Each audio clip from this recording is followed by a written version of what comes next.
Good morning. Pardon board is called to order. Today is Monday, September 8th, 2025. The time is 9:09 a.m. Could we get the roll call, please?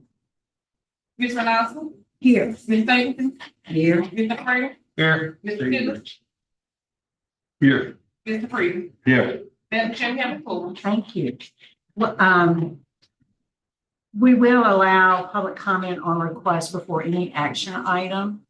Our first item of business under regular business is review and approval of the minutes from Monday, August 25th, 2025, which are included in your packets. Are there any corrections? Hearing none, I'd entertain a motion to approve the minutes. Moved by Mr. Tillis, second by Mr. Prater to approve the minutes as presented. Are there any objections? Hearing none, the minutes are approved. Thank you. Our next agenda item is consideration of applications for clemency or pardon. And our first case on the docket this morning is that of Mr. Richard Coon. And Mr. Coon is housed at Rayburn Correctional Center. So that is our first remote location. So Warden, would you and your staff introduce yourself, please, for the record? Yes, ma'am. Good morning. Warden Travis Day. Keith Baker, Deputy Warden. Kristen Herbert, records. Tracy Staley, classifications. All right, thank you. And Mr. Coon, would you introduce yourself? Tell us your name and DOC number, please. Richard Coon, 40-30-75. All right, and let me acknowledge that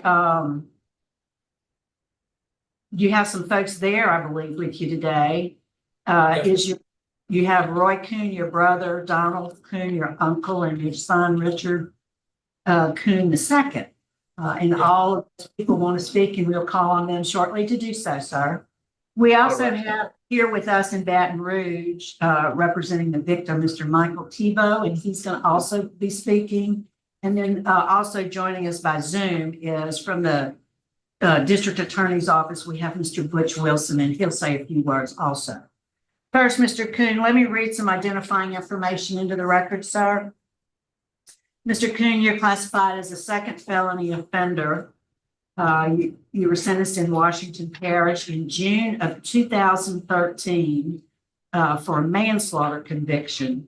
You received a 25-year sentence. You don't earn good time, but your parole eligibility date is June 16, 2032.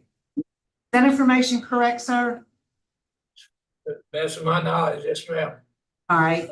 So, Mr. Coon, your case was assigned to Mr. Tillis, but before I turn it over to him, we want to hear from you and your guest. Tell us, sir, what led you to prison and why do you think we should vote favorably for you today? I realized I was living a life that wasn't favorable to society. Doing things I shouldn't have done, which I'm terribly sorry for. I get to prison and I seen where I was messing up. I've taken these classes, self-help classes, realized I needed to straighten my life out. It was in turmoil and my dad passed away in 14. So I gave my life to God, Jesus Christ, and getting into these classes and seeing what error of my ways and hanging around positive people to keep me focused and on the right path. And I got them grandbabies. I want to get out there and mentor them and other young children and let them know that there's a better way to life than, just make smart decisions. And a lot of things going on. I'd like to try to keep them out of trouble. If I could say one thing to one kid, keep them out of trouble, that would be the way I'd like to go. Thank you, sir. Warden, is there anything you can add about Mr. Coon? Yes, ma'am. I'm gonna let Warden Bickham speak, but just to say a few words, looking at his record and knowing Richard and seeing what he does around here. You know, he's pretty much a model inmate and, does a lot of things for the institution. Richard has gone through cancer. Throughout the time he was going through cancer, he wouldn't take a duty status. He kept a regular job. Even now, through all of that, he's come back with a colostomy bag. He's refused the duty status. He's working as a trustee in maintenance. He's in church like clockwork. You can see him in there doing that. And he's remained, you know, somebody's gone through as much trial as he has here. He's been positive throughout the whole thing. And he's like what they say, he's been a model inmate the whole time he's been here. Thank you. We appreciate that information. So Mr. Coon, we'd like to hear from the folks who are there with you, who want to speak on your behalf. And first, I don't know if they have any planned order. If not, we'd like to hear from your son first. How y'all doing? Thank y'all for the time. My name is Richard Coon II. This is my father. We're here for him. I know he has changed. I've seen a change in him over the past couple of years. He's got grandkids. I know he wants to be a part of their life. It's rough coming to visit with him during, you know, weekends and all. It'll be a great thing for him and our family if we can have him outside of these walls. I've spoke with several folks in and out that have been in this facility, inmates that done been out, and they said, you know, my dad's been a great mentor to them.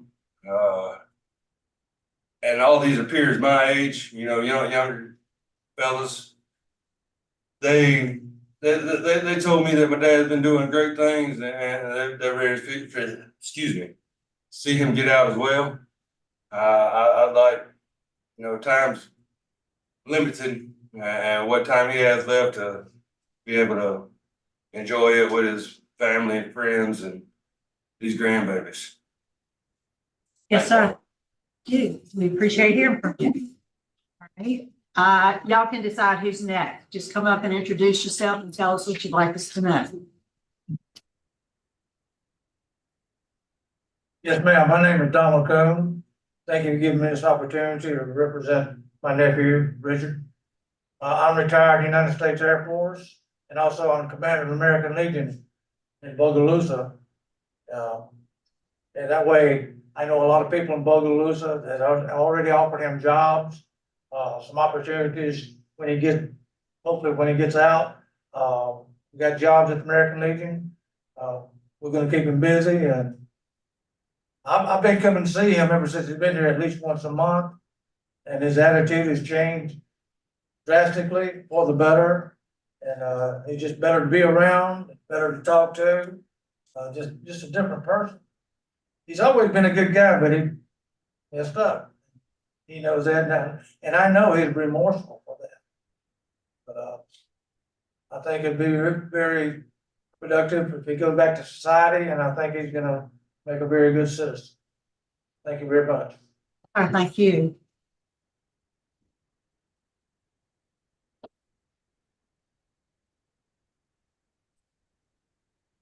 Good morning. My name's Roy Coon. I'm a resident of Lafayette, and myself, I'm a retired Army veteran with over 24 years. And obviously, I know this young man. He's a little older than I am, but I still call him a young man. He made some bad choices in life, and some that I wasn't proud of, and I know he's not proud of. And he's very remorseful from the conversations that we've had, many different conversations. But the most important thing is that he gave his life to Jesus, and to me, that means everything, regardless of the outcome of this hearing. I know where his soul's bound, and that's the most important thing for anybody in this world. But I do know that he'll be a successful member of society, just based off of the things that I've noticed with him and witnessed, you know, sharing the word of Christ with him and the things that he shared with me. I really truly believe that he'll be a good member of society this time, and he'll never go back to the life that he once had, and nobody wants that, and I don't think he ever will either. And I'd like to thank each one of you for taking the time out, for allowing us all to come here and speak on his behalf, because that means a lot. A lot of people don't get that opportunity, and thank the warden and the deputy warden for their time as well. Yes, sir. Thank you. All right, now, we'll hear from the opposition. Could Mr. Michael Tebow, please?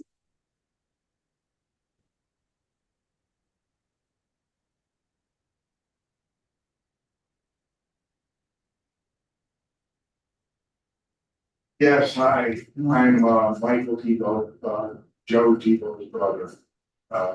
And this incident has caused a lot of pain for both myself and my family, my other brother, my parents. My dad was devastated by this. We all never really got to say bye.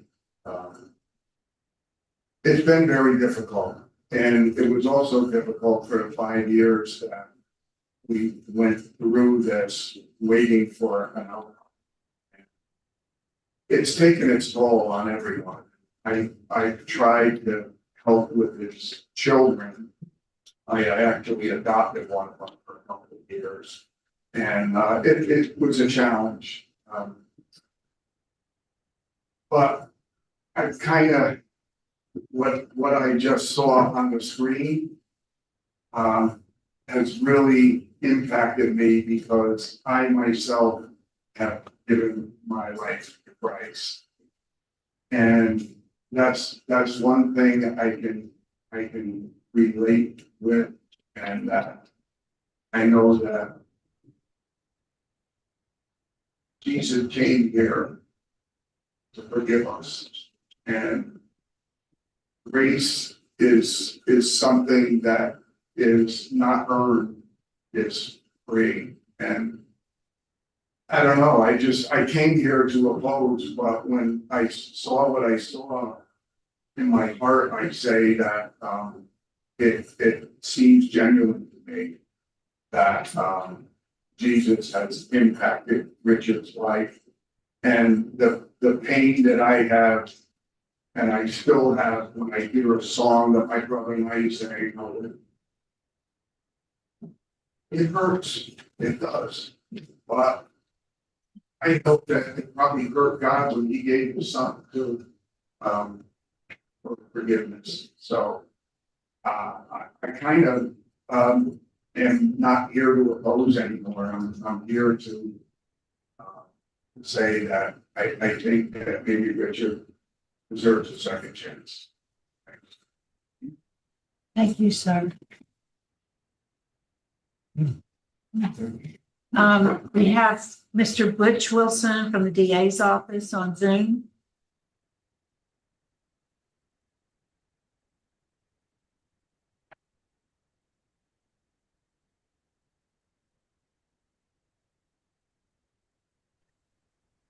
Hello?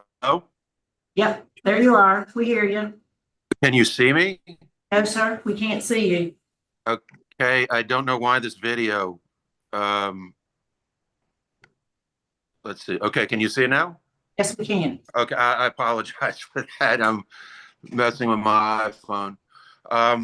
I can appreciate what the gentleman just said, and I'll be very brief. I know you folks have a very difficult job and tough decisions to make on cases like this. I just would point out, I think it needs to be said that this crime, which was a terrible crime, the victim in this case died of a ruptured spleen. He was beaten and kicked to death over allegedly a stolen checkbook. This man could have done what law-abiding citizens do and called the police if he thought that this acquaintance of his, who he then killed, had done something wrong, and he chose not to do that. He chose to act viciously. And this is the fact that sticks with me. This was not a youthful indiscretion.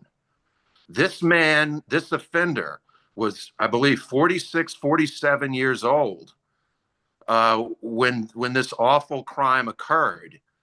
This wasn't a couple of kids getting drunk and getting into a brawl. He knew what he was doing.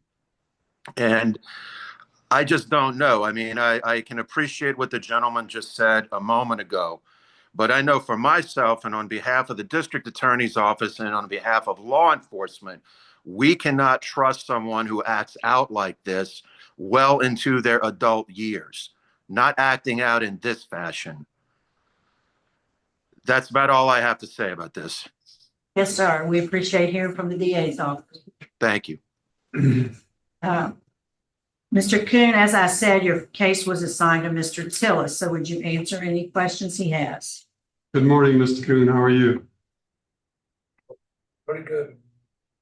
What are some of the classes that you've been taking since you've been incarcerated? Pre-release, preparation, living in balance, celebrate recovery, AANA, a vow, CERP. I have quite a few. Which one impact you the most or influence you the most? I would say celebrate recovery. I read through your case and you were drinking at the time or on drugs? Sir? When I went through your case, I saw when this happened, you were drinking, you were on drugs. Yes, sir. I was drinking beer, a couple of beers. A couple of beers. Yes. Okay. I have no more questions. What is the doctor's prognosis for Mr. Coon? What is his current condition?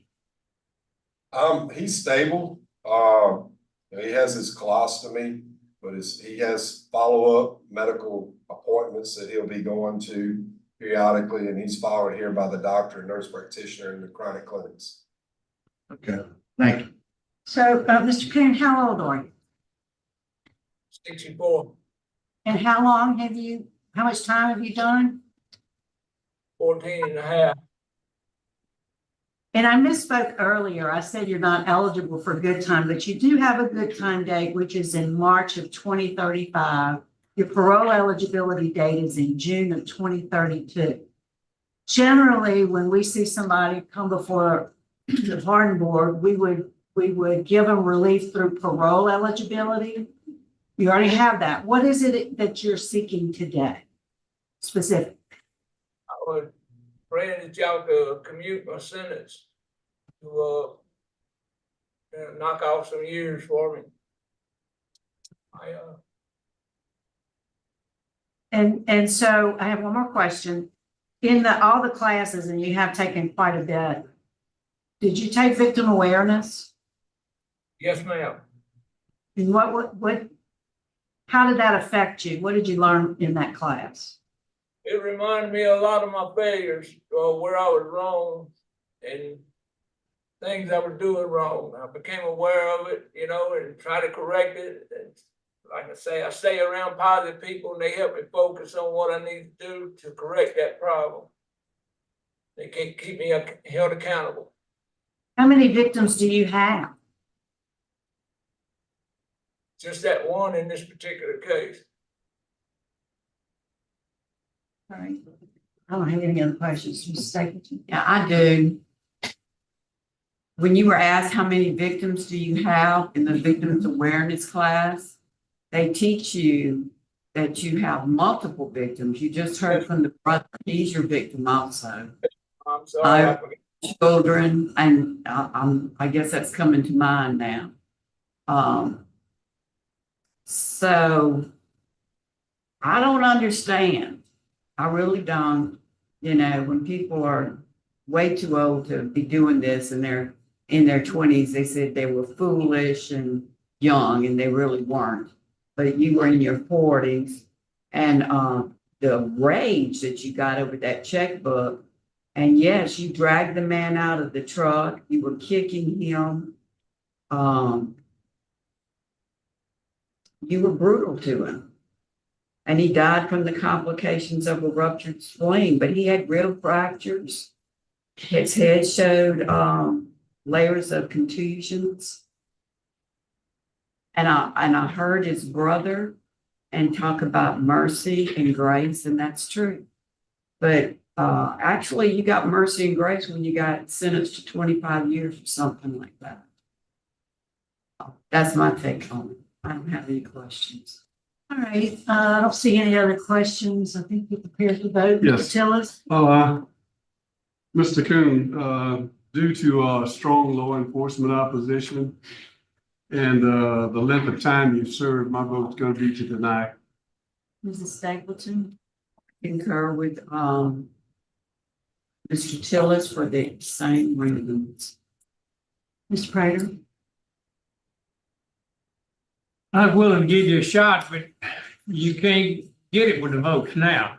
And so I applaud you for what you've done. I especially applaud the gentleman that spoke here about his faith. And he lives it. He doesn't just talk it. So I applaud him for what he said. My vote would be to give you a shot at it. That's it. Mr. Freeman? My vote is to commute the sentence to 20 years with immediate parole eligibility. You've done a great job in prison. And Mr. Tebow, I also applaud you for coming here and speaking with us. Your speaking to us really made the difference in my vote. All right, Mr. Coon, based on what both of the wardens there had to say and what Mr. Tebow here with us had to say, my vote today also would be to commute your sentence to 20 years with immediate parole eligibility.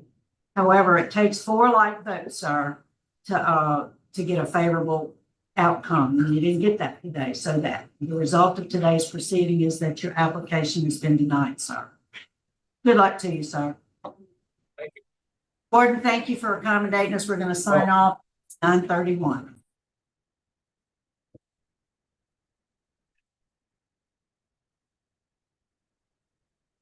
Yeah. Turn us off now.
All right, good morning. We're going to move on to our next case, and that's Mr. Roberto Castro Valdez.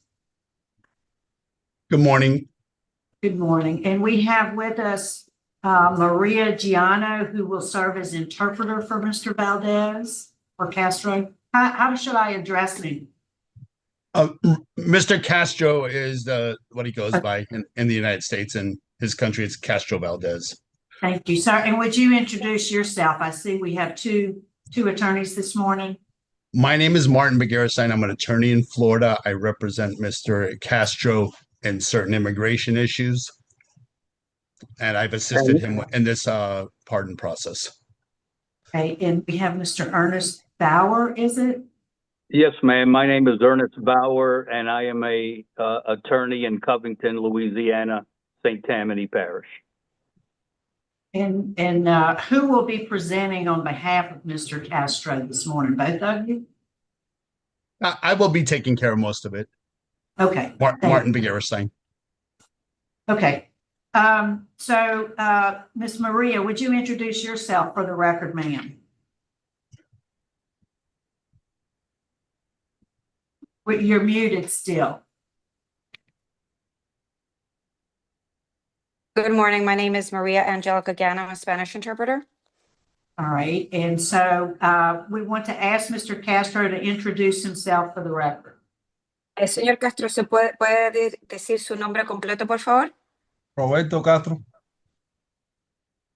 And so let me just read some identifying information into the record.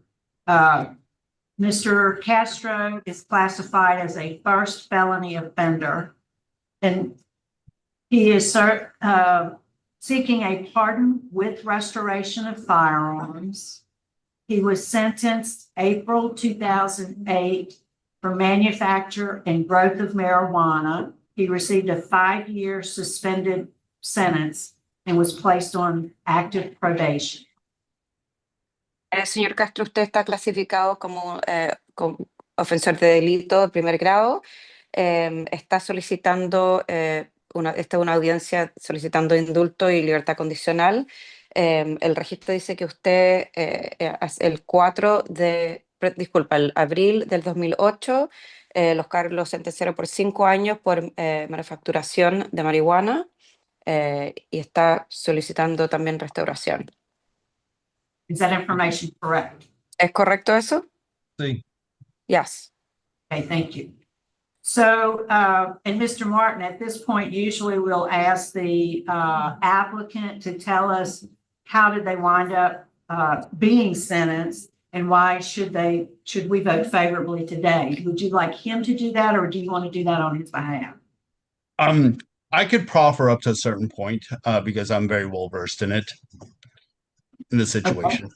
Well, go ahead and tell us. Okay. He came to the United States and lived about a year in the United States prior to going up to Louisiana. Very common when you arrive from Cuba, you have family members that help you to start your life. And just by ways of a correction on one of the documents, he was lawfully in the country under a parole that was granted to him, as well as work permit. He was not a lawful permanent resident. That's a correction that needs to be addressed. So while he is in the country for about a year, it's time for him to move off on his own. And at that point, he has friends in Louisiana, one that invited him up to Louisiana, gave him an efficiency next to a house that was growing marijuana and was going to pay him $500 a week to stay in the efficiency, so it would appear that somebody was living in the house and basically be, for lack of a better way to say it, a guard while the owner of the property was out of town. He agreed. He went up. He knew there was marijuana in the property and moved into the efficiency and was there a very short time before the police came, located the grow house, arrested him as participant in the grow house. It is my understanding that the brother of the owner was also arrested, but the owner himself was not. At that point, he was taken to court. Was not a very long process. pled guilty for his participation, knows what he did, knows that he did wrong, has never come in contact with the system since, was given 5 years of probation. And after 3.5 years, it was early terminated. The probation was immediately transferred to Florida, where he served out the probationary period of 3.5 years when it was terminated. And then I believe the court issues a first offender pardon, which is what happens after that. Now, when he came back to Florida, he lived with an aunt and started to do everything correctly, which he should have done from the minute he stepped foot in this country, but he didn't. He knows it. And has started to live a very proper, law-abiding life. Lucky for him, he met a young lady about 12 years ago. Her name is Yanladies Rodriguez. She's a U.S. Citizen.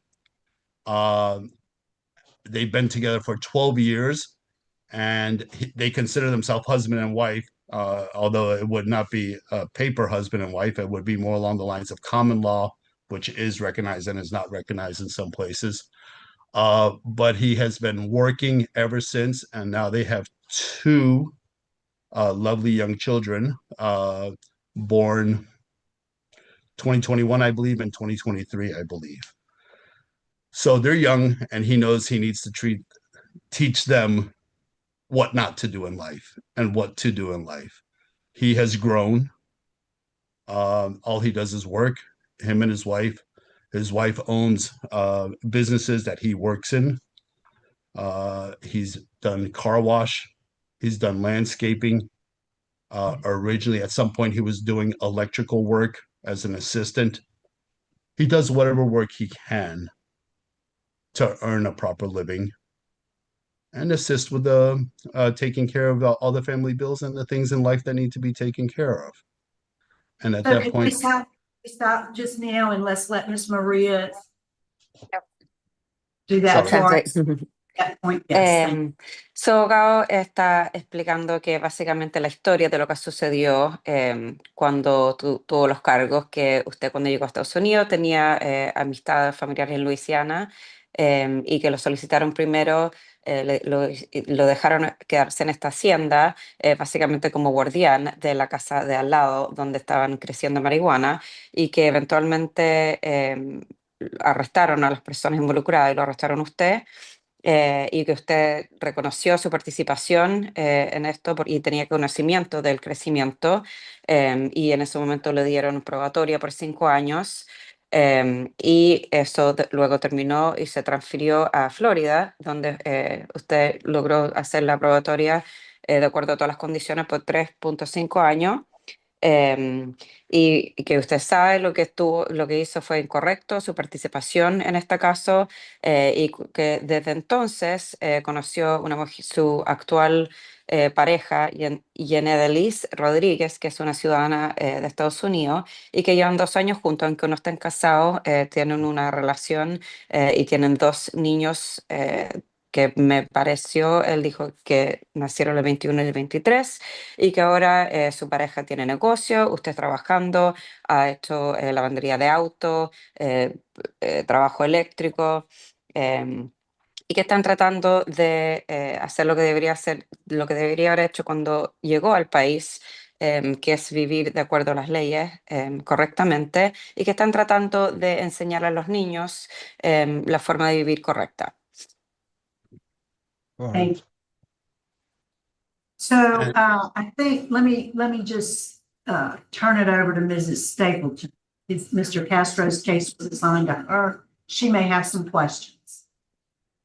Okay, well, the attorney, you did answer a question because I didn't count world he was a legal citizen in this country so quick. So yeah, on parole because he came over here on the boat. Is that correct?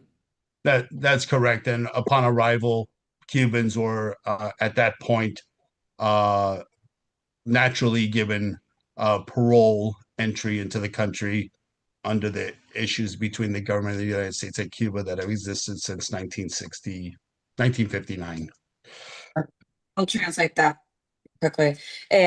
Dice que está preguntando con respecto a la ciudadanía o la residencia que tenía, que su abogado mencionó que había una corrección que había que hacer en la documentación, que usted no es un permanente, un residente permanente, pero que sí llegó a Estados Unidos desde Cuba, teniendo la autorización para trabajar y teniendo la libertad en el fondo condicional correctamente, como es el acuerdo con Cuba desde hace años atrás.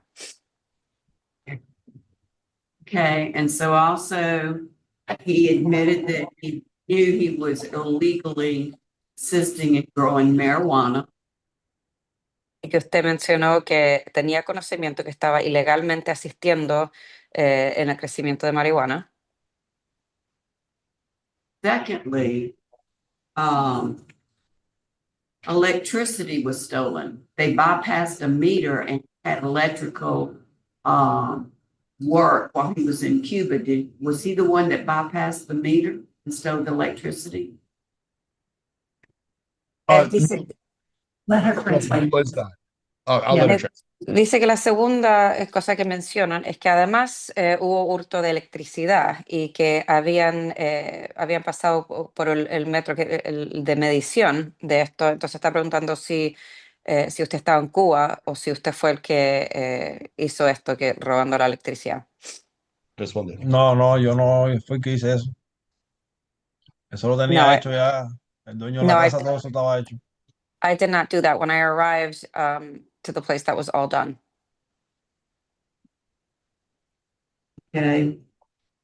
You said that he works for a car wash and landscape, but he has no work permit.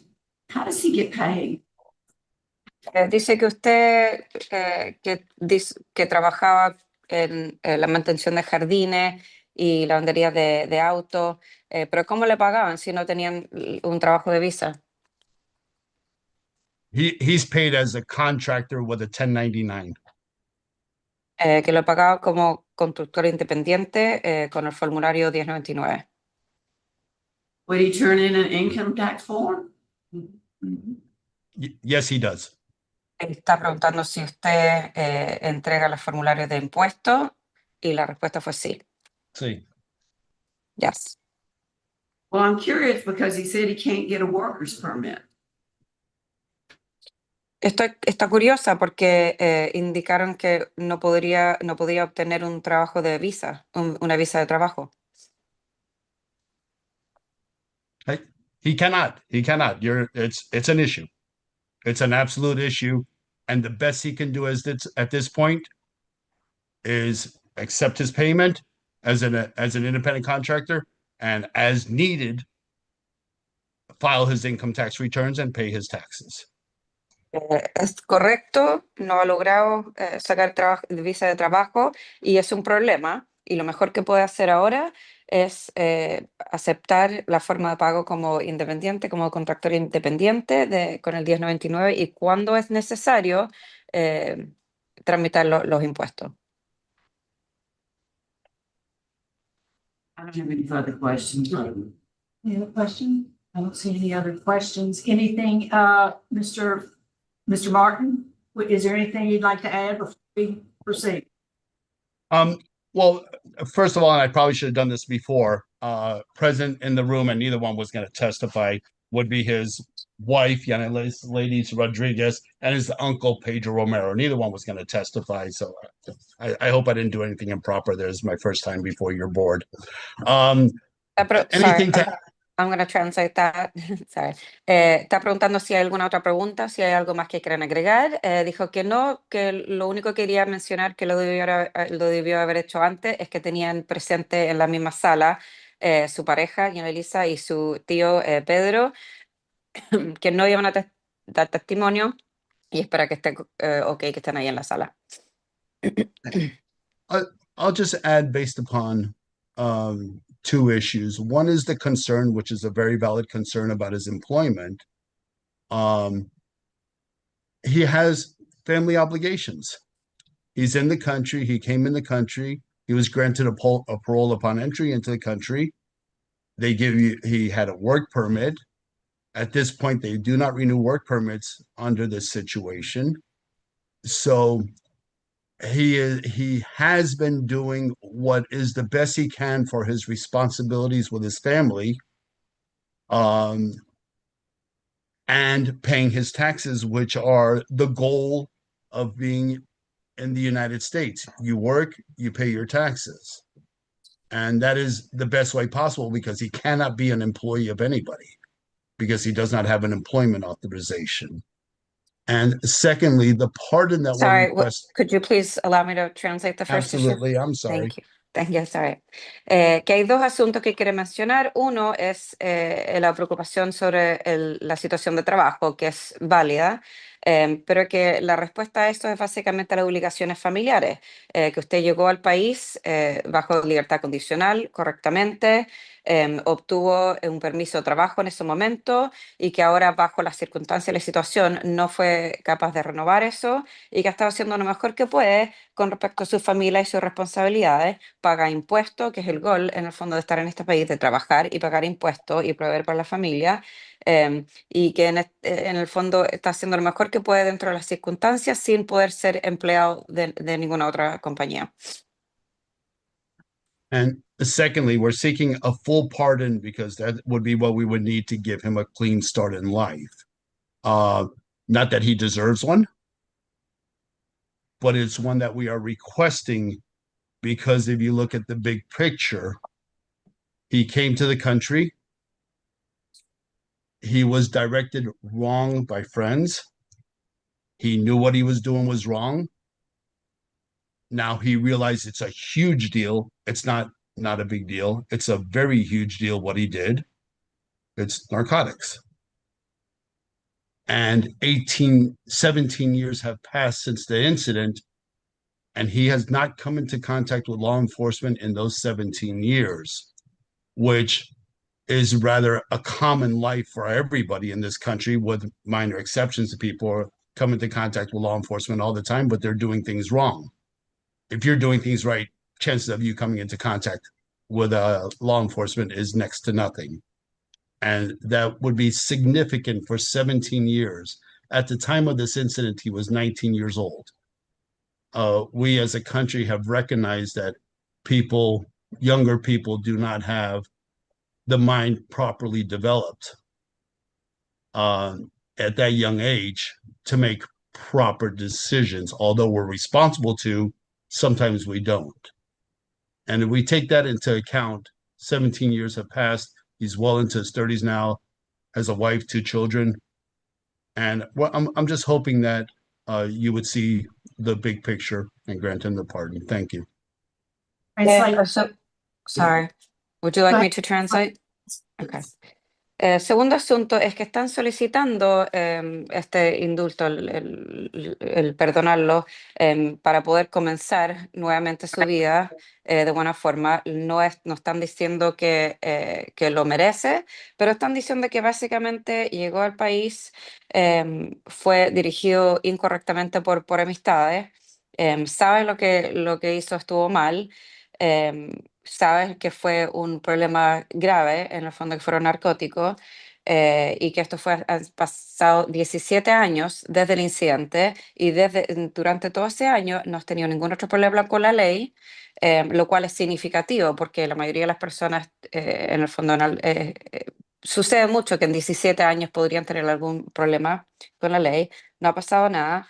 Esto además sucedió cuando usted tenía 19 años y que es sabido que en ese momento muchas veces la mente no está completamente desarrollada, y que ahora estás en los 30 y tienes una pareja, una familia con niños, y están solicitando por esas razones solicitar este perdón. Thank you. Okay, I do have one more question based upon his answer to question number 7. Okay, he's considered a contractor.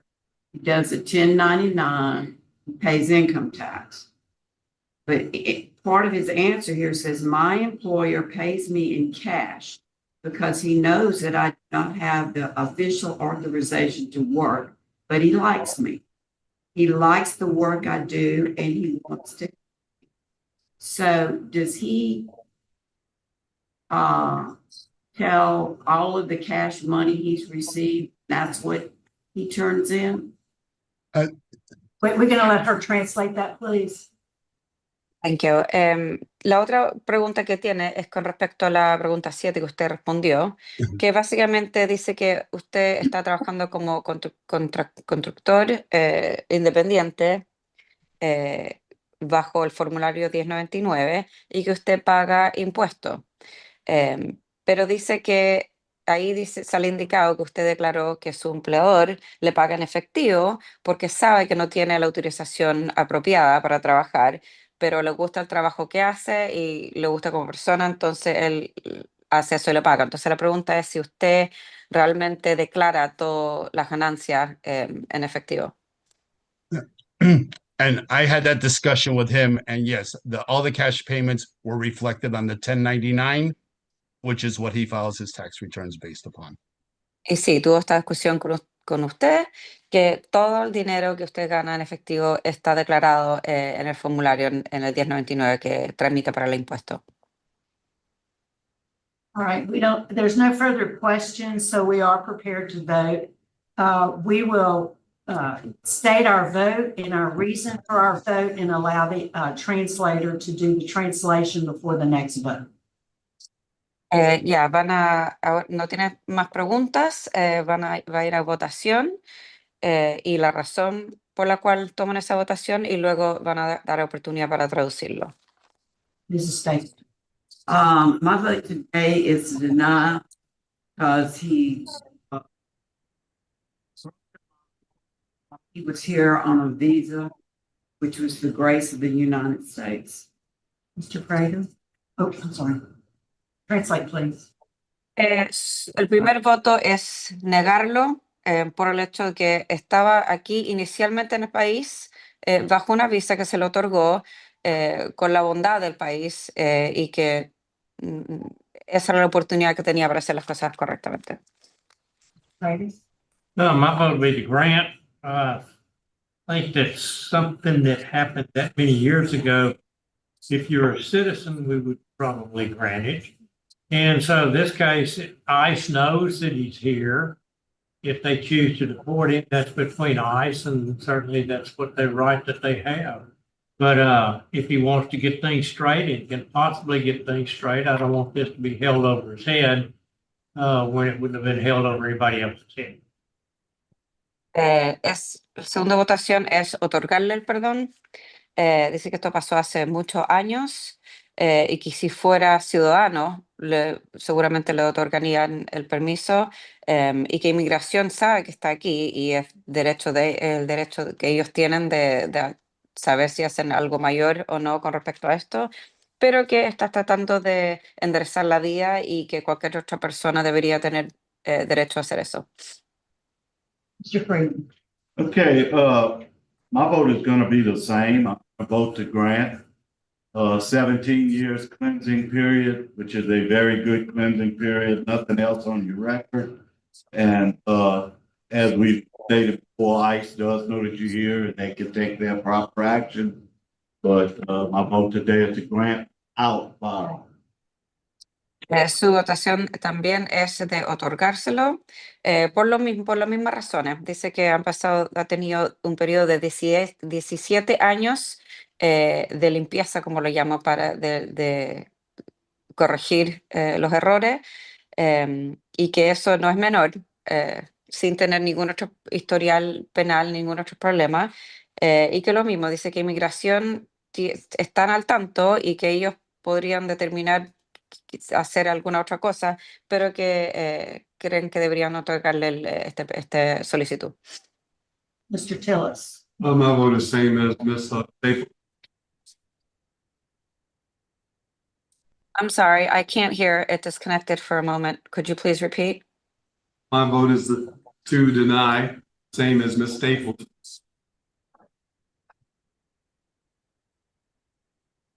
Dice que su voto es negárselo, lo mismo que la señorita anterior, Mr. Castro, my vote today would be to recommend the pardon without restoration of firearms. You were age 19 at the time. It's been 17 years. You have no other contact with law enforcement. And then if you're successful, work with your attorney to resolve your immigration status. Su voto es otorgarle el perdón sin restauración de armas. Han pasado 17 años, era muy joven. Quiere saber si se le otorga el permiso, cuál es su plan yendo hacia adelante. But today it requires 4 votes to have a favorable outcome.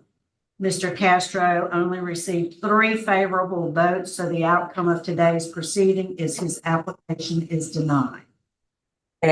Pero, señor Castro, usted necesita 4 votos en este momento para tener que se lo otorguen, y en este momento usted solamente recibió 3 votos favorables. Por lo tanto, el resultado hoy es que la aplicación es negada.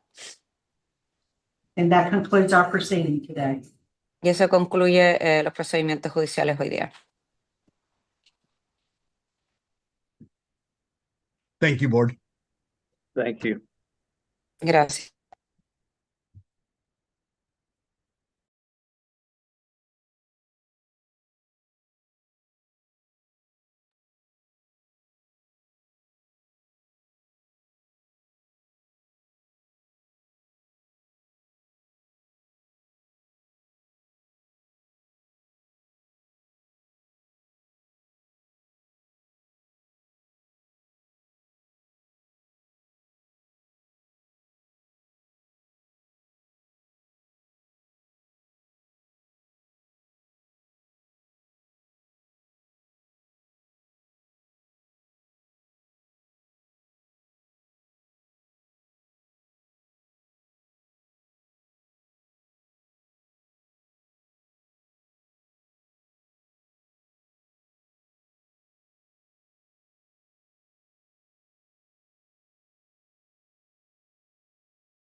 All right, good morning. The Pardon Board is reconvening. We are now at Louisiana State Penitentiary. It is Monday, September 8th, 2025. The time is 10:06 a.m. Would the staff, any staff present there at Angola, please introduce yourself for the record?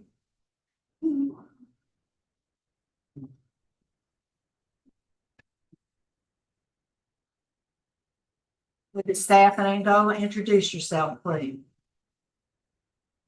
Are they in? They're in, trying to keep on.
All right, so with the staff there at Angola, please introduce yourself for the record.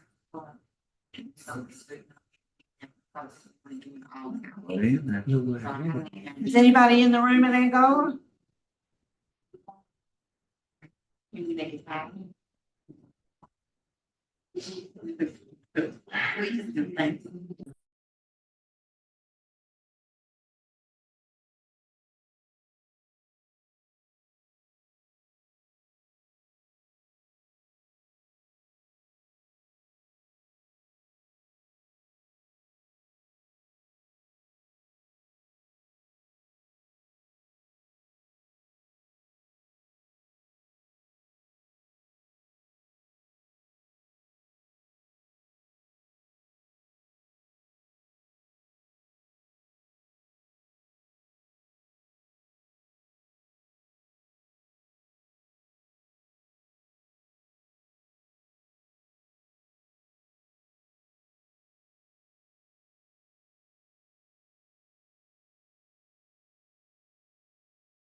Lori's first. Yes, ma'am. How are you doing? Good, Lori, how are you? All right, would the staff there at Angola please introduce yourself? Record. Deputy Warden Oliver. Original Admiral classification. Carmen Shipley, Vendor Records. All right, and we have Mr. McLaughlin. Would you introduce yourself for the record, sir? Tell us your name and DOC number. Roy McLaughlin, 399370. All right, and let me acknowledge the folks who have joined us today. I believe I have on my paper that you have the Chaplain Nola there with you at Angola. Is he there in the room? He's not in this room. No, ma'am. I don't know if he showed up. He's kind of getting up there in the age. And No, ma'am, he's not here. All right. And we also have in support the parole project. He's on Zoom, Mr. Channing Blake. We have some folks in opposition here with us in Baton Rouge. We have Danny McLaughlin, Patricia McLaughlin, Cindy Bell, Chuck Bell. On Zoom, we have Jimmy Allison, and we also have a representative from the DA's office, Ms. Tracy Barbera. And we'll, so before we hear from the folks who want to speak, Mr. McLaughlin, we want to hear from you first. We Yes, want to ma'am. hear you, why, how did you end up in prison? And why do you believe that we should vote favorably on your application for a commutation of your sentence today? yes, ma'am. Go ahead. So the reason I ended up in prison was because I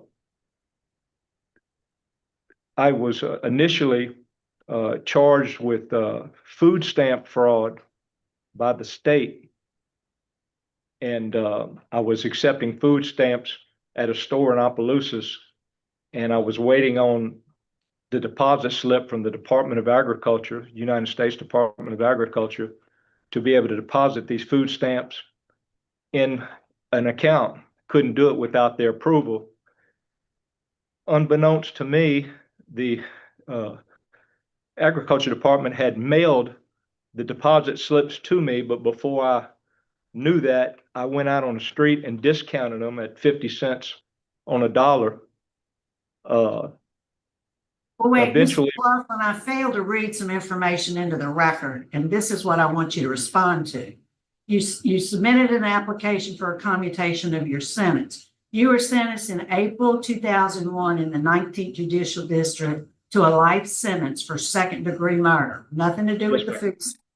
Then in May of 2005, you were sentenced in West Feliciana Parish. You received a 1-year hard labor sentence. And that sentence is to run consecutive to any other sentence. That was for a simple escape.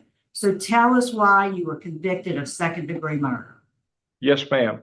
I had driven from Boone, North Carolina, to Baton Rouge to meet with my wife, and we both agreed that we would meet at a motel room because the East Baton Rouge Parish Sheriff's Office had been wanting to serve a warrant on me for failure to appear on the food stamp charge, and they were coming by the house regularly.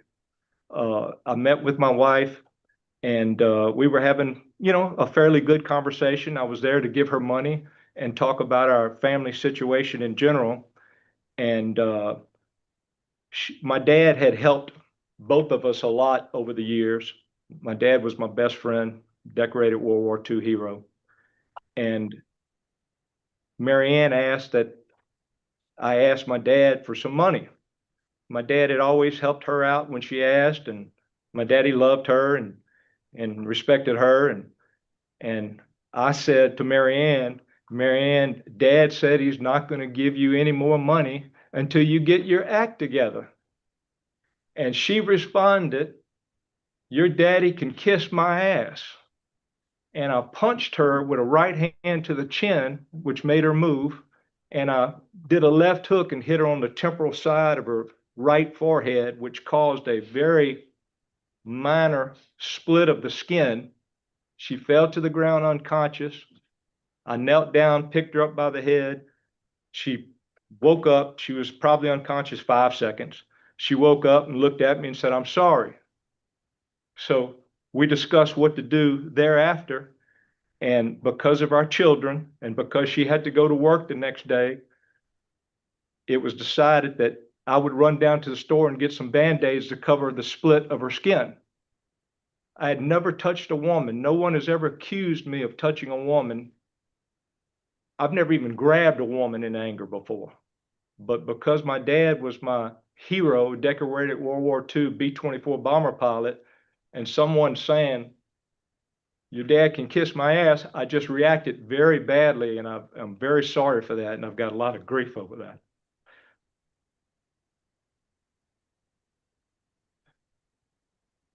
So I went down to the store and I bought some Band-Aids, and when I came back, I found her drowned in the bathtub. Miss Canty, the investigator for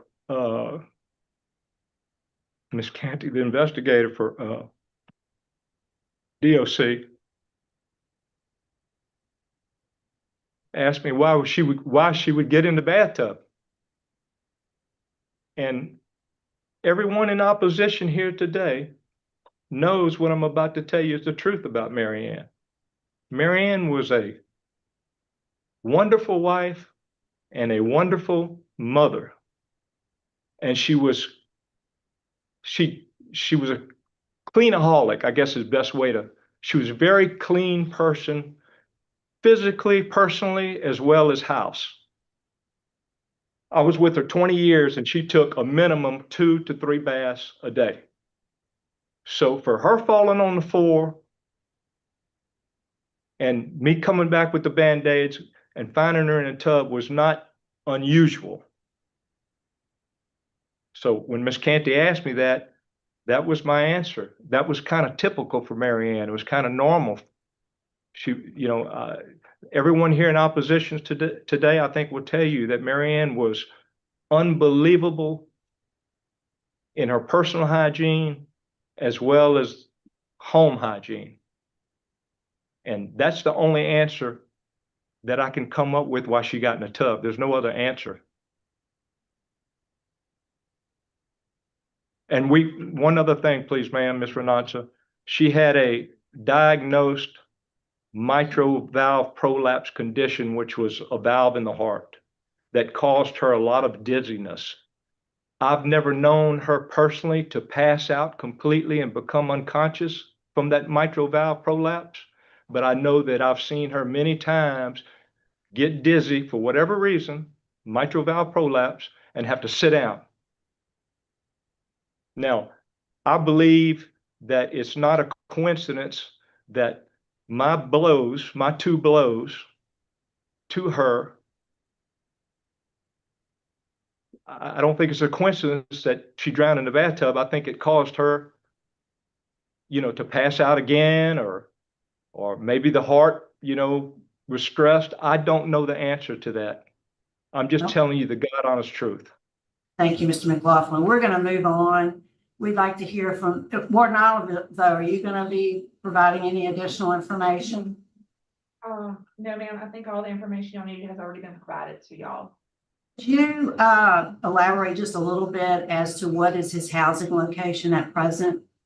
So his current housing location is CCR at Death Row Tier F. That's why he's in the restraints? Yes, ma'am. Yes, ma'am. Yes, ma'am. He has a history of escape charges as well, as you mentioned earlier. All right, so can I expound on that a little bit, Ms. Renata? No, sir, cannot. Okay. We're Yes, going to ma'am. move on. Okay. So did Chaplain Nola ever come in? I just have it that he wants to speak in support. So he's not there. So the parole project, Mr. Blake, is there anything you want to add? Good morning to this honorable board, Channing Blake with Louisiana Parole Project. If the board deems it necessary to grant him a favorable recommendation, we just want to let you all know that we're going to provide him transitional housing, mental health, and substance abuse evaluations, social norms, and give him the full litany of the programming that we have here today, if you all deem it necessary to grant him favorable. Thank you for your time. Thank you, sir. All right, so we're going to move on and hear from the opposition before we start our interview. So could we first hear from Mr. Danny McLaughlin? In front, yeah. How are y'all this morning? Good morning. Good.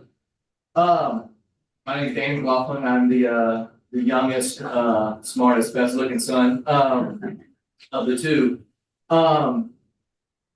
You know, and as I was thinking about what I was gonna get up here to say and what I wanted to talk about and all that stuff, you know, I obviously, my first inclination was to talk about how this has affected my life, and it's no different than you can imagine. Has it made my life harder? Yes. Has it, you know, were there times where things were harder for me than other people? And yes, but I have a great life. I have a beautiful life. I have a beautiful wife. I have a beautiful family. And it's everything that you would assume is from that. So I felt there was no reason for me to get up here and talk about that because that's my end, right? That's what I can control.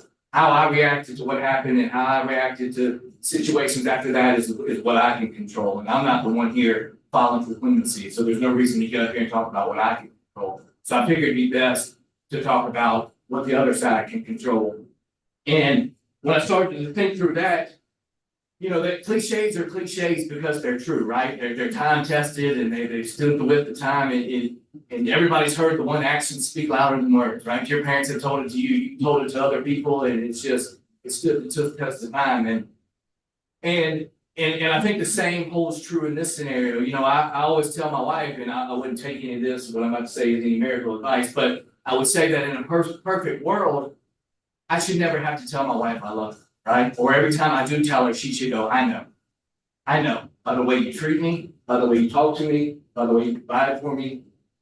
You know, if you buy your child a vehicle, they should never have to say, I appreciate the vehicle. I know, because of the way you take care of it, the way you know, you go on and on and on.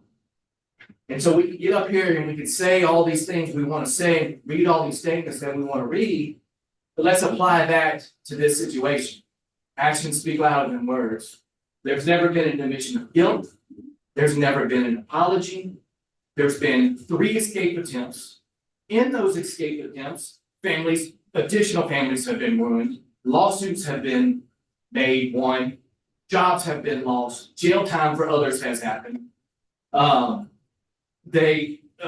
is a mentally handicapped sister that her other brother was prevented from burying because of such as, you know, we can assume who. There is a mentally handicapped sister that was living in her father's house after he had passed away, that she lived with her whole life because she's mentally handicapped. And so some unspoken person wanted us to kick her out and sell the house so he could get the money. Okay, there's been a dementia and Alzheimer's card played, which I assume was played leading all up to this, to kind of set the stage for where we are today. You know, there's been not even an inkling of remorse or anything until conveniently, I'd probably say a month before this, which doesn't surprise me. I get it. You know, if I was in prison, I would want to get out. I get it, you know. But again, I just think actions speak louder than words, and his life before, his life after, his life since, and based on the letter he sent, his life afterwards looks exactly the same as it has since the day, you know, and so there's a track record there. And none of us can predict the future, none of us are psychics, but all we can do is go off of a track record, right? The proof is in the pudding.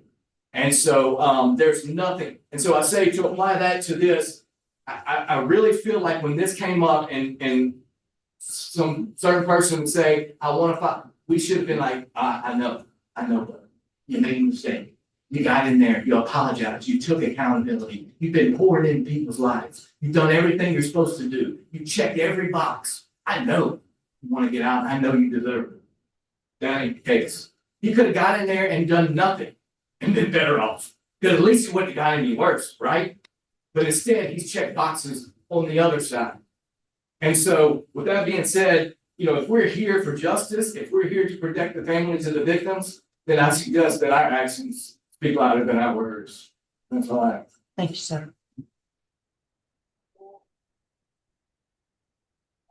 Okay, next we'll have is Jimmy Allison. Yes. Go ahead, sir. Okay.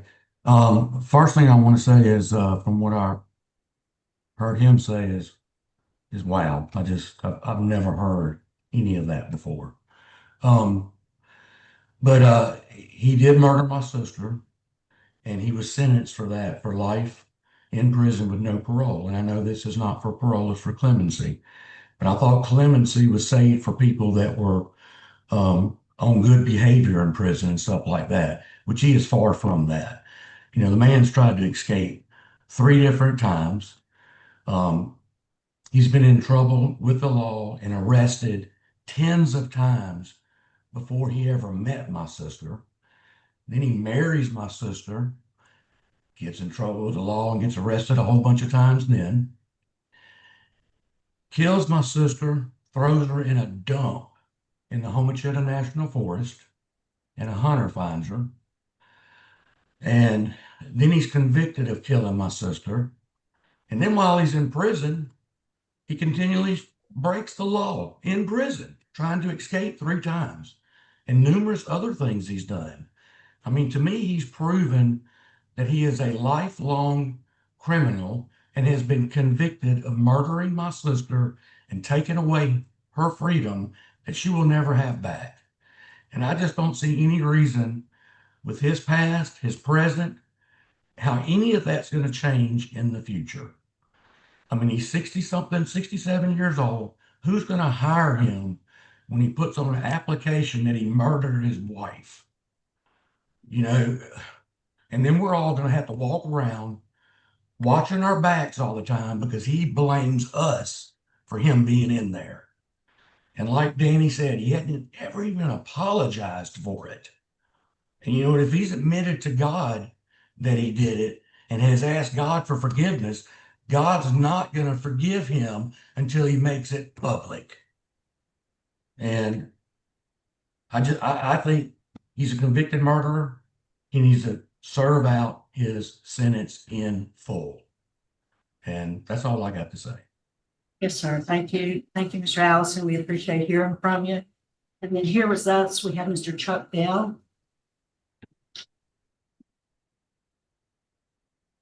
Thank y'all for the opportunity to speak today. I appreciate that. So Mary Ann was my sister-in-law. I'm married to her baby sister, Cindy. I've known Roy since I started dating Cindy in 1993. And we want to talk to you about who is Roy McLaughlin? Who's this guy we see on the screen behind me? And the word, Roy's a con man. He always has been one. He always will be one. We just heard more con on the screen. Stuff we've never even heard before. You know, he lies. The only time you know he's lying is when he's talking. Before he murdered Mary Ann, Roy swindled money, especially when he's a boy that worked for him. That was a controversy. He stole money from my limited income mother-in-law on the pretenses that he was going to invest her money for her and stole it. He stole from non-family members when he gave these schemes and these investment things. He said, these are my investors. They never came to fruition. He just always put money in Roy's pocket. That's all it ever did. Don't take my word for it. You can talk to people around Baton Rouge and other places, anywhere he's ever been that know him, that they will tell you what I'm telling you. He can't be trusted. What he just made up his lies. The only thing that I agree with that, what I just heard from him was, Marianne was a great mother and a great wife. An excellent mother for him. We used to talk about Stand By Your Man was Mary Ann's theme song because of how he behaved all the things I just told you. I'm going to tell you more. He repeatedly wrote bad checks, so the record. In his mid-30s, he offered teenage girls money for sex, some of which were my wife's friends. My wife was 14 years younger than Mary Ann. So she was younger, had teenage friends. She lived with them for a summer. Her friends came to visit. Roy's offering them money for sex. Like these girls aren't going to talk. He's been accused of rape. All the while I knew Roy, he never had a job I knew of. He never had a job. Like any good con man, though, Roy's convincing. He turned the tears on for y'all. You know, he can do all these things. He can fake it. He ought to be in Hollywood. Don't fall for his lies. Generally speaking, like I said before, don't believe anything he says. He's lying.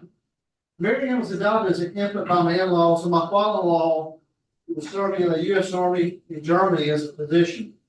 She was given up by her German parents due to their inability financially to take care of her. She was brought to America when my father-in-law's deployment was over, hoping for a better life. At 39 years old, Roy ended that life. Although we never bring Mary Ann back, when he was sentenced, it gives us as a family a sense of justice. It also helped us have a sense of justice for all the conning he had done, all the things he had done previously. We never expected this day to come, though, to be quite honest. We thought he was there forever. We didn't know this would ever happen. But Roy thinks he's smarter than everybody else. He thinks he can beat any system. He thinks he can, as evidenced by his three escape with him. But please don't remove the justice that limited justice that we received in the sentence. As you can imagine, Mary Ann's murder created a tremendous toll on our family. The damage is still felt today. There are two sons without a murder, children without a grandmother, nieces and nephews without an aunt, a brother and sisters without their sister, parents who brought her to America for to have a better life mourned her until their deaths. Yet Roy never said, "I'm sorry" to a single person, including his sons, that caused all this trauma to. Roy deserves stay in prison for the rest of his life, just like he was sentenced. Thank you for your time. Thank you so much. Ms. Barbera, could we hear from the DA's office, please? Thank you, Chairman Renatza. Tracy Barbera for the 19th Judicial District Attorney's Office. I need to make it clear this morning that I would be sitting before you this morning objecting to this man's request for commutation of sentence, whether he had committed all these attempted escapes or not. A man who takes the mother away from his 15 and 17-year-old sons should spend the rest of his life in prison. He was a manipulator prior to committing this homicide, and he continues to be a manipulator.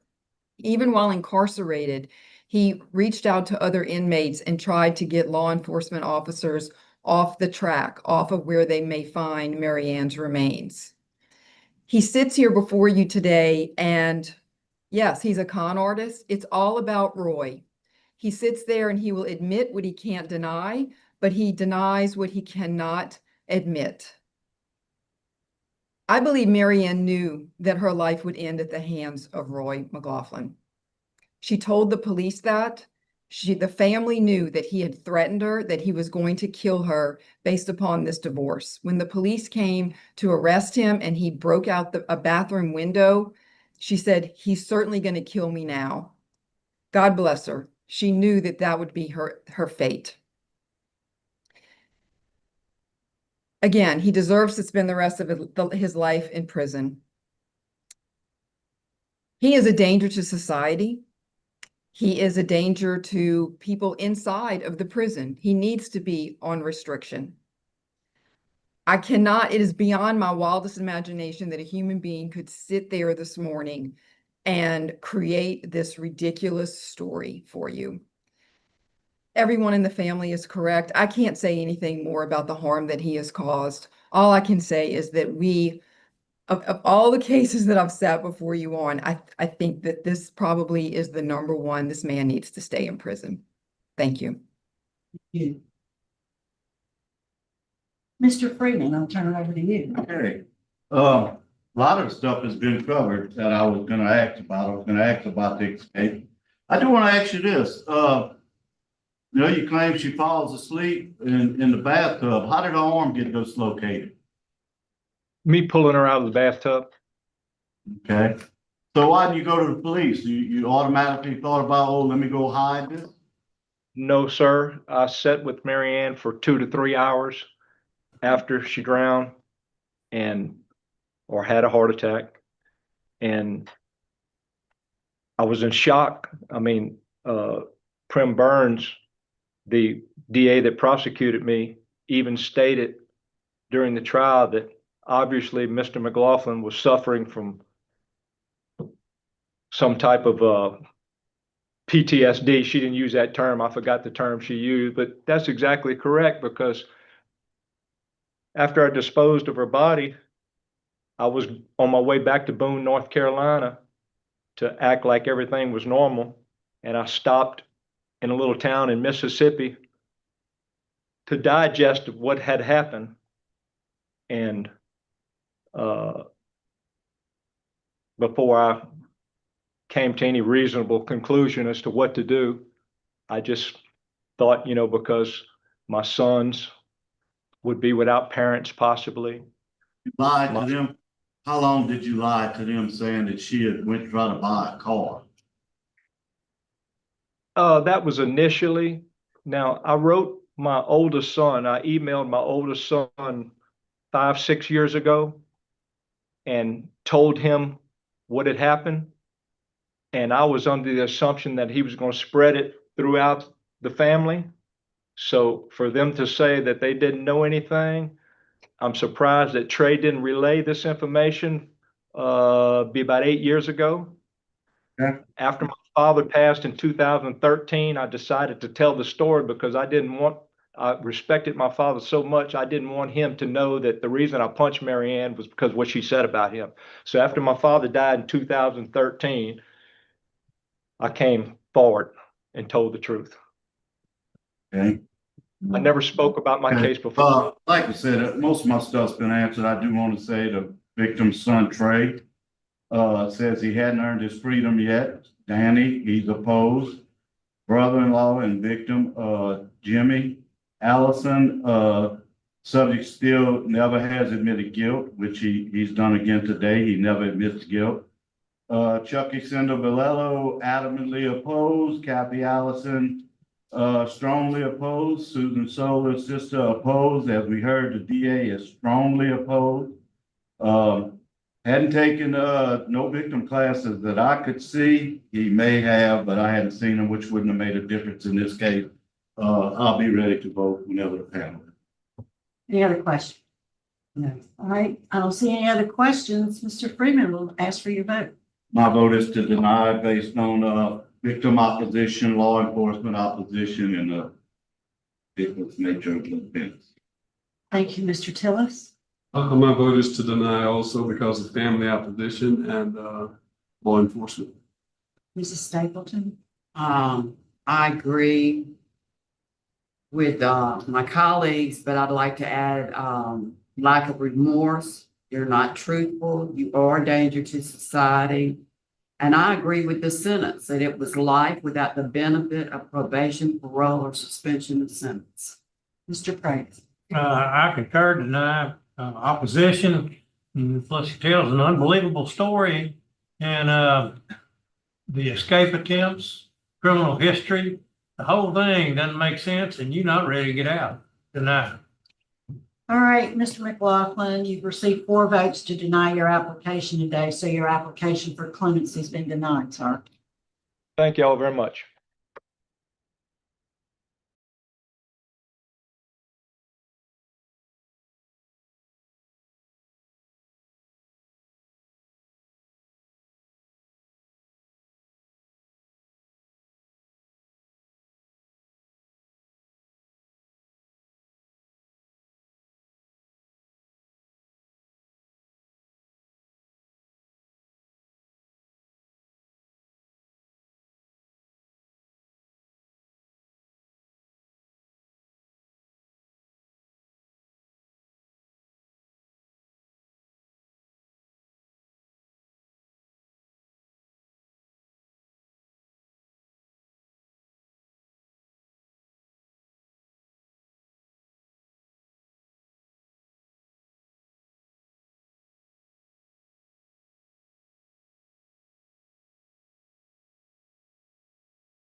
All right, Mr. Hamilton, good morning, sir. Would you? Mr. Knotson, he's got a trach, he had throat cancer, and he can't speak, he's got a writing board, and, Reginald's over there that's gonna help answer questions for him. Okay, so I tell you what I'll do, Mr. Hamilton. Let me just read some identifying information and you tell me, you can just shake your head if it's correct when I finish. So Mr. Hamilton, is your DOC number 403576? Okay, and you're here today because you're seeking a commutation of your sentence. You were sentenced in Calcasieu Parish in November 1998 for a first-degree murder conviction, 2 counts. You received a life sentence on each of those counts, and those sentences are to run consecutive. You also have a sentencing date in March 2001 for attempted first-degree murder for which you received a 50-year sentence. Is that correct? All right, let me introduce the folks who are here. Your son is on Zoom, Corey Hamilton, and he wants to speak in support, and we'll call on him shortly to do so. We have some other folks here with us in Baton Rouge. We have Gregory McIntosh. We also have, the rest of the folks are on Zoom. We have Jacob Johnson with the District Attorney's Office in the 14th Judicial District. We have Cleet McIntosh, Jeremy Broussard, Nathalie Davis. I apologize, Davies. I'm sorry if I'm mispronouncing these names. You can correct me when you speak. And Jelena Bertrand. All who are wishing to speak, and we'll call on them shortly. So, Mr. Hamilton, before we get started, we wanted you to tell us, why do you believe you should get a favorable vote today?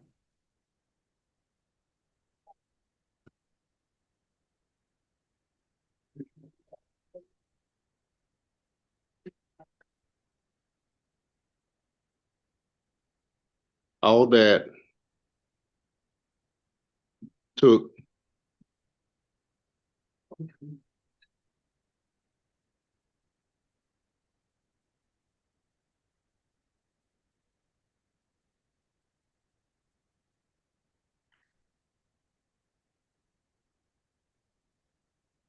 he says all that took place in 1 hour. First offense. We'll have some more questions for you probably in a few moments, Mr. Hamilton. We'd like to hear from Warden Benoit. Okay, good morning. He's been here 27 years. He's a minimum age trustee, signed to Ash 2 because of his medical condition. He does work. He works in maintenance at the main prison. He's had 3 DB reports, his last one in 2012. He's taken anger management and substance abuse. Well, thank you, sir. He has a peg tube and He broke cancer in 2015 and probably ended up with a trach. So he's unable to swallow. He has to eat and drink through his peg tube. Thank you. Could we hear from Mr. Corey Hamilton? He's trying to log in. He's trying to log in. Let me know when he's in.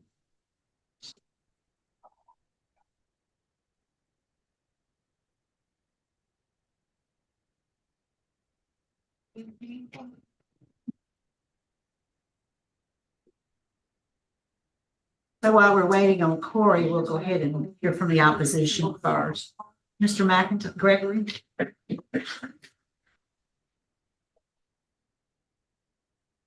Good morning. My name is Gregory McIntosh, former Calcasieu Parish Sheriff's Deputy and the eldest son of Deputy Billy Wayne McIntosh. I was 12 years old when my dad was murdered.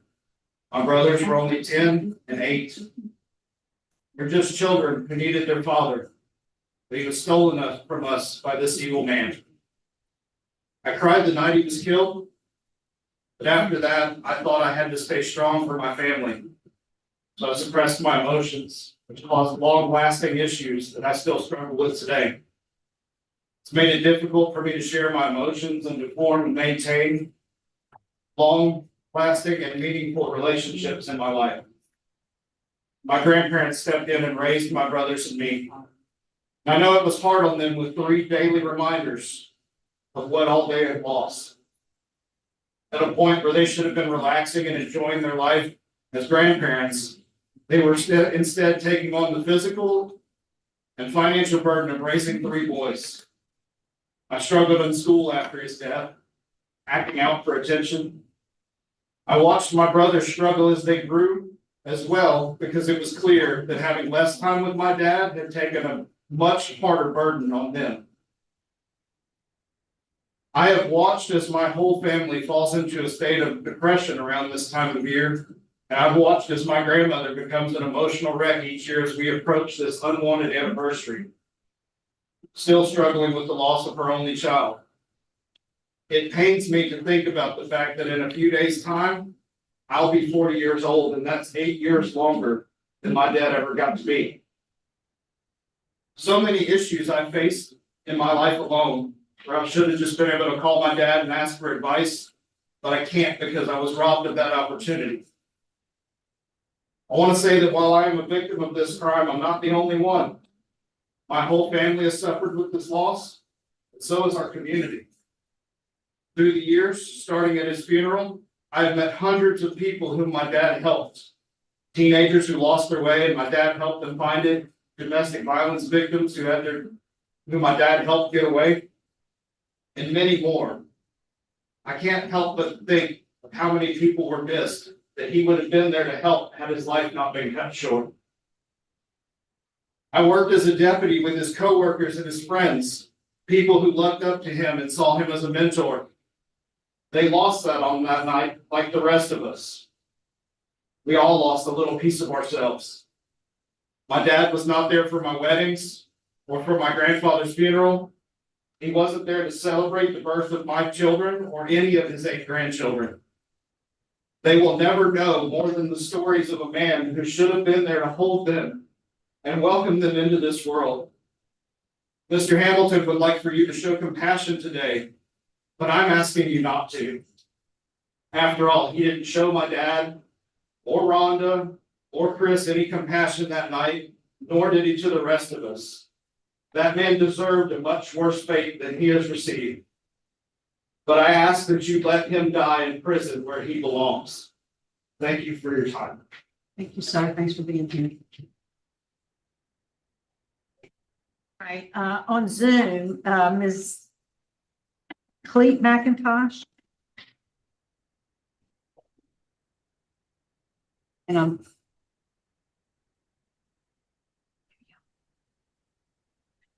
Hello, my name is Cleta McIntosh. I am the mother of slain Deputy Billy Wayne McIntosh. It has been almost 28 years since my son was murdered. Not a day goes by that grief doesn't overwhelm me. Billy was my only child. He was my world. Billy followed his father, Foy, into the Army and served proudly as a sniper on the SRT team. When he got out, he joined the Calcasieu Parish Sheriff's Office. A few years later, my husband joined the CPSO also. I knew the night 5 deputies showed up at our home, something was drastically wrong. When the sheriff himself walked into our door, I knew Billy was gone. He was ripped from Foy and I in a selfish, deliberate act. Woodrow Hamilton has already killed his wife, and my son arrived on the scene and had no hesitation in shooting my son. Witnesses testified after the second shot, which killed my son, Hamilton calmly stepped over Billy's body, got on his motorcycle, and eased off down the street, not hurriedly like a man just killed 2 people, not gunning his motorcycle to leave the scene, but calmly. My husband and I had no time to grieve and heal. We had to put that aside and raise Billy's three young sons. They were our salvation. They were left with no father to guide them and protect them, no father to teach them to be men, no father present for the important times in their lives. He missed them graduating from high school. He missed when each of the three boys made Eagle Scout or when they were married and had children. When they made Eagle Scout, Bill's picture was displayed prominently among their accomplishments. Billy's father, Foy, passed away 14 years ago, leaving me alone without my son to comfort me. It has not been easy these past years to hold up the family. To this day, I struggle with grief and depression. The pain never goes away. My son was only 32 years old when he was murdered. I implore you to deny Woodrow Hamilton's request. The pain his release would cause would be unbearable. It would be like killing Billy all over again. It would be like spitting on everything Billy represented and held dear. As my husband lay dying from cancer, he told me, "I'll soon be seeing Billy. I'll soon see our son." That tore at my heart. He passed away 2 days later. As I laid him to rest beside his son, I knew unbearable pain. Both served with the Calcasieu Parish Sheriff's Office. Both served their country. Both are forever gone. My husband and I swore that every time Hamilton came up for any court appearances or hearings, we would be there to face him. Unfortunately, my health will not allow me to be with you today. However, I beg of you, please do not let Hamilton out. Let him stay in prison like he deserves. Thank you. Yes, ma'am. And thank you, Ms. McIntosh, for speaking with us this morning. We have Jeremy Broussard also on Zoom.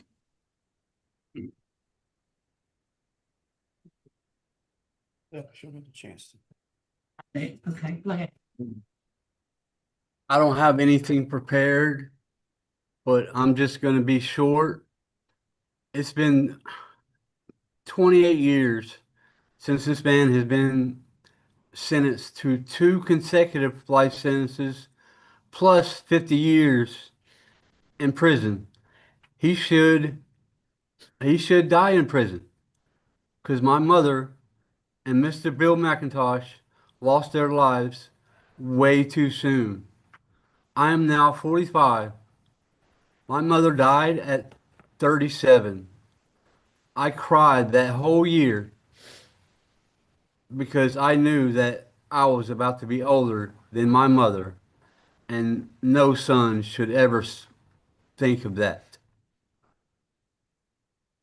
I think this man should stay in prison for the rest of his life because, just like Miss McIntosh said, if he is released early, it is going to tear both of these families apart again. So please do not let him get out of prison. Thank you. Thank you, Mr. Broussard. And we have, is it Ms. Davies?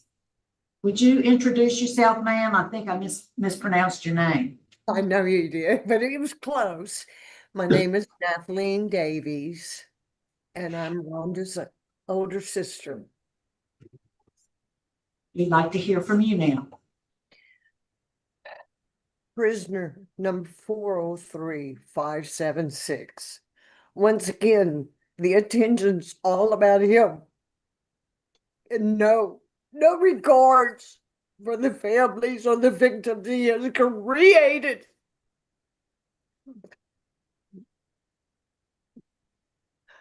Rhonda would be 65 and only got to live 37 years. She's now a grandma, a great-grandma, and will never be able to spend time with her grandbabies.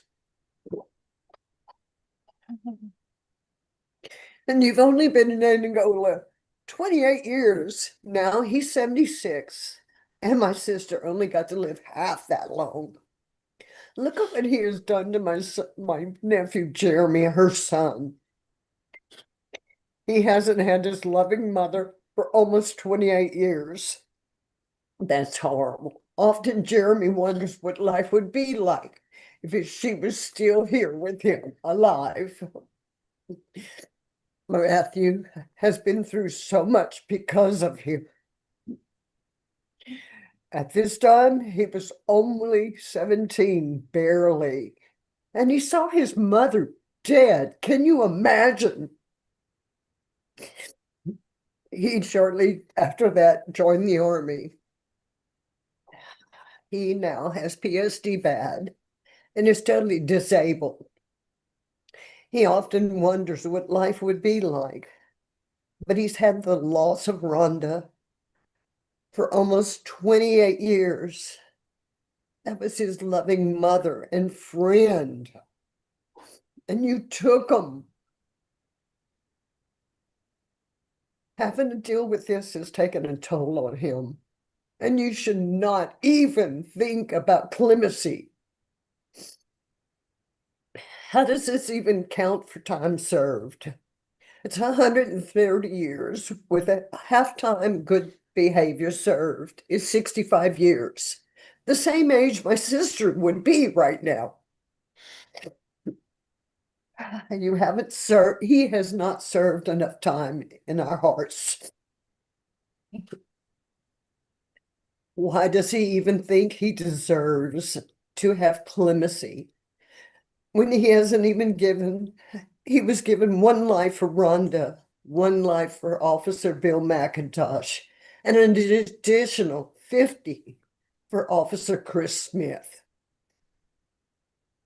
By the way, he died shortly thereafter from a blood clot that you shot him in his leg. So that's 3 lives you've taken. 28 years have passed visiting half of your sentence. Mother, Daddy, and Diana could not be here. They've passed they can't be here to make sure. You have no sort of freedom. This seems like an instant replay, you know? We had the pre-trials. We had the murder trials. Wasn't that enough torture on us? I don't care how he justifies Rhonda's death. He at first said it was assisted suicide. It's still a double murder and should serve every minute, every second of his time. He was always a self-centered piece of crap. Rhonda never got what she deserved as a loving wife. He beat her up so many times to even count. He was a swinger, so he ran around on Rhonda constantly. She didn't like that lifestyle, so she was in trouble for that as well. Then he joined the Tribe Motorcycle Club, which was not a better crowd to be around, which made life even worse for Rhonda. You know, just having to write this is very frustrating, hurtful, and difficult. I feel the clemency hearing should not even take place. Thought we could count on the judicial system to keep him in Angola, which is where he needs to be and should be serving his full time. You know, Rhonda and I were very close. We were best friends as well as little sister to me. I changed her diapers. I got her ready for school. I saw her have Jeremy. I saw her get a divorce. And I knew when you came along in her life. And I knew the honeymoon style stage as long as it was going on. That didn't last long, did it? Davies, we need you to wrap up your statement, ma'am. We Pardon? appreciate, we need you to wrap up your statement and address your remarks to us. Board. Then he turned into someone no one knew. Her last words to Rhonda were, "We can take the easy way out or the hard way." So he sends her a dozen pink roses that morning at work. Divorce papers by noon at work. She was depressed. She went home. Her friends took her out, and by 9 p.m., he murdered her.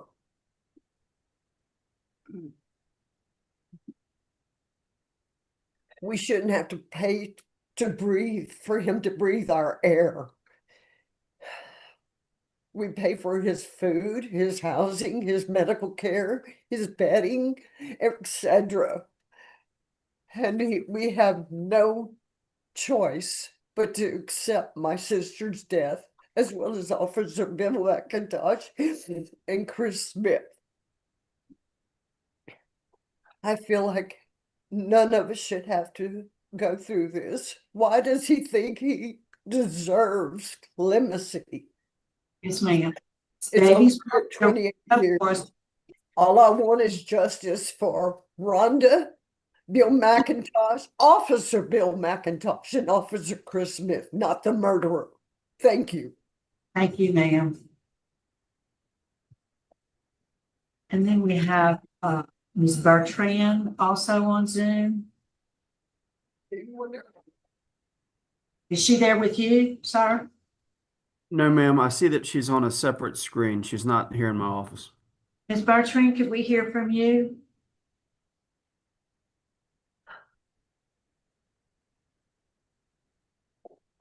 And before we hear from the DA's office, Mr. Johnson, I'm going to try to hear from Mr. Hamilton's son, Corey. Did he join us? All right, Corey, we'd like to hear from you, sir. Yes, ma'am. Thank you for having me. My name is Corey Hamilton. I'm the son of Woodrow Hamilton. My dad has been an important part of my life and influence on who I am today. I have remained in support of my dad over the last 28 years while in prison.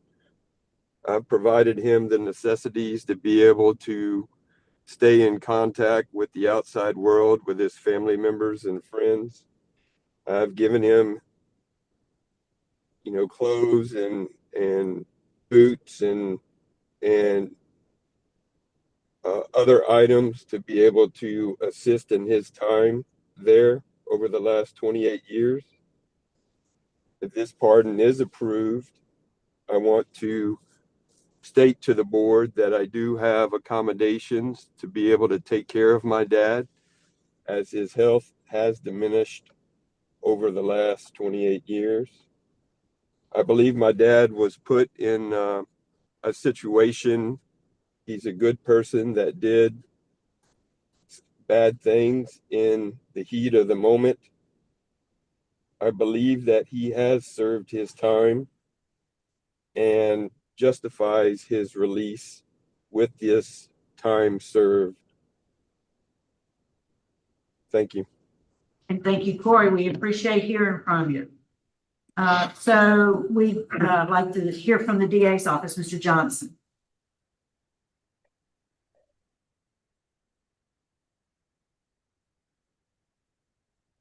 Madam Chair and members, thank you for having us today. Certainly, these are emotional times for all survivors' families, and I hope that and I know that you guys can understand the emotion from the families of these victims here today. This case is one that was extremely significant to our community. As the records you have indicate, I'm sure that this case was tried to a jury. All agreed on 2 counts of first-degree murder, then went to a penalty phase. It was a death penalty case. That vote ultimately being 11 votes for the death penalty 1 vote for life in prison, which is why Mr. Hamilton stands before you with 2 life sentences plus 50 years for attempting to kill another deputy who was trying to apprehend him. And quite candidly, if Mr. McIntosh or if Mr. Hamilton had not been struck, there's no telling how many deputies he would have killed that night. I imagine as many as he needed to get away. He came out with an AK-47 rifle shooting at deputies who were trying to apprehend him. And so he had on his mind to kill as many people as he needed to kill to accomplish his means. Mr. Hamilton's packet indicates that this all occurred in a quick, it was a 1 day, it was a terrible day, it was a 1 hour sort of deal. What I want to bring to your attention, and I don't know that you have all of this information, but going through my documents, my case file, we see prior victims of domestic violence at the hands of Mr. Hamilton. We see his prior wives, which he choked and threw against the wall. We see another wife that he grabbed by the hair, pulled her back into a car with bystanders calling the police while he more or less kidnapped her.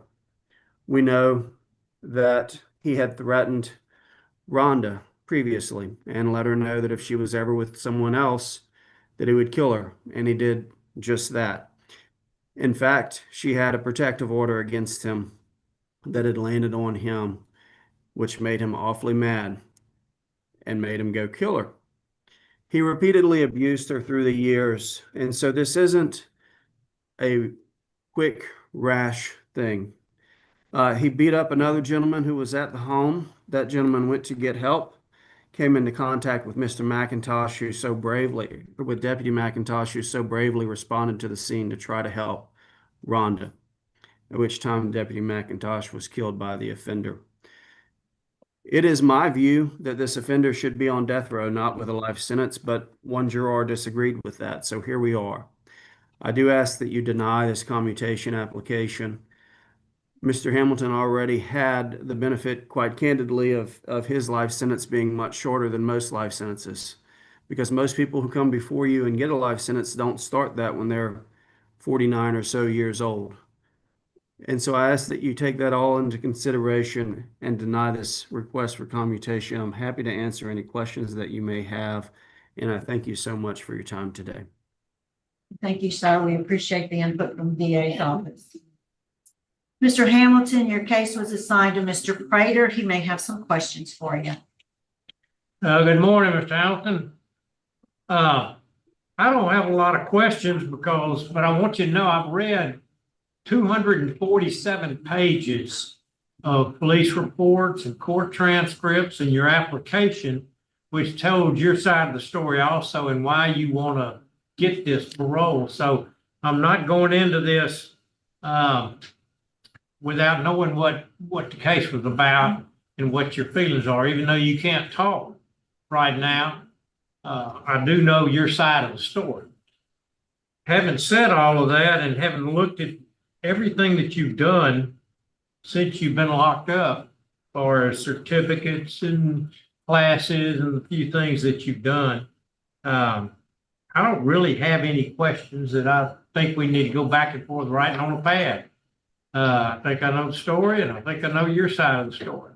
And so I'll leave it at that. Any other questions? I don't know. I think it should be noted that you came out with that nonsense about, you found her with somebody, but you do have an extensive criminal history with domestic violence. And so you have a past beating up women and hurting women. That's all I have to say. So we don't have any questions. Mr. Prater, we're ready for the vote. Okay. My vote is that your request be denied because of victim opposition, criminal justice opposition, the number of victims, the shootout mentality that you had, and the fact that it was a terrible crime, and you've done other terrible crimes. So there's no question in my mind it ought to be denied, and y'all spend the rest of your life. I concur with Mr. Prater, law enforcement and victim opposition. Mr. Tillis. My vote is to deny because of family, law enforcement opposition. Mrs. Baker. I agree with Mr. Prater, and the sentencing judge also agreed to, because he said the defendant should spend the rest of his life in jail. All right, Mr. Hamilton, you've received 4 votes to deny your application. So today your application for clemency, commutation of your sentence is being denied. Good luck to you, sir. All right, man.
All right, we have our next case is Mr. James. Good morning, sir. Would you introduce yourself? Tell us your name and DOC number. No, Larry James, 101310. All right, Mr. James, we have a number of people who are here today. We have 10 of them in the room with us, so I'll, excuse me, recognize them. We have your daughter, everybody's in support. Is it Agalia Talbert? Agalia. Say that again? Agalia Talbot. Okay. Keena James, Marie Southall will be speaking. Also on Zoom, we have the Parole Project here in support. We have Barbara James, Darlene James, Lloyd James Sr., Jelia Willis, Lois Frederick, Edith Holloway, and Jelana Willis. And we do have some other folks. We just didn't have room for everybody in the room. First, Mr. James, let me read some identifying information into the record, sir. You're here today seeking a commutation of your sentence. You are currently serving a life sentence. You were sentenced in Terrebonne Parish in October 1982 for second-degree murder. Is that information correct, sir? Yes, ma'am. All right. So we'd like to hear from you first. We'd like to hear your statement. Tell us, Mr. James, how did you end up in prison, and why do you think we ought to vote in your favor today? Well, I was getting off from work one day, and I ran across my nephew, and I asked him if he had seen my wife, and he told me he was gone to trade the car. So I met up with my wife and our family at the gas station, and I asked her why she was going to trade the car without me knowing. So it wound up being getting into a family excuse me, getting into a family started arguing, a family argument. Excuse me. And the family got caught out of control. So one of the family members got the car approaching me with some kind of sharp object. I couldn't make out what the object was. So I pulled my revolver and I fired a shot. And the family member continued coming at me. So I fired another shot, and that's where my wife got hit. All right.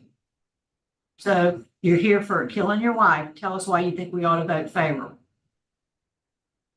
Ma'am? Why do you think we should vote for you today? Because I've served 42 years. I rehabilitated myself. I'm a changed person. I'm not the same person I was when I came here. And I give my life to God. And I think I could be a productive citizen in my community. We'll have some more questions for you in a few minutes. First, we'd like to hear from the warden. Is there anything you want to add about Mr. James? Yes, ma'am. He's a minimum aid trustee, lives at F, and he works in the laundry there. He's had a total of 23 DB reports. He's taken anger management in 2005 and substance abuse in 18, victim awareness in 19. Low Tiger score. Good, thank you, sir. Mr. James, we're going to hear first from the folks that want to speak on your behalf. First, we'd like to hear from your daughter, Ms. Talbert. Yes, ma'am. Step up to the podium, ma'am.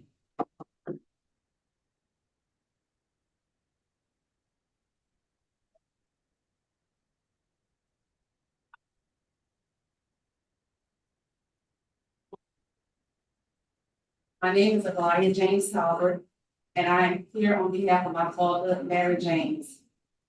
He has been incarcerated for 40+ years and is now 76 years old. I want to begin by saying that I am not here to make excuses for his past.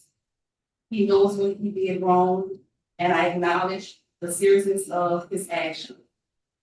My dad has changed and has taken responsibility for what led him to be incarcerated. I am asking today for the chance for my dad to come home to be with his children, grandchildren, and the rest of his family before it's too late. If released, my dad will not be alone. He has a strong support system waiting for him. He will live with family and have constant love and guidance. We are committed to making sure he is cared for and stable so that he can spend his final years surrounded by the family. Thank you for your time for listening and for considering my dad's case. Thank you. And we have, is it, and I probably mispronounced your name. Keena. Keena. Is it Boyd or James? James. James, okay. Good morning, board. My name is Keena, and I'm the daughter of the inmate. While I'm considered a victim in this case, I want to share my heart with you. What happened was painful, and it did affect me deeply. As his child, I have carried both the hurt from what happened and the loss of not having my father fully in my life. It has not been easy, but over time, I have chosen forgiveness. Holding on to anger would only keep me from healing, and I know my father has also had to live with the consequences of his actions. Despite what happened, he is still my father, and I love him. I believe that he has served his time and deserves the opportunity to come home, rebuild his life, and have a chance to be a better man, not just for me, but for himself. I support my father, Larry, being granted parole. My hope is that if released, he will use the chance to prove the change is possible and to live in a way that shows growth and responsibility. Thank you for listening to my perspective and for allowing me to speak on his behalf. Thanks for being here. And then also with us, we have Maurice.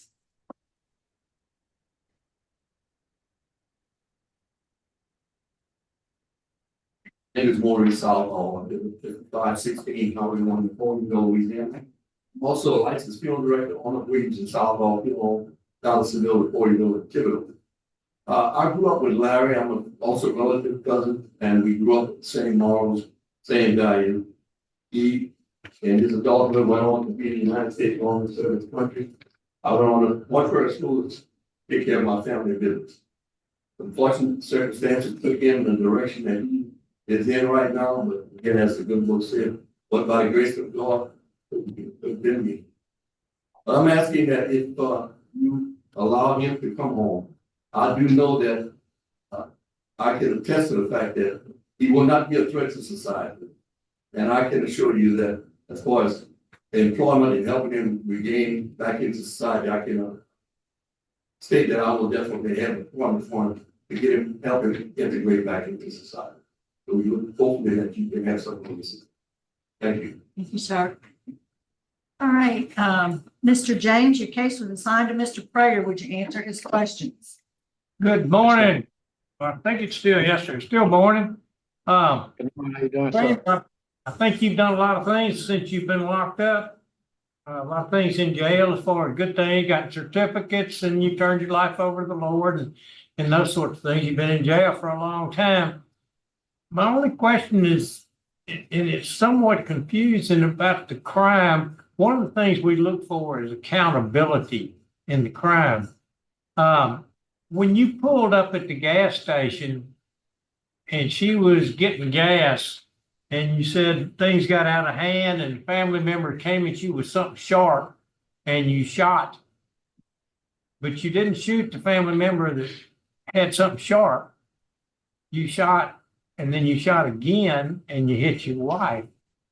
My question to you is, were you trying to kill your wife? No, sir. Were you trying to shoot the person that had something sharp that was coming at you? No, sir. I fired the shot to try to stop him from approaching me. Did you shoot it point up in the air or down on the ground or at him? The first shot I shot up in the air, and the second shot I just shot. Okay, it just doesn't, I mean, sometimes things happen that don't make sense, but that don't make sense to me. Why did you have a gun? I was a truck driver. I used to drive a truck, and I bought, I had to go for my protection when I was driving trucks. And you went back to your car, your truck, and got a gun, or did you have it on? Yes, sir. All right. I'm sorry, I interrupted you. Did you go back and get the gun? No, I didn't. You had it on you? Yes, sir. He said he had it on him, Mr. President. Right, I got you. I'm just, I'm just processing. Thank you. Okay. All right. And I noticed that you have one person that's in opposition that's not speaking, and that's Kana Boyd. Correct? Did you know that? Okay. All right. Yes. I don't have any other questions. Any other questions? All right, I don't see any other questions. Mr. James, we're ready to vote. Mr. Prager.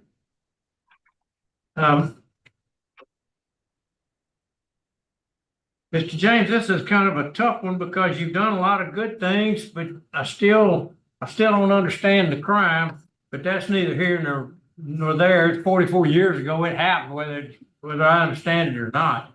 But I don't know, 44 years for a crime and you still have some opposition.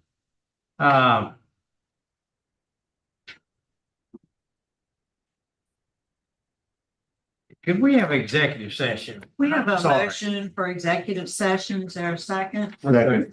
A second. Can you call the roll, please? Renata. Yeah. Singleton. Yes. Prater. Yes. Phillips. Yes. Reed. Yes. All right, we'll be in executive session for a few moments, Mr. James, to discuss confidential matters. We'll be right back. Yes, ma'am.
All right, we are back. It's 11:41. I'll make a motion to go back into regular sessions. Is there any opposition?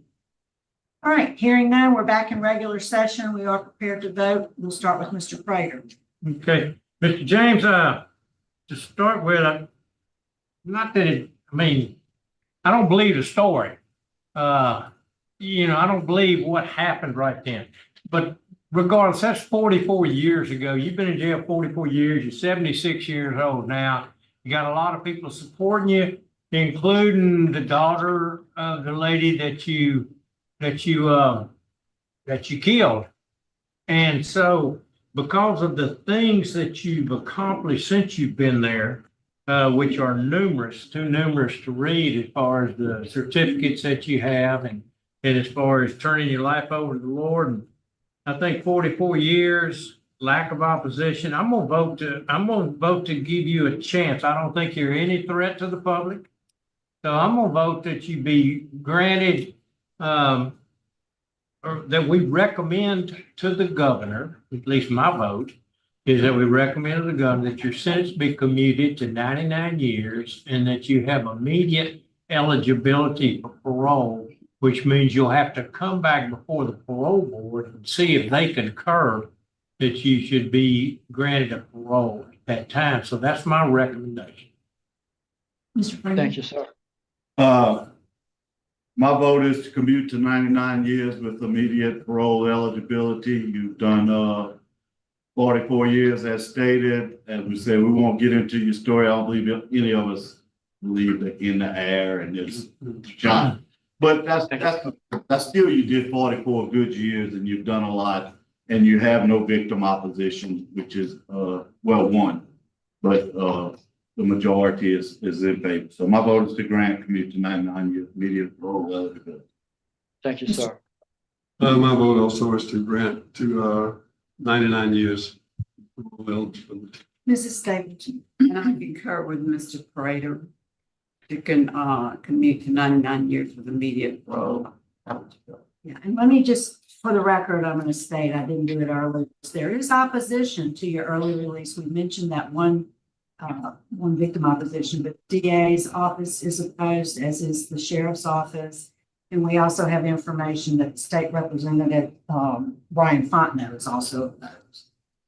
But today, Mr. James, I concur with my colleagues. My vote would be the same, that we recommend your sentence be commuted to 99 years with immediate parole eligibility. And that's based on the support of the parole project, your age, your length of incarceration, the support that we've heard here today. So that's the recommendation we'll make on your behalf, Mr. James. Good luck to you. Thank you, ma'am.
All right, we are ready for Mr. Jackson. He should be here in just a moment.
All right, Mr. Jackson, would you introduce yourself? Tell us your name and DOC number.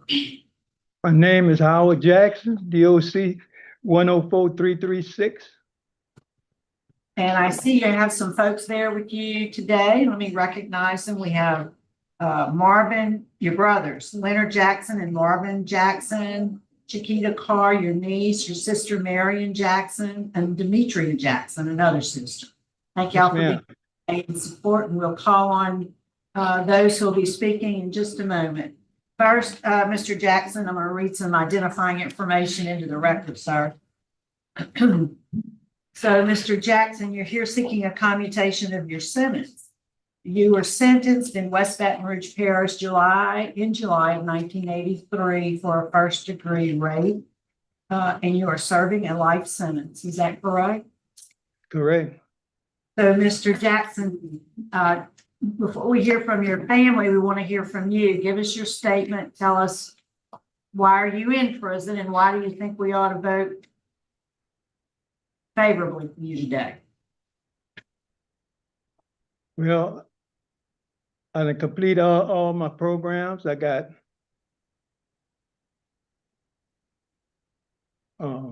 sex offense program. I done finished that. I've been down 40 years and I'm rehabilitated. What did you do to get in prison? Aggravated rape. What'd you do? Yes, ma'am.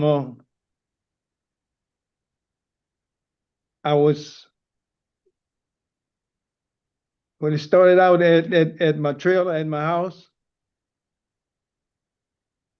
I was full of some drugs then, and I decided to go across the river and get more drugs.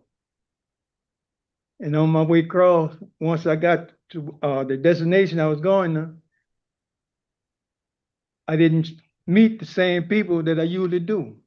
So it was a red Camaro sitting on outside the house on the street. I went there. I bought 2 pills, supposedly prelude. I went back home, and a friend of mine, she told me when I got them, it was baby aspirin. So I went back across the river looking for the Camaro. I found a red Camaro.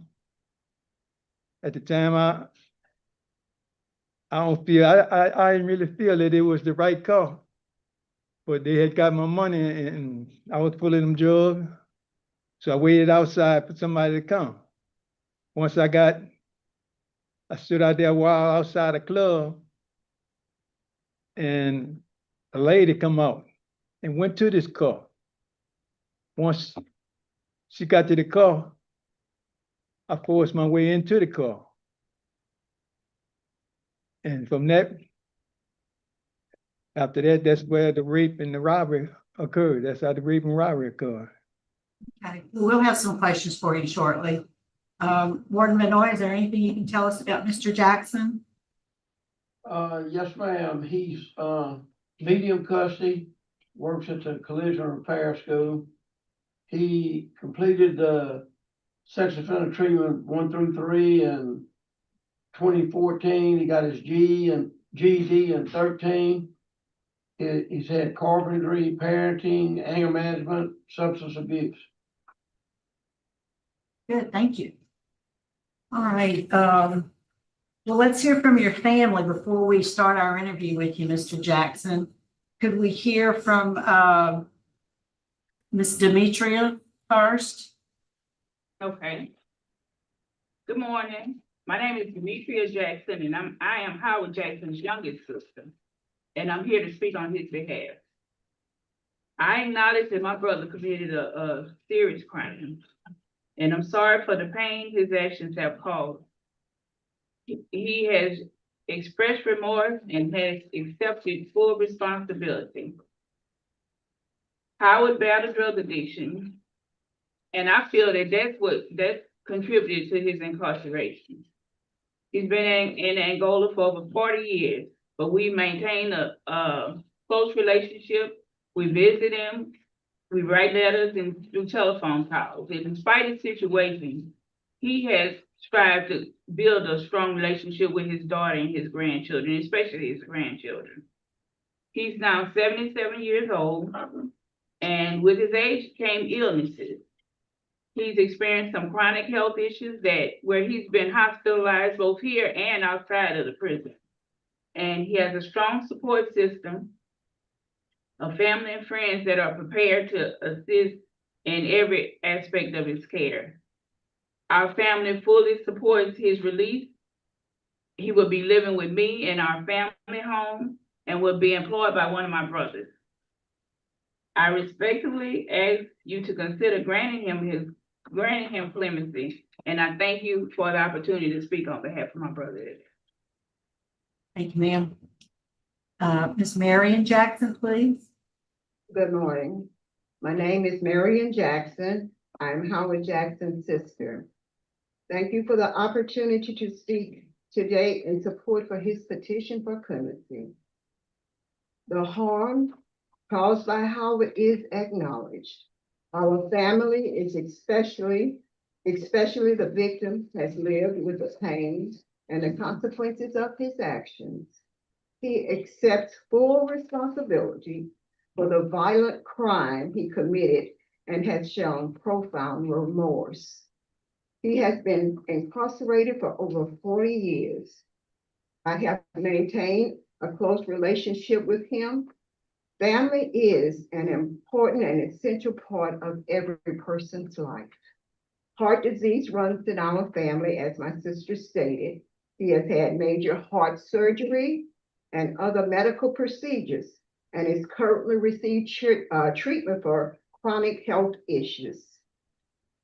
He has recurring pain in his legs and sometimes difficulty walking. Howard actively pursued and completed rehabilitation programs and educational courses which will help him in transitioning into society. Through hard work and perseverance, proudly earned a GED from Baton Rouge Community College. I am proud of his accomplishment. School was always a challenge and a struggle for him and our mother. He rebelled and regularly skipped school. He has committed his life in Angola to personal growth and positive change. He participated in programs.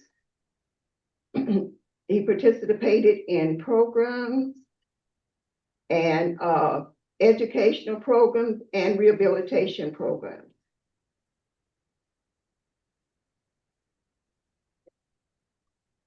He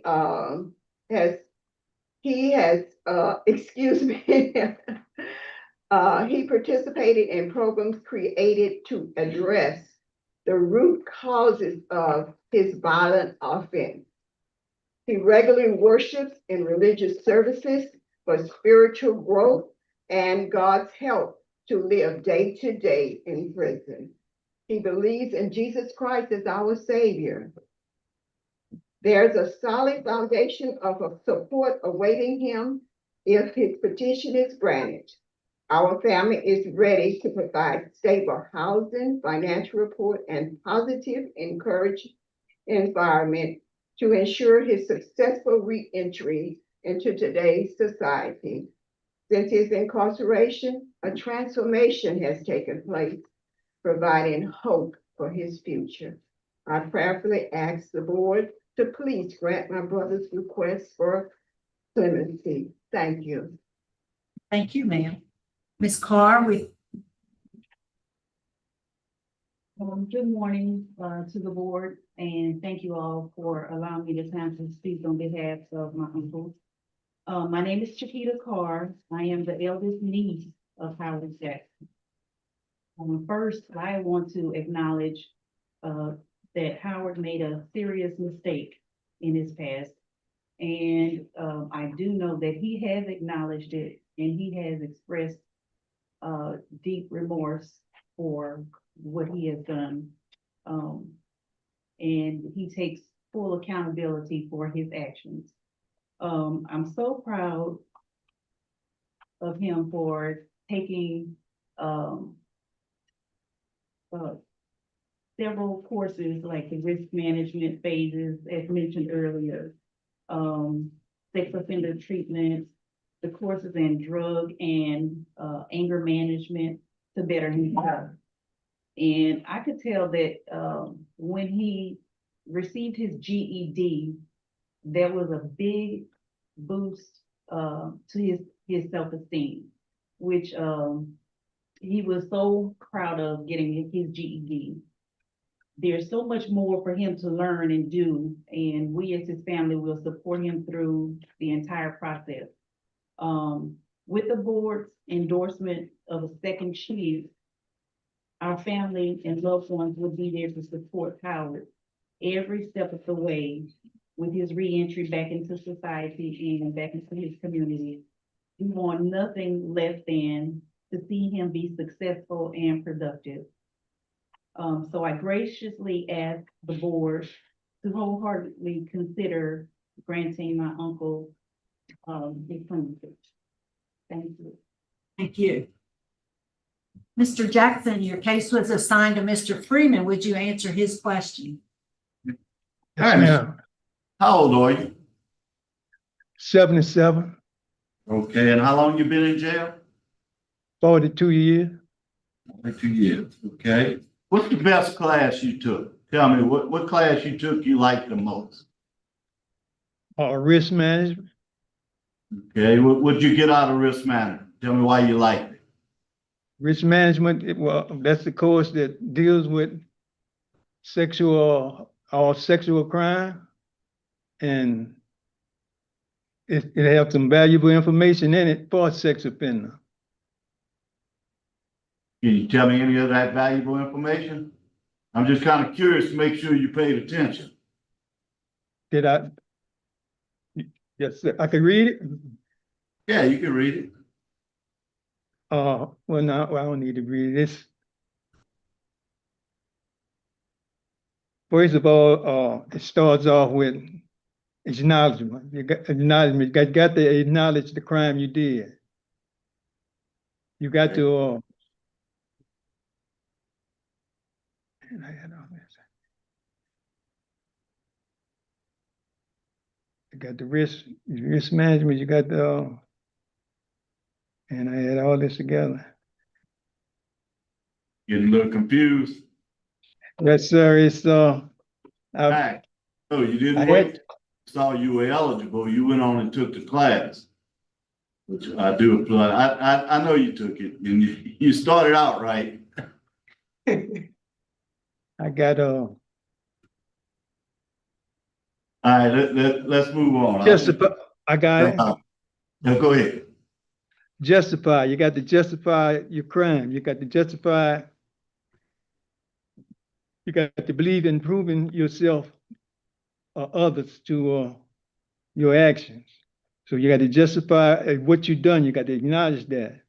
Blame, pointing the finger at somebody else that don't make it. That's to bring you right back to justifying. You got to justify what you did. Denial. You're good. You're good. I just wanted to make sure you took the class and you got something out of it. You just didn't send that. And I can see you wrote notes, so you definitely got something out of it. Okay, Tell me something, back in 3/4/21, what happened? You did so great, you had no disciplinary write-up for 7 years, and you get a 3 and a 5. Tell me what happened on that day. Really, it's the movement from, I was moved from Pine 1 to Oak 1. I had a bottom bunk duty status. And I asked her a whole bunch of times about the bottom bunk. And she told me that she ain't know nothing. But I kept asking. Every time she came in the dorm, I would ask. But the last time I asked her, she blew up. She went to hollering and screaming, but I ended up getting wrote up for, I think it was intimidation. Yeah. But I may have went to it too many times with the same thing, asking about the bottom bunk, because I had a medical duty status for the bottom bunk. Gotcha. It's been, like I said, that was 4 years ago, and the time before that was 2014. So you really been disciplinary free pretty much, besides that one event for 11 years. Okay, and your health. What's the prognosis on your health? You still get seen regularly by the doctor? Yes, sir. Right now, I'm waiting on the operation for plaque in my arteries in my right leg. Gotcha. You did the left leg, but the right leg is still because both legs artery was bad in both legs with plaque. So I'm waiting on, right now I'm in the waiting stage for them to operate on the second leg. Okay, and I do want to note for the record that we have a lot of law enforcement opposition. The victim could not be located, so we have no victim opposition. And I have no further questions, Mr. Mark. Mr. Freeman, any other questions? Yeah, I do. I noticed that when the AG objected, they referred to 2 prior aggravated rapes. So, I went back and looked again, and in 68, you were charged with an aggravated rape. What happened there? Well, the young lady back then, it was about her mama. Her mother wanted me to marry her. And y'all were young? Yep. She was, I don't know how old she was really, but I was around in my 20s about back then. Was she pregnant or something like that? Why would the mother No, want you? ma'am. Well, her mother thought my dad had money, really. And it really wasn't like that. But went to court and they come up with for me to get married. But once after court, everything was dropped. Nothing happening after that. And I never did get back. Let me ask you about 1981. That was also listed. Aggravated rape, armed robbery, aggravated crime against nature. 81? Oh, that's okay. 81. Yes, sir. My crime happened in 83. And you didn't have, on your adult record now, it shows null pros. Were you involved in something and then you were exonerated from it? That it was an aggravated rape, armed robbery, and aggravated crime against nature? Were you? No, that was the charge in 83. Okay. Okay, because I've got 81 here. I know it's confusing. And then I've got 83 here, and 83 says aggravated rape, resisting an officer, simple battery, and aggravated assault. And the AG said that they were opposed to it based upon his 2 previous rape charges. So that's what caused me to see the 81 and 68. He was found guilty in 83. But not the other ones? So Brown preferred 81. You want to say at the top. I'm just going by what I told Dave. He'll tell you. Okay, I well, think it happened. all right, it was 81 and didn't come to trial until 83. Offense day was 83. Okay. All right, that was gonna be my question based upon the AG statement. Any other question? You don't remember anything from 1981? Because that is a separate charge. What they say. No, sir, I don't. I don't ever remember getting arrested, because that's a big deal. Okay, thank you. Any other question? It was another charge, what was the other charge that aggravated? You're a third offender, so. Yeah. I'm curious about that other. AG says we are opposed based upon the violent and sexual nature of the offense, based upon the subject's criminal history, including 2 previous arrests for aggravated rape. That's where I got it. So we're looking on his adult record report. Yes. 1981, arrest date February the 20th, 1981. Agency is EBR. Offense is the aggravated rape, armed robbery, aggravated crime against nature. And then the disposition is like the district attorney's office threw it out. Okay, so not cross. Yes. And then 68, it said not a true bill based on the report by the grand jury.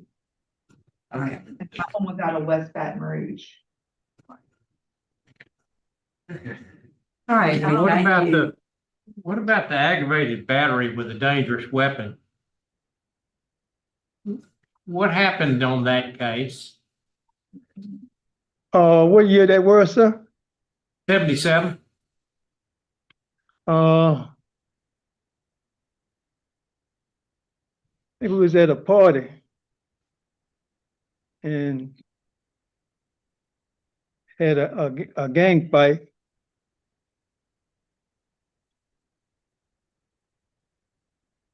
And yeah, I think I did cut somebody on the hand. You had a knife and you cut him on the hand? Okay. And on the rape case that was null pros, that was not prosecuted, you were in your 20s. How old was the girl? You said you didn't know, but how old was the girl? In my 20s, let's see.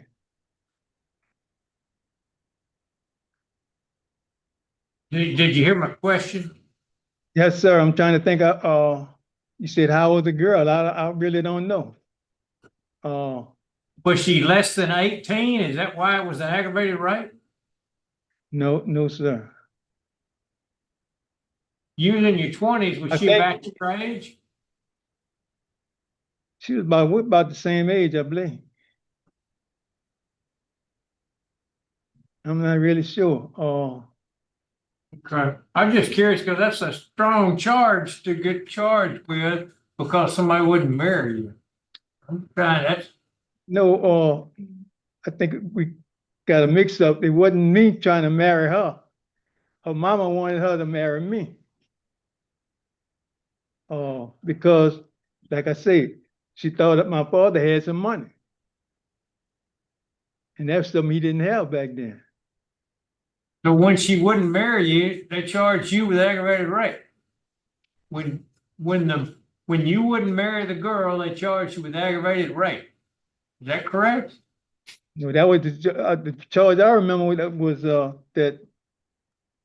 was the original charge, aggravated rape. They charged me with rape.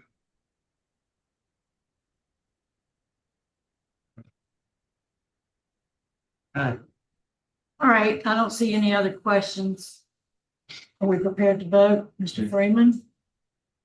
No, Mr. Jackson, you got a good interview. You served 42 years, and I was strongly leaning toward granting, but when we start discussing this criminal history, it really raises some concern with me, and today I'm gonna have to vote to deny criminal history and law enforcement opposition. Mr. Tillis. My vote is to grant the 99 years with immediate parole eligibility. Ms. Stapleton. My vote is to deny based upon AG's opposition, DA's opposition. They feel like you're a danger to society. You're very vague about your previous criminal record. Mr. Craig. My vote is to deny, based on criminal history and opposition. All right, Mr. Jackson, you didn't get the votes you needed today. You needed 4 votes that were in your favor. I want to, so today your application's denied. I want to congratulate you on getting your GED and the other work that you've done. And thank you, family, for their support. Good luck to you, sir. Thank you.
All right, Mr.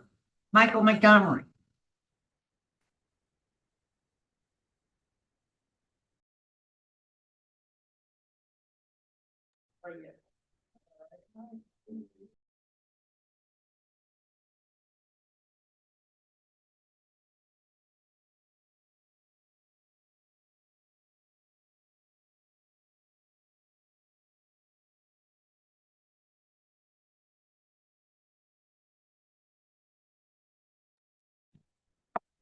All right, Mr. Montgomery, good afternoon, sir. Good morning. No, it's afternoon. Oh, good afternoon. It's while your family is getting situated, would you introduce yourself, tell us your name and DOC number? Michael Montgomery, 123634. 36, I'm sorry. 1274. 127436. There you go. That's the one I got. Okay. Mr. Montgomery, let me acknowledge the folks that you have there with you at Angola today. Speaking on your behalf will be your wife, Jennifer Montgomery, your daughter, Brittany Leday, and your brother, Edward Montgomery. Also present, John Leday, your son-in-law, your Uncle John Morrison, your sister, Ladasher Whitmire, brother-in-law, Joseph Whitmire, Betty Boudreaux, your sister, Sandra Williams, your sister, and a sister-in-law, Tremisa Montgomery. Thank you all for being there in support today. We'll call on those we have identified as speakers shortly. First, Mr. Montgomery, let me just read some identifying information. Sir, you are seeking a commutation of your sentence. You were sentenced in the 15th Judicial District, that's Lafayette Parish, in October 1989 to a life sentence for second-degree murder. Is that correct? Yes, ma'am. All right.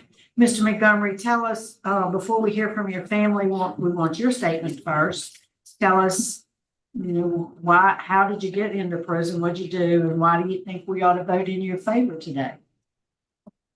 First, I'd like to say that I'm very sorry and very remorse for my actions and the pain and suffering that I caused the Browns family.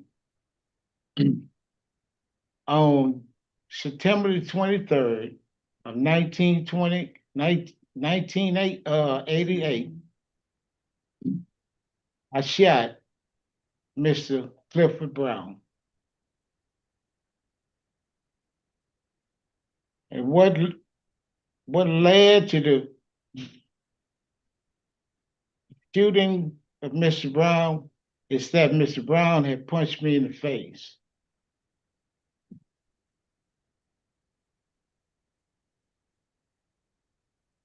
So, since as I sit before this honorable board today, I am not the same person I was then of this incident of September the 23rd, 1988. I'm a better father, better man, and better person. I have made changes in my life through the programs, victim awareness, and my life is not based on me and what I want, but it's based on helping others. I'm a better person today, emotionally, mentally, and spiritually. And the vote, excuse me, and the vote from the honorable board today would be a vote for a changed man. Thank you. All right, sir. Warden, what can you tell us about Mr. Montgomery? Okay, he lives at Camp F, Dorm 4. He's a minimum aid trustee. He's a dorm orderly. He's got 4 DB reports since he's been here. He's had Thinking for a Change, victim awareness, anger management, and 100 hours. Thank you, sir. So could we hear from Miss Jennifer Montgomery? Yes, ma'am. Good morning. Morning. Good afternoon. Good afternoon. My name is Jennifer Montgomery, and I've been married to Michael for 2.5 years. And I noticed he has been a changed man. He has changed. He's very kind, very humble. And he's ready to do things different and better for himself, for his family. He's a God-fearing man, kind, gentle. I mean, he's very respectful. He do a lot for everybody. So, I mean, I'm just asking everybody to forgive him, give him a second chance. Because God forgiven us all, and he knows that God and his family is on his side. And we just asking the honorable board to forgive him and give him another chance. All right, thank you. Ms. Brittany Leday. Hello. My name is Brittany Leday. I am Mike's daughter. When my dad was sentenced, I wasn't even 2 years old yet. And so my relationship started with my dad visiting him in the parish jail, which my grandma would make sure I had a relationship with my dad weekly. She was bringing me to see my dad. While visiting my dad, we would always take a lot of photos, for sure. We would play games and often color a lot because that's like one of my favorite hobbies. During the weekly visits, my dad would call home just to make sure everything was good. He would always check in. He would always ask how school has been for me and always encourage me to be on my best behavior and make sure I make good grades, which I did that through elementary all the way to college. I was an honor student. And to be rewarded, my dad would always have like crafts made for me, things like that, to reward me for my good behavior and my good grades.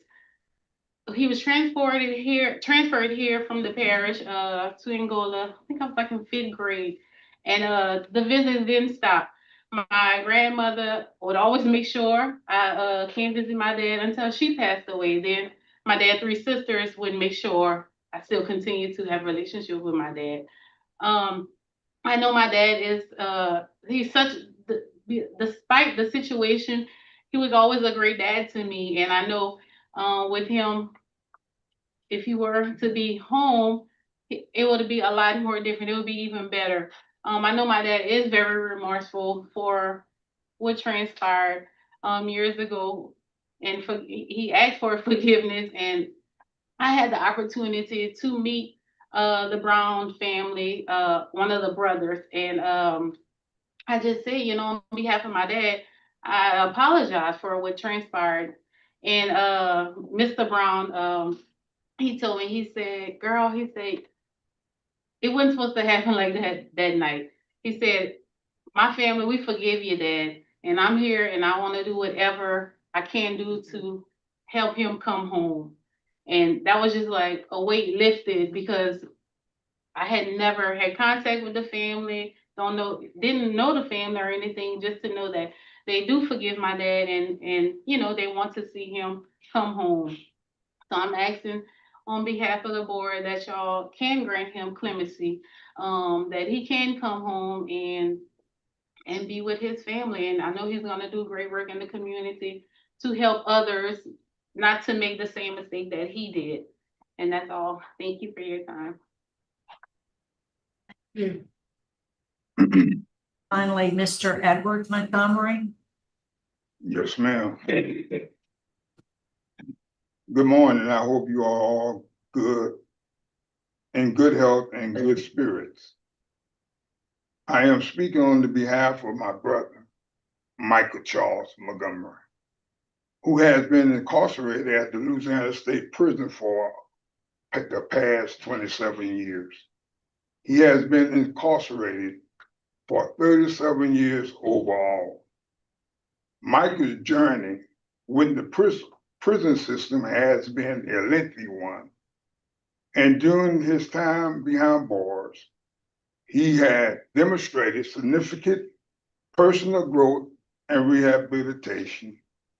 He has actively participated in various education and vocational programs offered within the prison, which have not only enhanced his skills, but have also instilled in him a sense of responsibility and the desire to contribute positively to society upon his release.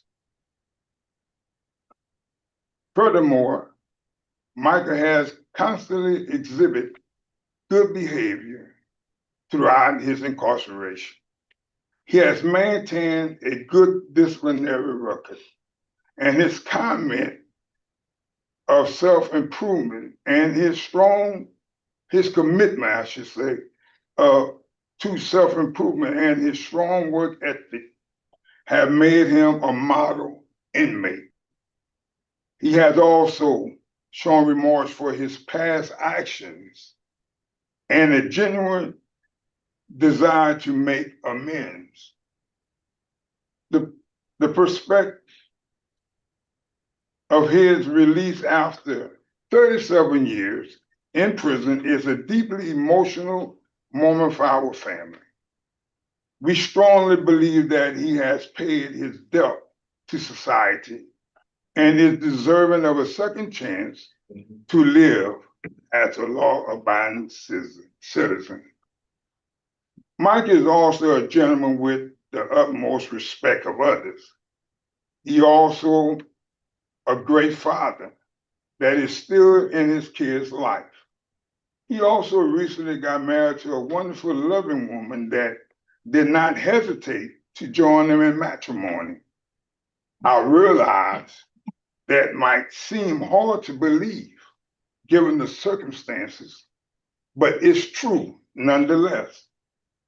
I understand that the board, now I kindly ask that the board consider all these factors in evaluating Michael's fate for clemency, parole, or any other means of release that may be available. I understand that the board process involves a thorough review of any inmate's case, including their behavior, rehabilitation efforts, and potential risk of society. I believe that Michael Charles Montgomery is ready to be in society. Thank you for your consideration. I pray in the name of Jesus that you can find in your heart to give Michael a second chance to live as a law-abiding citizen. I appreciate your time and attention on this matter. Yes, sir. Thank you. Thank you, Mr. Edwards. You're welcome. All right, Mr. Michael Montgomery, your case was assigned to Mr. Prater. Would you answer his question? Good afternoon, Mr. Montgomery. How are you? Fine, sir. How you doing? Doing good, doing good. The way you tell the story, a fella punched you in the face, you pulled out a gun and shot him dead. But in reading the 250 pages or so of case, it appears that it was more to it than that. Do you start over with when you first saw him that evening and tell me what happened? Okay. I was exiting a lounge at the same time that Mr. Brown was entering the lounge. And as I was leaving the lounge, Mr. Brown was coming into the lounge where he bumped into me. And then asked me whether or not if I had a problem. I then asked Mr. Brown if he had a problem. And as Mr. Brown continued to walk through, go inside the lounge, I kept my eyes on Mr. Brown. As I entered the door, I went outside. About 30 minutes after that, as I was leaving to go in the direction of my car, I noticed Mr. Brown in another mill standing in the same direction that I had to take to get to my car. And as I walked that way, Mr. Brown approached me again. And that's where the punch came in at. That's why he punched me. As he punched me, I staggered a couple of steps and pulled my gun from my wayside and shot him one time. And I proceeded to my car and I went to my apartment for like 30 minutes. From the apartment, I went to my uncle's John Morrison house, and shared with him what had just taken place with me. And under the grievance of him, he took me to turn myself in to the police, Okay. the Lafayette police. Did your partner hit him with a big hickory stick?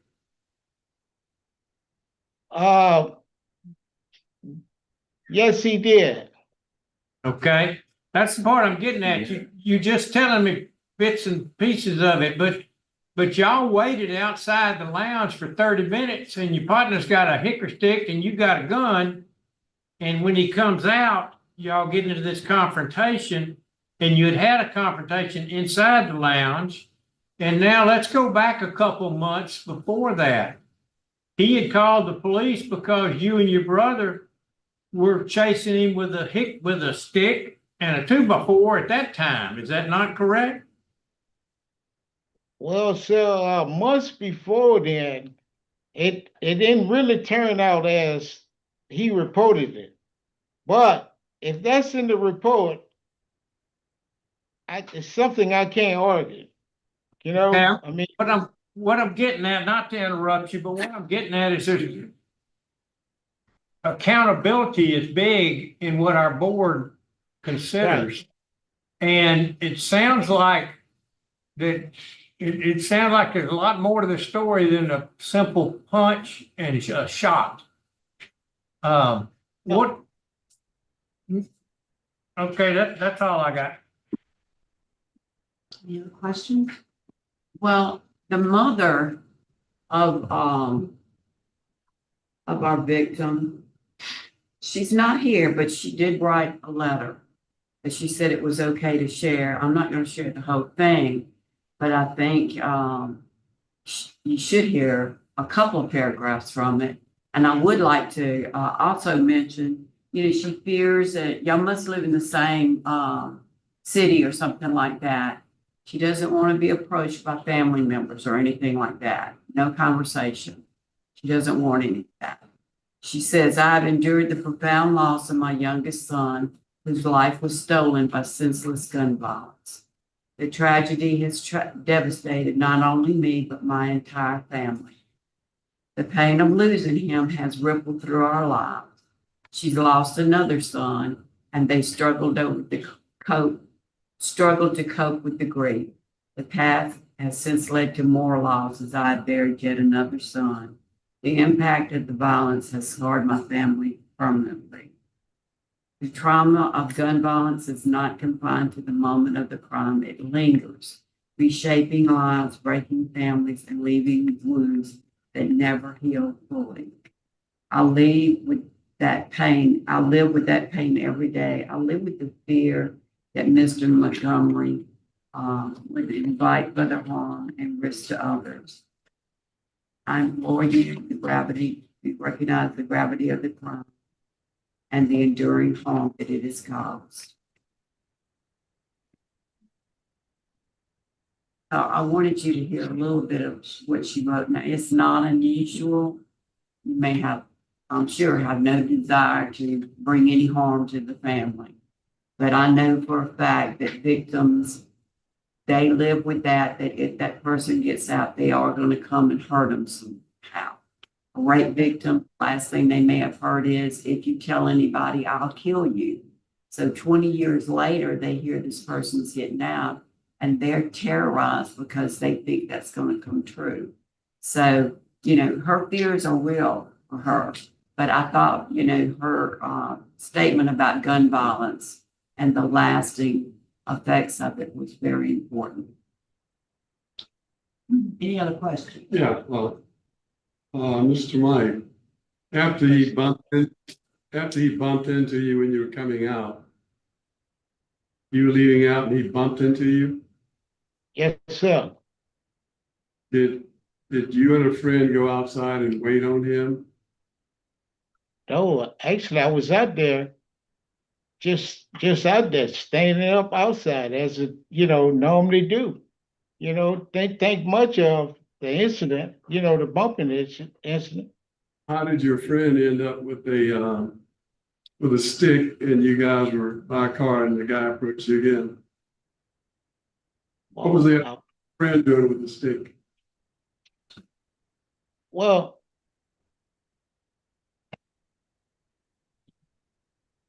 Yeah, brother. I,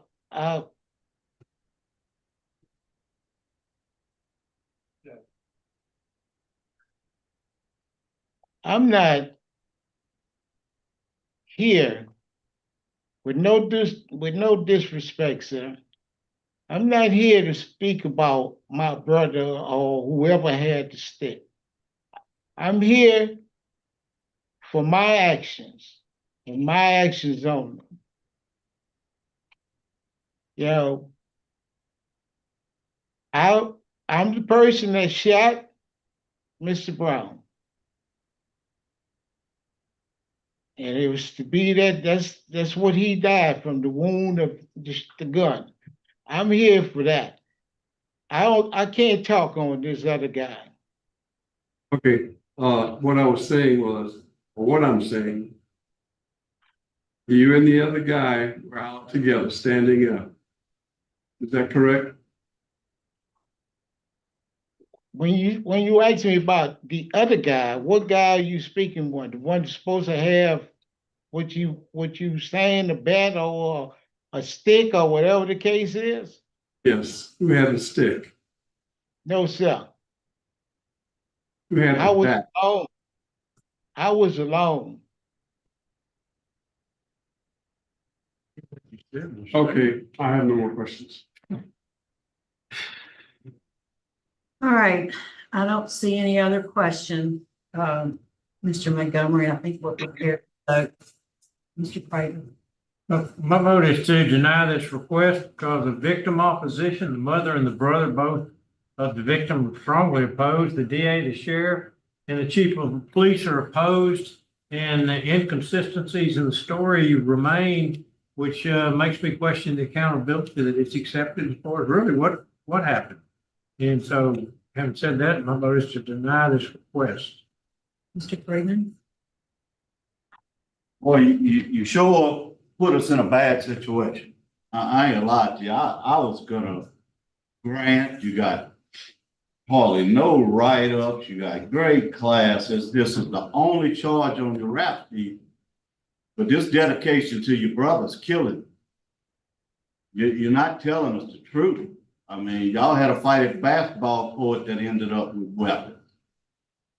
I mean, that's all we wanted to know was the truth, but you keep trying to, you're trying to take the rap for your brother, I guess. I don't know why. He's out, he's done. But I got to agree with Mr. Prater. I have to deny. That's just way too many inconsistencies. Mr. Tillis. My vote also is to deny. I concur with Mr. Prater.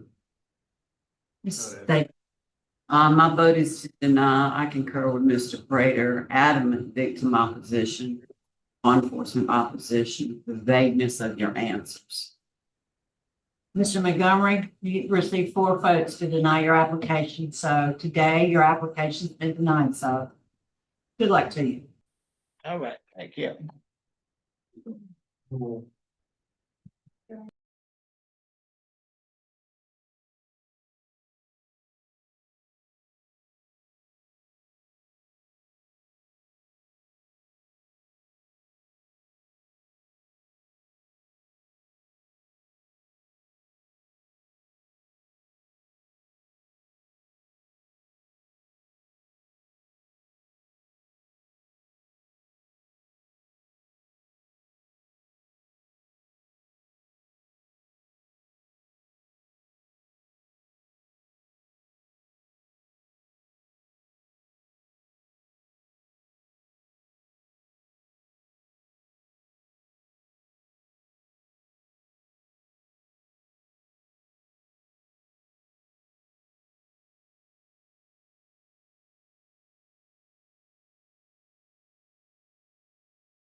All right, Mr. Stewart, good afternoon, sir.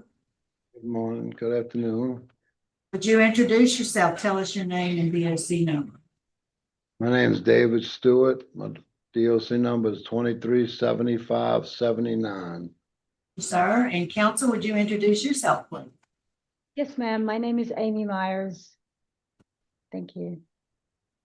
And let me recognize your guests there with you. At Angola, we have your daughter, April Gunner, sister, Amy Tujak, and on Zoom, we have the Parole Project, who's also in support. Did I miss somebody? Who else is there? We have Miss Carol DeMuth. She was a backup speaker, but she was speaking today. Carol. And Renee Giordano. Is she's not here? I'm April's mother. Okay. Well, thank you. Thank you all for coming. And here in opposition, we also have representing the district attorney's office, Mr. Randy Myers. Mr. Stewart, you're here today seeking a commutation of your sentence. You were sentenced in Jefferson Parish, the 24th Judicial District. You were convicted, or sentenced rather, June of 2009 to a life sentence for first-degree robbery. Yes, Is that ma'am. correct, sir? It's correct information. Yes, ma'am. So tell us, we want to get your statement first before we hear from your family members. Tell us what got you to serving a life sentence in prison, and why do you believe we should vote favorably for you today? Yes, ma'am. I was first would like to thank the board for giving me a hearing. And I was self-employed for several years prior to this conviction. I had a construction and remodeling business. And basically, during the times I've noticed in the last few years prior to this, from the times of like November to January, my business would go down, would slack up, whether it was, holidays coming or something, my business would slack up. In the past, I would do other unsavory things to try. I had 11 men working for me at that time. I was bonded and insured. I was a member of the Better Business Bureau with my business. And during those months, things would just go bad financially. My nephew was working with me, my sister's son, he was working with me. We was both at the time I had started gambling. My financials was bad, and I was panicking. I was in dire straits, and I did work at this business, and I felt I needed to do something, and we robbed this place. My nephew, in my mind, I figured that, it's not as bad. My nephew said, Uncle Dave, I got a BB gun. And my twisted mind and thinking at that time, that distorted thinking, that I tried to justify that, okay, well, it's a BB gun, no one's going to get hurt. And it was terrible. It was terrible that I allowed my nephew to even be a part of any of this. I was his uncle. I was a role model. He looked up to me all his life, though I still allowed him to even participate in this. If I thought it was something that I was going to do that, I had no business even involving that boy. He was a young man. And the reason you serve a life sentence is because you're redeemed an habitual offender for you're a fifth offender. Yes, right? ma'am. I do have other priors. I was selling drugs. I sold drugs a lot during my life. I worked with some very unsavory people. I've been doing drugs since I'm 16 years old. That's no excuse. I choose the people I choose in life. I chose the wrong choice. Okay, well, tell us what you've been doing, what you've been doing since you've been in jail that would. Since I became incarcerated, when I first got, I had 25-year sentence, and I was at Cottonport. And then a year later, they took me back and billed me under a habitual offender bill. And they gave me a life sentence and sent me to Angola. Since arriving at Angola, which I know you hear people, you come to prison and you get God, and then you leave prison and you don't get God. I know. But in 2009, I came to Angola, June 29, 2009. I did turn my life over to God. I changed. I became the man that I should have been at the age of 43. Like I said, the responsibility, the things that I allowed my nephew to do, he took it upon himself. And by me telling that boy, giving him the things to do that, he went on and to do other things without me, and that's my responsibility. But since arriving in Angola, I know you hear that people have changed, they're not that same person anymore. I gave my life to God. At that time, I started taking programs to better myself. I enrolled in a Bible college. I became an inmate tutor, got my bachelor's and associate's degree. Like again, you hear that people's not that person when they come. I know you always hear that, but I'm not that addicted, self-centered person I once was. It wasn't until I came to Angola and got the programs. I was in prison 2 other times of my prior offenses. And obviously I did 24 months in federal prison for cocaine, and I did 30 months in state prison. And just obviously that wasn't enough time. They didn't have programs. They didn't have that that Angola did offer me, the anger management, the things I was able to better myself with. And today I'm not that man, that addictive, self-centered person. I felt the world owed me something. The world didn't owe me nothing, but I only was able to learn that through the programs. Anger management. I had anger issues all my life. I didn't realize it, but it wasn't until I took the programs here that was offered to me at Angola that I was be able to realize that the person I was. Taking the courses I took at Bible College as a student and now as a tutor, I was able to learn. I came to Angola at 43 with a life sentence. I didn't know about coping skills. I didn't know about conflict, man. I didn't know how to grief. I had grief. I didn't know how to apply those things to my life until I took the programs I did take here. And I feel that the other time wasn't enough. If you look at my record and you was to ask me, well, why should we let somebody out like you? And I would look, if I was a person, I would look and I'd say, this person, no, he doesn't deserve to be out. Look, he has not stopped reoffending. And that's how I would look. But until I became the person I am now, I understand that. And that's why I feel that I have the coping mechanism that I didn't know was available, I didn't know existed. I didn't learn it till I was 43 years old when I came to Angola and utilized. You can come to prison, you can either be a better man or a worse man. I've learned there's no gray area, there's no middle. Either you can become a better man or a worse person. And I just chose to be a better man and try to use everything that these people offered me to become that person that I am today. Well, we'll have some questions for you shortly. Warden Benoit, is there anything you can add about Mr. Stewart? He's a B-class trustee. He is an NOBTS tutor. As he said, he's graduated from NOBTS. He's only had 7 DB reports since he's been here. In addition to NOBTS, he's had 100 hours, graphic communication, and anger management. His tire score is low. He's no problem to us. Good, thank you.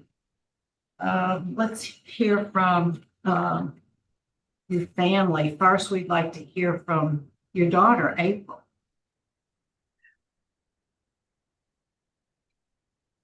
We'd just like to know what you would like us to know.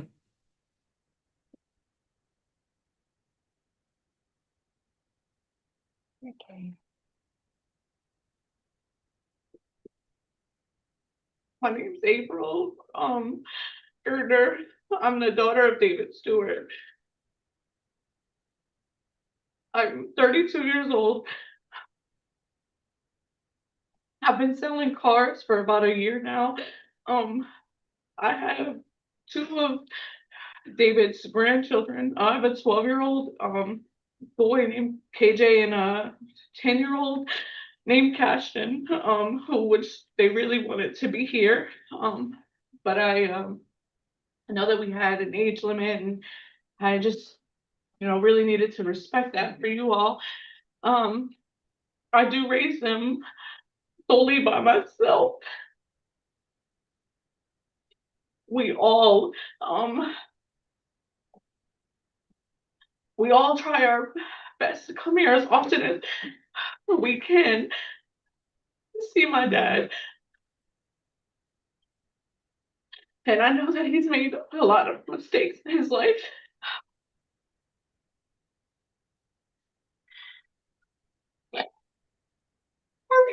It's okay. It's okay. It's okay. Take your time. We really like.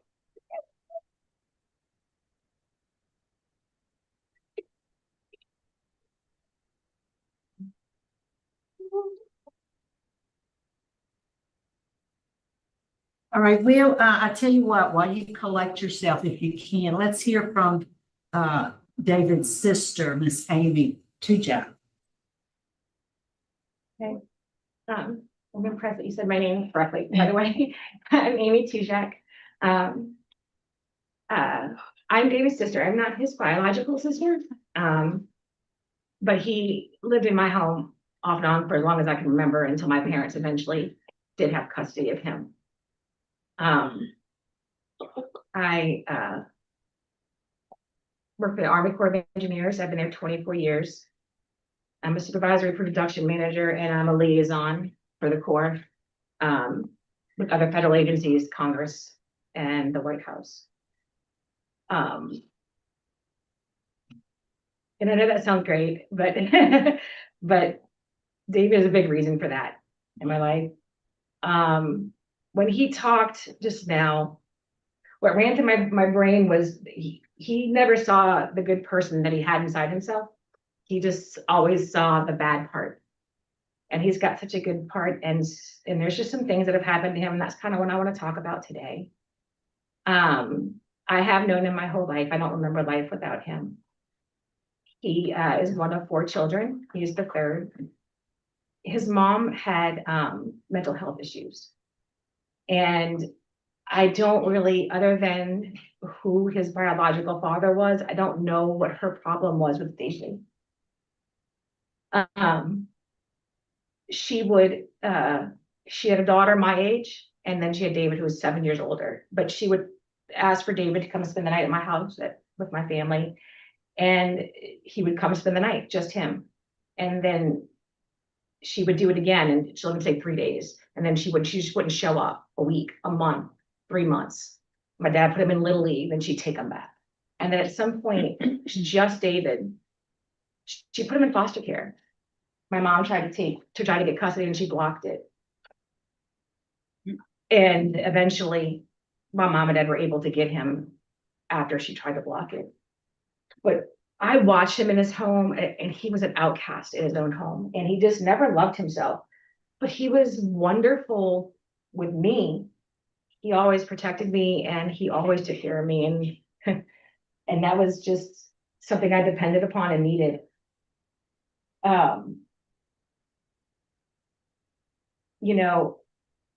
The last time he was home, he did have an established business. He was doing great.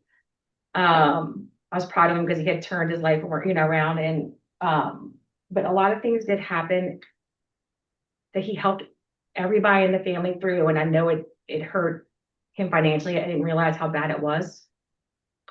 But in 2004, our mom died, and that was October, and then Katrina happened. But before Katrina, he moved in with my dad to take care of my dad because I wasn't living in town. And so after my mom died, he took care of my dad, and to help me move, he came to my house and he painted it for me for free. And then we were supposed to move the weekend of Katrina. We couldn't, so we all evacuated to my aunt's house, who's online. And then he came back to make sure that the house that we had was safe for me and my family, and my sister and our sister and her family, and him and my dad. And we all came back, and then he went to back to my aunt's house just to paint her house to help her because she had helped us. It was just this back and forth thing where he just kept helping everybody. And he felt very responsible for my dad. And he stayed there and he took care of him.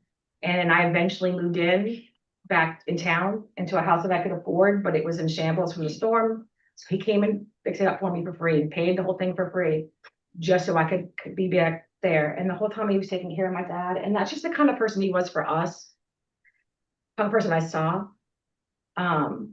He has kept a relationship with me, my children. One of my children wasn't even born. She was born in 2010. He sent presents. They have visited him here. And he's just made sure he knew exactly what was going on and talked to them and has been a part and supported me. And I really need him to support me. Our dad died in 2020, and then our little sister last year. And I would like to have him home. I feel very alone, and there's just something different, you know. He has this attitude that's just so different. It's, you know, I know what I want, and if I don't get it, that's okay. It's what God wants for me. And that wasn't David before. It's a big change. Well, we appreciate you sharing all that with us. We do. All right, thank you. All right. Mr. Blake with the Parole Project. Good afternoon to this honorable board. Channing Blake with Louisiana Parole Project, appearing on behalf of Mr. David Stewart. Because of his programming and his classes, him attending church weekly, his him achieving a bachelor's degree, being an inmate tutor, and amongst other things, he's actually been accepted into our program. If the board deems it necessary to give him a favorable recommendation, we're going to give him transitional housing. We're going to help him with employment assistance. We're going to also do consumer skills and many other programs that we have here at the Parole Project. So based upon his rehabilitation and his strong support system, we ask that you grant him a favorable vote today. Thank you. Thank you. Myers, we'd like to hear your presentation. Yes, ma'am. Thank you.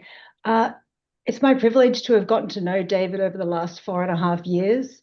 I don't take it lightly who I work with. Like Parole Project, I'm very picky, and David was an easy choice for me.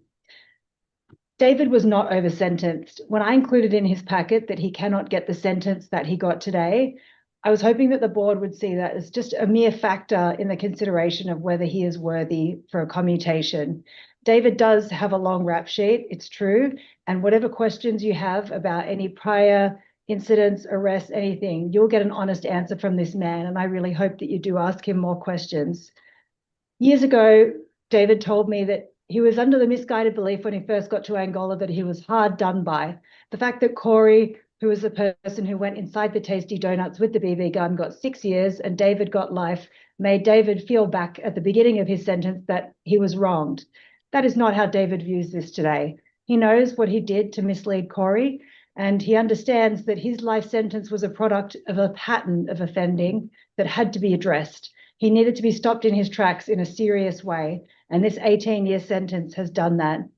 David's talked to me about addiction being a lifelong affliction, and that it's not something that one can just go and do, you know, celebrate recovery and then you're done. He understands that recovery is part of daily life forever.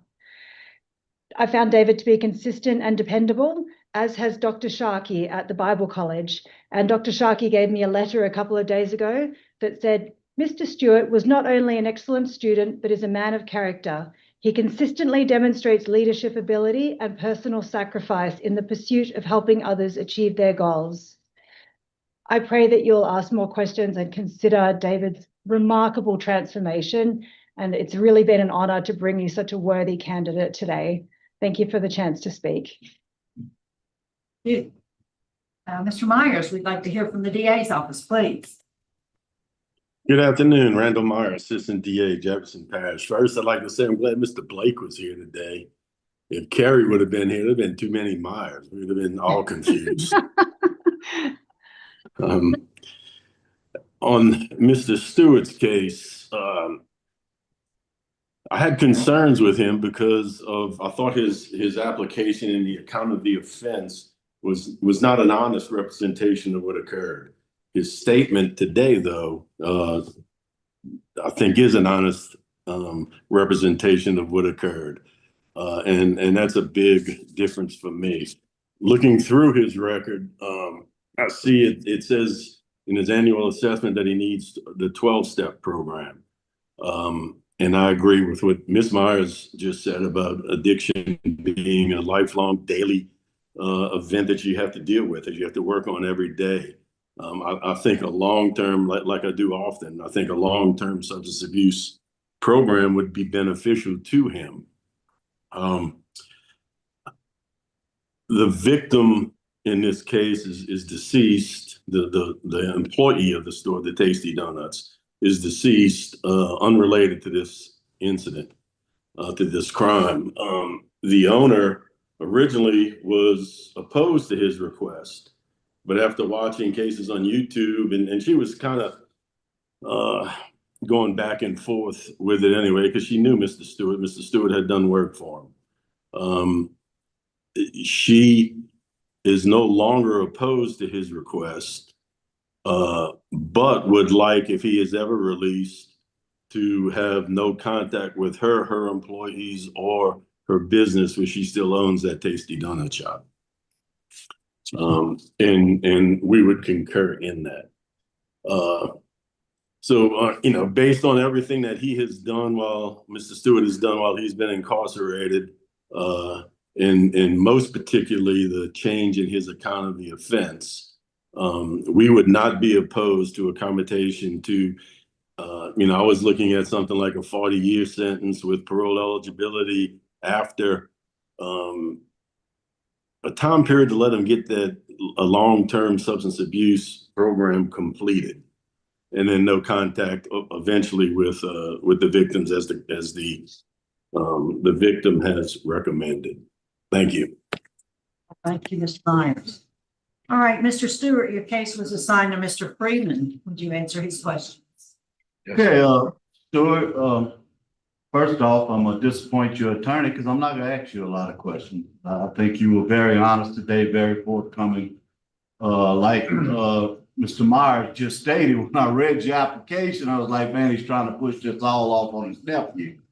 But you sat here today, you took full responsibility. My only question I was gonna ask, what was the longest period you ever served in prison, which was 30 months? And, sometimes it takes something like this to get our attention. I mean, we don't grant a whole lot of fifth felony offenders. But I think you've done everything. You've taken great classes. You took care of the gravely ill, which I think is great. I'm gonna vote at my time, but as you can see, I'm very proud of the accomplishments you've made since you've been in prison. Thank you, sir. Thanks very much. Any other questions? All right. I don't see any other questions, Mr. Stewart. So I think we're prepared to vote. Mr. Freeman. Okay, Mr. Stewart, my recommendation today that we commute your sentence to 30 years with immediate parole eligibility. Yes, sir. Thank you. Mr. Teller. I concur with Mr. Freeman. Commutation of sentence to 30 years, immediate. Mrs. Stapleton. I concur with Mr. Tillis, and also I would put as a stipulation, I recommend a long-term DOC approved substance abuse program. Mr. Prater. Okay, thank you for pointing that out. I concur with Mr. Freeman. And I just asked him about the long-term substance abuse, and he said we would deal with that at the parole hearing. So that straightens that out. So my vote is to recommend to the governor that we commute it to a 30-year sentence with immediate parole eligibility. And we'll deal with the long-term substance abuse at a parole hearing. Should that happen.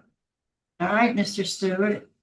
You got the votes you needed. I do concur with my colleagues based on the hard work that you've done, the support of your family, the fact that the victim has changed her opinion, no opposition. So we're going to make that recommendation on your behalf. Good luck to you, Thank you. sir.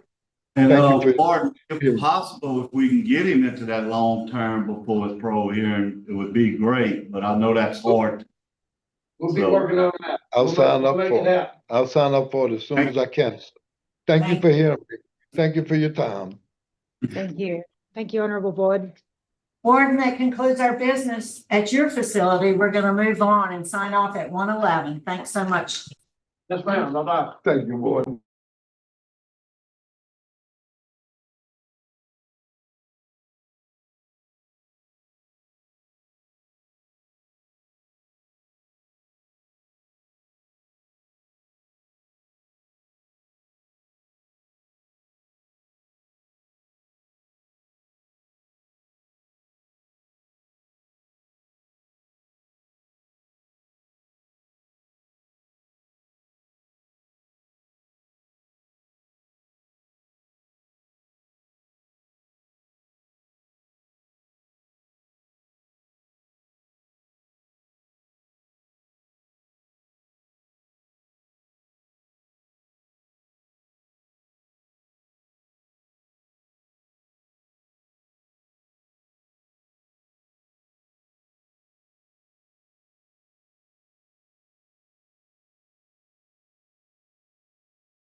All right, the board is reconvening. We are now at David Wade Correctional Center. It is 1:15 in the afternoon on Monday, September 8th, 2025. Warden, would you and your staff introduce yourself for the record, please? Deputy Warden Brenda Ackland.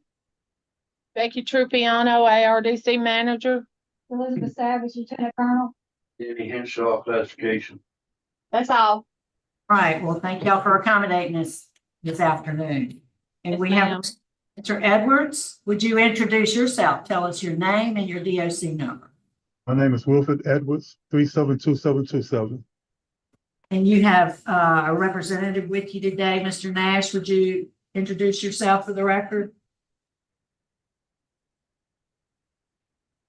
I don't see him. Is he on?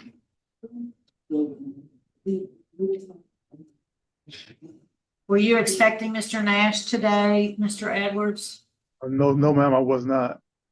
Okay, well, if he dials in, we'll hear from him. He's just not in on the Zoom yet, so you're ready to proceed? Yes, ma'am. Okay, for in support today, we have on Zoom, well, here with us, we have your mother, Miss Josephine Edwards, and your cousin, Teresa Edwards, and then Crystal Woods is on Zoom and also wants to speak. We do have opposition today, all on Zoom. We have Lakeda Carter, who wants to speak, Marshela Smith also wants to speak, and Quanella Smith. She'll be speaking also. We also have a representative from the DA's office in the 14th Judicial District, Mr. Johnson, and he'll be speaking on behalf of the DA as well. First, I'm going to read some information into the record, sir. So, Mr. Edwards, you're here today seeking a commutation of your sentence. You were sentenced in the 14th Judicial District in Calcasieu Parish, January of 2012. You convicted of manslaughter. You received a 25-year sentence. You do have a parole eligibility date, which is in November of 2031, but you have a good time mandatory release date prior to that, earlier that year in February of 2031. Does all that sound correct? Yes, ma'am. I didn't know I had a parole date. Yep, you have a parole eligibility date is November 15th, 2031. Okay. But your good time date is prior to that. Okay. Your good time date is prior to that. Okay. So you'll That go means home it's before your that parole date. date. Okay. All right. So before we hear from your family, Mr. Edwards would like to hear from you. Tell us what landed you in prison. How did you get this lengthy sentence? Why do you think we should vote in favor of you today?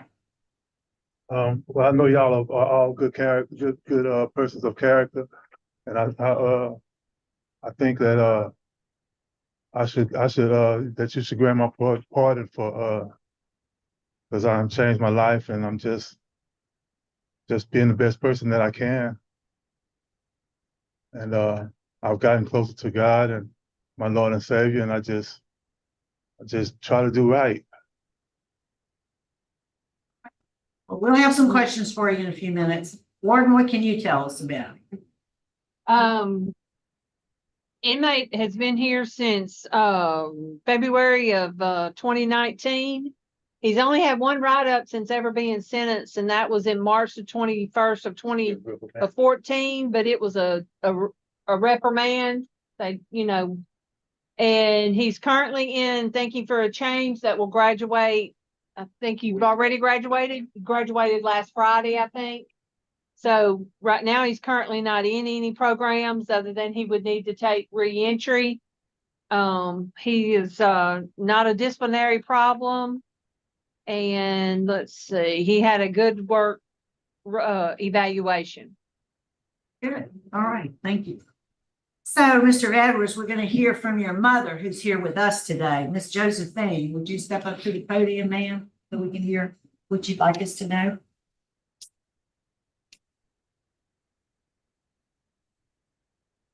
I can only see her. She's down at the bottom. My name is Josephine Edwards. I am Wilfred Edwards' mother. The Bible says in Proverbs 22:6, to train up a child in the way he should go in the Lord, and when he is old, he will not depart from him. I brought up Wilfred in the Lord's church with the teaching from the church at home. But when he was young, he departed. But now he is old. And the Bible says he will not depart from it. God is love. He knows God's word, the things he must do as a Christian. I pray that you all will please give my son his freedom, because he has taken accountability for his action and has shown his remorse. his family, as his family, we are ready to give him support he needs when he is released to be successful. Thank you for giving my son the opportunity. I believe he deserves a second chance. Thank you. Yes, ma'am. Thanks for being here. Miss Teresa? Are you gonna be speaking? No?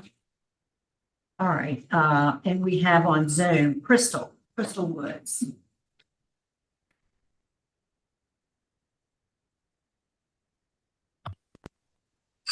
Good afternoon, Your Honor. Oh, yeah. Sorry. Good afternoon, Your Honor, and to the board. Thank you for giving us this opportunity today to come before you. My name is Crystal Woods. I am the sister, the baby sister of Wilfred Edwards.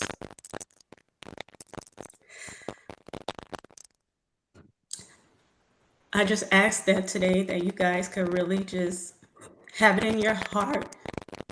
I truly believe that my brother have learned his lesson, and the programs that he have gone through have helped him to rehabilitate. He has, through our conversations, he has shown and told me his remorse. We know that this is a serious crime that he committed, and he has taken full accountability for his actions. We ask that you give him the opportunity to go back out into this world, give him a second chance, as he has gone through he's been locked up for about 14 years, I believe now. He hasn't been in any trouble. He has gone through substance abuse, drug, alcohol programs. He has gotten his GED. He has continued going to church, praising God, to change his life around. He has not been perfect throughout his life, but everybody deserves a second chance. We all know that it's unfortunate and it's very sad that what happened. And to the family that's there today, I've never gotten to speak to you, but I just want to tell you that I'm sorry, so sorry for your loss, because I know it hasn't been easy on your side as well. My brother has 4 daughters whose life they have grown up, and he has not seen them grow up at all. He has 1 baby girl that is a senior in high school this year that will walk that stage. And if he's given the chance to be released, that he would at least get to see that 1 daughter cross that stage. He also has a huge family, a big support system on the outside that is waiting for him to come home, that will be by his side to help him to rehabilitate and to successfully reintegrate back into society and to be a great asset to the community. I have served in the Air Force for 20 years and I just retired. I have seen my brother maybe 5 times in these past 14, 15 years, but I am capable and I am able to assist and help him to where he needs to be in society if he is released. Thank you for giving me this opportunity. I hope you can find it in your hearts to give my brother a second chance and give him clemency. Thank you so much, Your Honor, and to the board. Thank you. All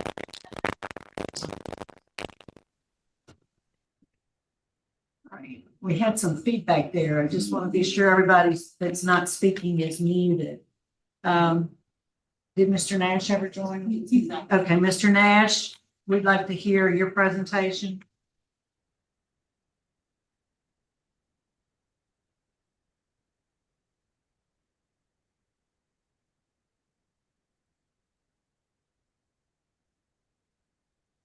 Hello? Sir, we hear you. Okay. Good afternoon. Madam Chairman and members of the board.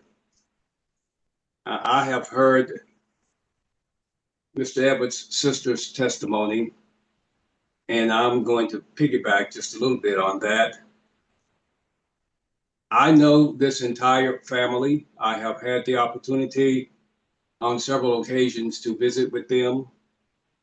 They are a loving and Christian family. I know Mr. Edwards, I've counseled him over the years. I believe that he has indeed changed.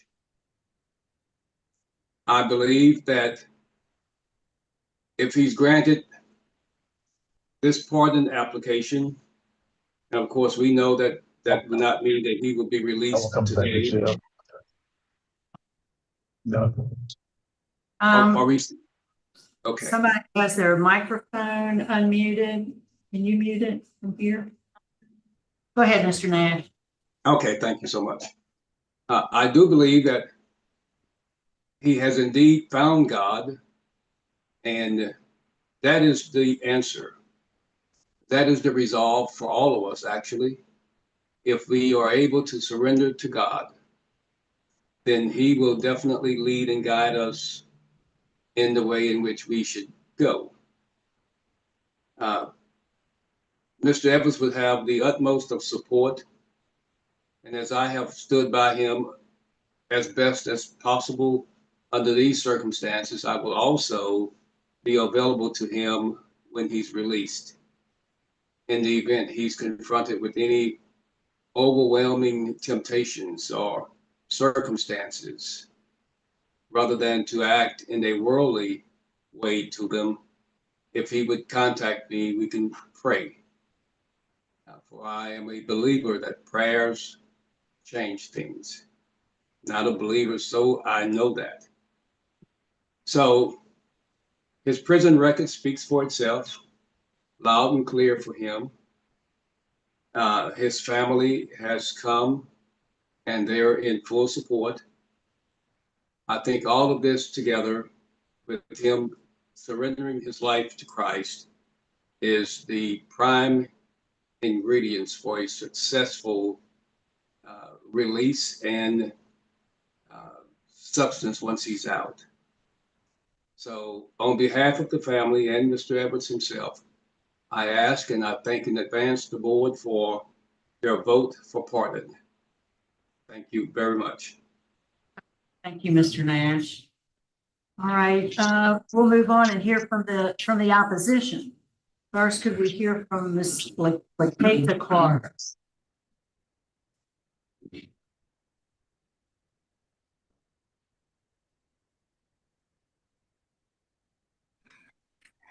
Hi, my name is Lakita Carter. I'm the daughter of Aldo and Omega Smith. I am the oldest of all of the girls. My father came to Cameron when he was 23 years old. That is a very young age to go to work for Omega Protein without family, without knowing anyone. He stayed there. He made a life. We moved to Lake Charles after losing our house to a house fire. We lost everything.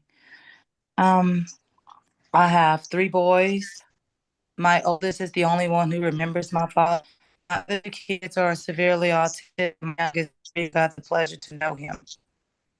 I have a host of nieces and nephews who never got to meet my father, to know how good of a person he was and how well he raised us all. I am proud that Mr. Edwards has become a changed man and that he found God while he was in prison. But I have not let go of the hurt of losing my father till this day. 15 years is a long time, and I am reminded that every year for Father's Day that I have to celebrate without my father. That was a horrible weekend, and I've never gotten over it.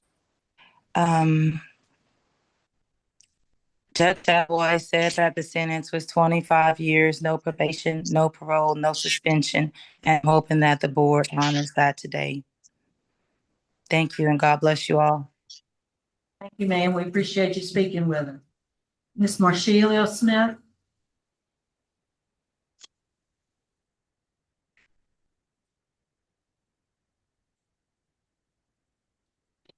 She was making Oh, I'm sorry. It looks like she wasn't able to log on. Do we have Cornella Smith?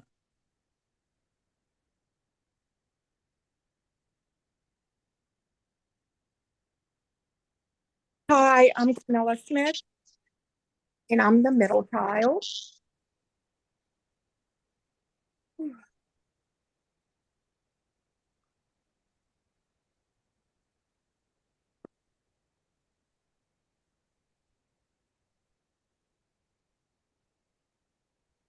My dad will never get to meet none of my kids or a spouse.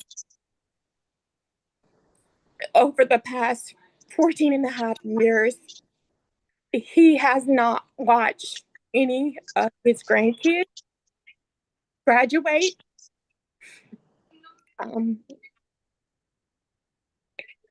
His autistic, he graduated this year.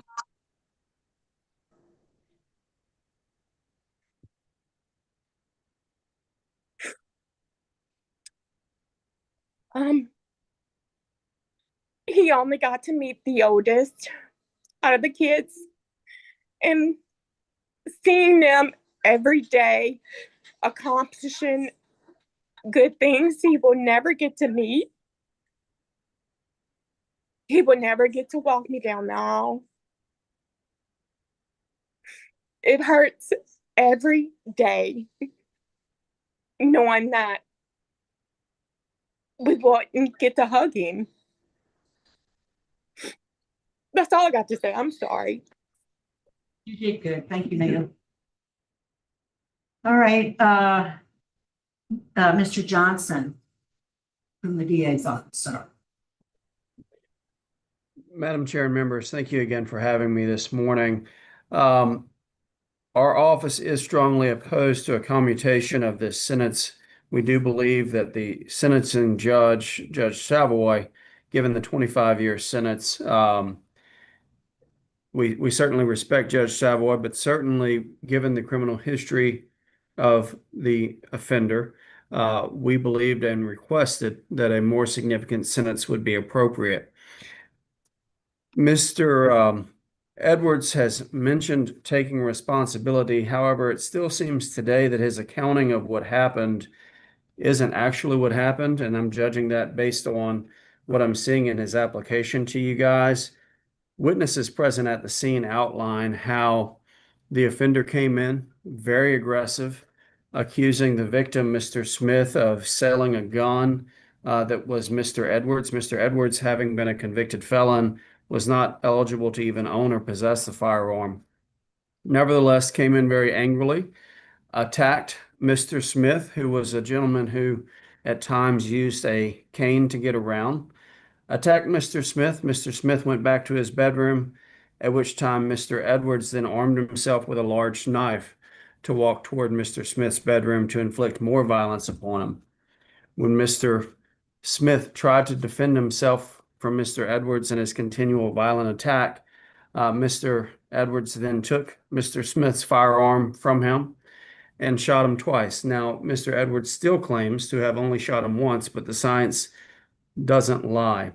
He immediately fled from the scene. And candidly, we just feel that a 25-year sentence is already on the lower end of what the crime would call for, of what the criminal history here would justify. Mr.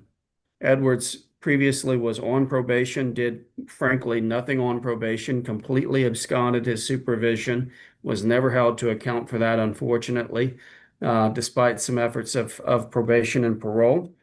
And here we are again, where, and I hope that he has found God. I think that's a wonderful thing.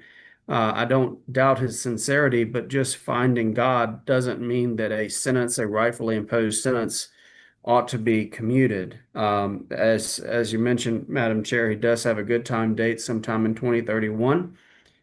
He will have plenty of life left after that. And I hope him success, and I hope that he has turned his life around. But I don't think anything presented here today is compelling as far as a reason to commute a very reasonable sentence, especially given the gravity of what happened and the fact that he did this to a gentleman who was giving him a place to live when he had nowhere else to stay. Mr. Smith did that out of the kindness of his heart, gave Mr. Edwards a place to live, and he paid him back by attacking him and brutally killing him in his own home. So we would oppose any commutation of sentence. I appreciate your time. And thank you, sir. We appreciate hearing from you. Mr. Edwards, your case was assigned to Mr. Freeman. Would you answer his questions? Okay, Mr. Edwards, how long have you served on this charge? I've served 15 years, sir. Okay. And so what exactly are you looking for today? You wanting us to reduce your sentence because you already have a 25-year sentence and a parole eligibility date. So is that what we're looking for today, to try to get a reduction in sentence? I thought it was for a pardon. It is for a pardon, but I mean, at a pardon, we can reduce your sentence or to the government. So that's what we would be asking for.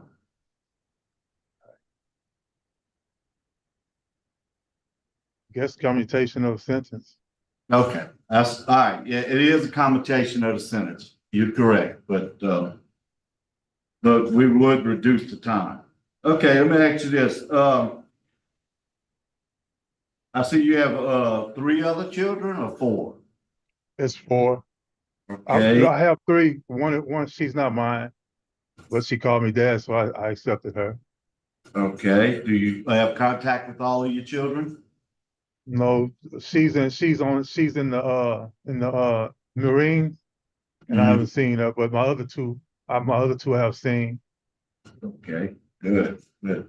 Okay, and talking about your criminal history, I see that you had I think it was a domestic abuse battery back in 2006. What was that about?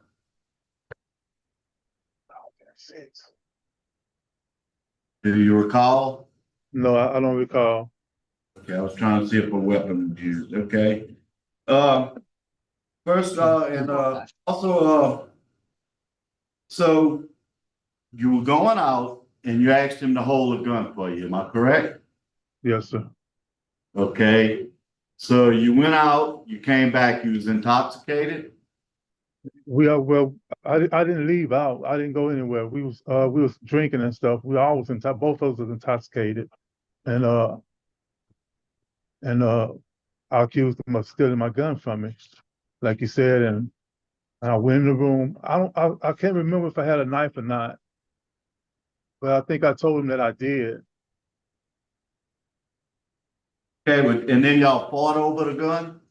Yeah, we was wrestling over the gun, and we were wrestling over the gun, and I got control of the gun, and he fell back, and I shot. So you had a chance to change your mind because you had control of the gun, but you were intoxicated and you shot him. You thought he had sold your gun. Yes, sir. Okay. And I do read the note that all law enforcement is strongly opposed. The family is strongly opposed. You have no disciplinary history. What about alcohol treatment? You've taken any since you've been in jail? Yes, sir. I go to NAAA. Okay. Okay. I don't have any further questions. Any other questions? I don't. All right, I don't see any questions. Mr. Edwards, I think we're prepared to vote. Mr. Freeman. Okay, Mr. Edwards, you are doing great in prison. The biggest problem is that you received a plea bargain. It was 25 years. And, which it could have been a 2nd-degree murder charge. So you got a break at sentencing with the plea bargain in only 25 years. I think you need to do longer time than that, and you'll be out in 5-6 years. So 5 years you'll be out. So my vote today is to deny. Not enough time, sir. Mr. Tiller. My vote also is to deny family opposition, not enough time served. Mrs. Stapleton. My vote is to deny law enforcement opposition, victim opposition, and not enough time served. Mr. Craig. I concur with all of those. All right, Mr. Edwards, you received 4 votes to deny your application for clemency, but I want to congratulate you on your good conduct record. You've been doing some good stuff, but maybe you have a little more work to do. You do have an out date, so good luck to you, sir. Yes, sir. Warden Ackland, thanks for accommodating us. We're going to sign off. It's 1:41. Yes, ma'am. Thank you. Still. Home.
right, good afternoon. The pardon board's reconvening. We're now at Richland Parish Detention Center.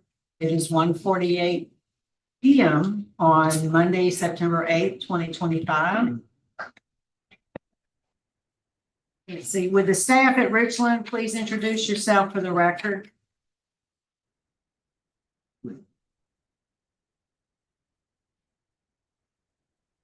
I think the cameras aren't at Richland.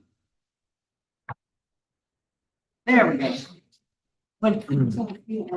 Can you unmute and I'd just like the officer to introduce his name. Deputy Phillips. All right, thank you so much for waiting on us all day. We appreciate this afternoon. And we have Mr. Brown. Good afternoon, Mr. Brown. Good afternoon, ma'am. Would you introduce yourself? Tell us your name and DOC number. My name is Frederick Brown, DOC number 436154. Yes, sir, Mr. Brown. That's what I got. And we have counsel with you today with the on Zoom. We'd like to have the attorney introduce themselves for the record.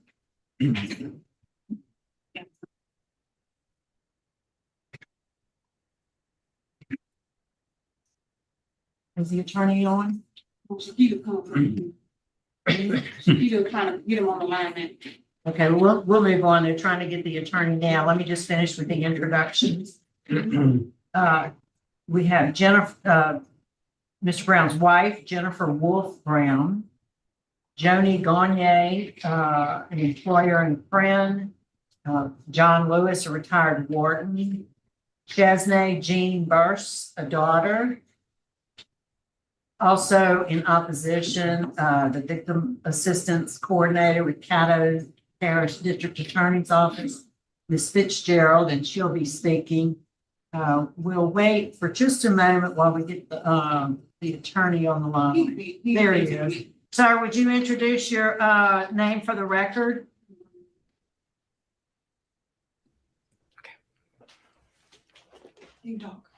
Excuse me. My name is Jay Ransdell Keene in Shreveport. And you're representing Mr. Frederick Brown? Yes, I am. Thank you. Thank you, Mr. Keene. So let me read some identifying information, Mr. Brown. Yes, You're classified as a 6th felony offender. You are currently serving for a 2nd-degree robbery conviction in Caddo Parish. You're serving an 18-year sentence. You were sentenced in April of 2016. You're not eligible for parole and you're not eligible to earn good time. And you have a release date of August 2031. Is that right? Yes, ma'am. Okay. And I have been allowed to earn 1 year of good time credit. Yes, ma'am. Okay. So we'd like to, before we're going to hear from you, then your family who wants to speak, and then we'll ask for your attorney's presentation. Then we'll hear from the DA's office before we start our interview. Okay, so give us your statement, Mr. Brown. Why are you in jail? How did you get there? And why do you think we should vote in your favor today? Well, my name is Frederick Brown, and I'm currently serving an 18-year sentence for 2nd-degree robbery, of which I've completed 12 years and 3 months. And I wrote this down. I respectfully submit this request for clemency and commutation, not to excuse my past actions, but to humbly ask for an opportunity to move forward with the lesson that I've learned. I take full responsibility for the crime and the pain and the fear and the trauma that it caused the victim and their family. I'm deeply remorseful without making any excuses. And although I cannot undo the harm, I've committed myself to accountability and personal growth and rehabilitation to assure that nothing like this will ever happen again. During my incarceration, I have maintained a perfect disciplinary record, consistently following the rules, even in challenging situations. I've completed numerous self-help and rehabilitative programs, including MAS 1, mind-altering substance, and MAS 2, anger management, parenting, celebrate recovery, life healing choices, change the world, power group, and moral recognition. Last 3, I up under the, a mentor in my life, Dr. T. Cole Flournoy. That's where I found myself. And currently I'm participating in the STEP program consisting of victim impact, criminal and addictive thinking, thinking for a change, and pre-release programs. I've earned a high-set diploma. I also obtained an associate's degree in automotive technology. In addition, I serve as inmate counsel, as a Class A trustee, and assisting others with legal and personal matters, and mentoring young men to make positive choices. My message to them daily is simple. Every choice carries a consequence, and I tell them daily, if do good and follow the rules in here, and you get rewarded. At the same time, you do bad and break the rules, expect to be punished. And if granted clemency or commutation, I have a strong network waiting for me. I live with my wife, Jennifer Wolf Brown, in Independence. Jennifer is the director of EPIC, a program supporting individuals with substance use disorders. I have also secured employment with Southbound Services LLC under the supervision of Miss Joni Gunye. I will be working as a sales rep and a project manager in offshore hotshot driving with a decent salary and commission upon release. I'm fully committed to living a law-abiding, productive, and honorable life. I now understand the true weight of my past choices. I'm determined to contribute positively to my family, my community, and society as a whole. I thank y'all for your time and consideration, allowing me to read that letter. All right, thank you, sir. Let me ask the deputy there. Sir, do you know Mr. Brown? Talk to you. Yes, ma'am. He's been a model inmate. That's what we needed to hear. Thank you. His statement having no disciplinary write-ups is correct? Yes. Yes, ma'am. Okay, thank you, sir. So we'll hear now from the family. Miss Jennifer Brown, could we hear from you? Hi, good afternoon. Thank you for the opportunity to speak today. I would like to let the board know I knew my husband before he was incarcerated. He was a good guy then. However, since being on this journey in prison, he has surrendered his life to Christ. He has invested in the things he was taught in the classes that he's attended, and now he is a changed man. I've witnessed him mentor to young men that he has seen come into the facility, sometimes multiple times, and he mentors nonstop to these young men.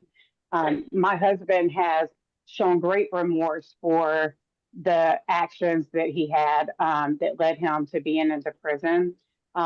We have consistently prayed for Mr. Perkins and his family. My husband has a remorseful heart for the behaviors that he had that landed him in prison. And so I just want to thank the board for the opportunity today. I am ready to support my husband here in Independence, Missouri. I have a strong network of resources in mental health, substance use.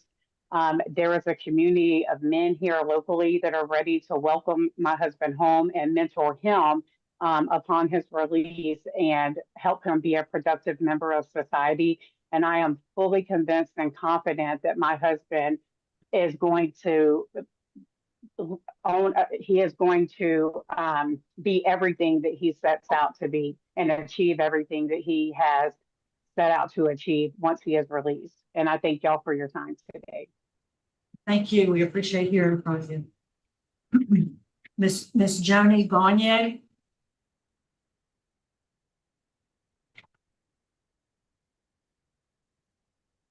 So just reintroduce yourself in case I mispronounced your name.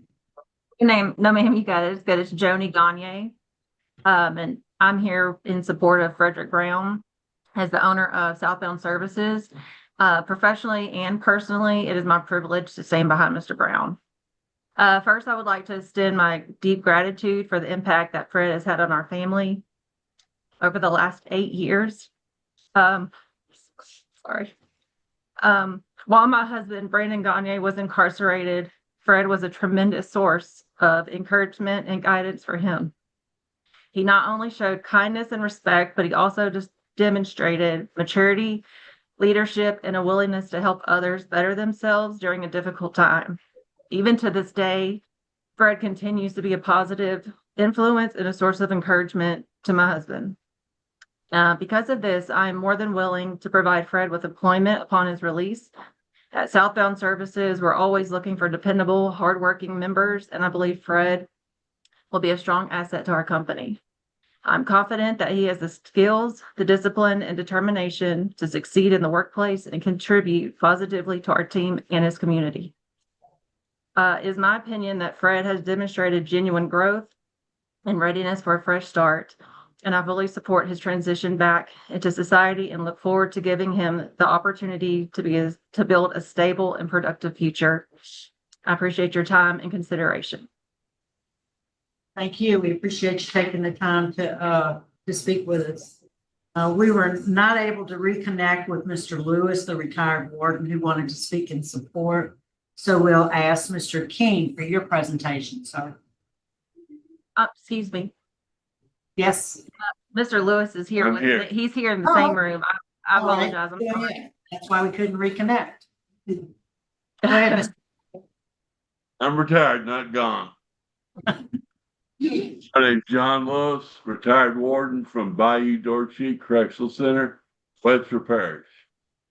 And Sheriff Prater probably don't remember me, but to jog his memory, I was at a class at his facility, and he mistakenly introduced me as a graduate of Sheriff Sexton's work release program.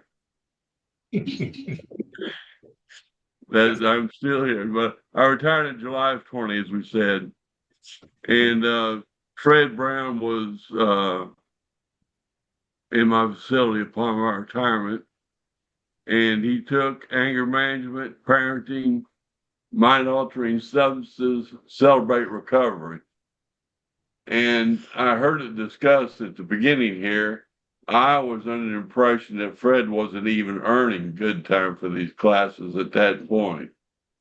But I used to tell my inmates that what's real important is not you earning good time or even being presented to the parole in a favorable manner, right, but to prepare yourself for once you get out of here that you don't come back. Right. And Fred took that and run with it. And as I said, he was a chapel orderly. So he not only took these classes, but he repeatedly heard them time and time again as the orderly in the chapel while we was giving these classes. And I remember kidding him once that if I ever lose my instructor, I'll just get him to teach the class because he knows it so well. And the one other thing that I would like to say is the one thing that was a negative towards Fred was that he always denied responsibility for this crime. But I heard him in his statement take responsibility for this crime, and I've been told that he's reached out to the family and apologized for his actions. And so that was the one last hurdle that I had reservations about that he just jumped over today. And so I would like to, probably in my 34 years, I've done this a handful of times, but I would like the parole board to grant Fred Brown the ability to get out in society and be a productive member of it and not be a hindrance. Thank you, and God bless each and every one of y'all. Thank you, sir. Mr. King, you're still on mute. You're still on mute, sir.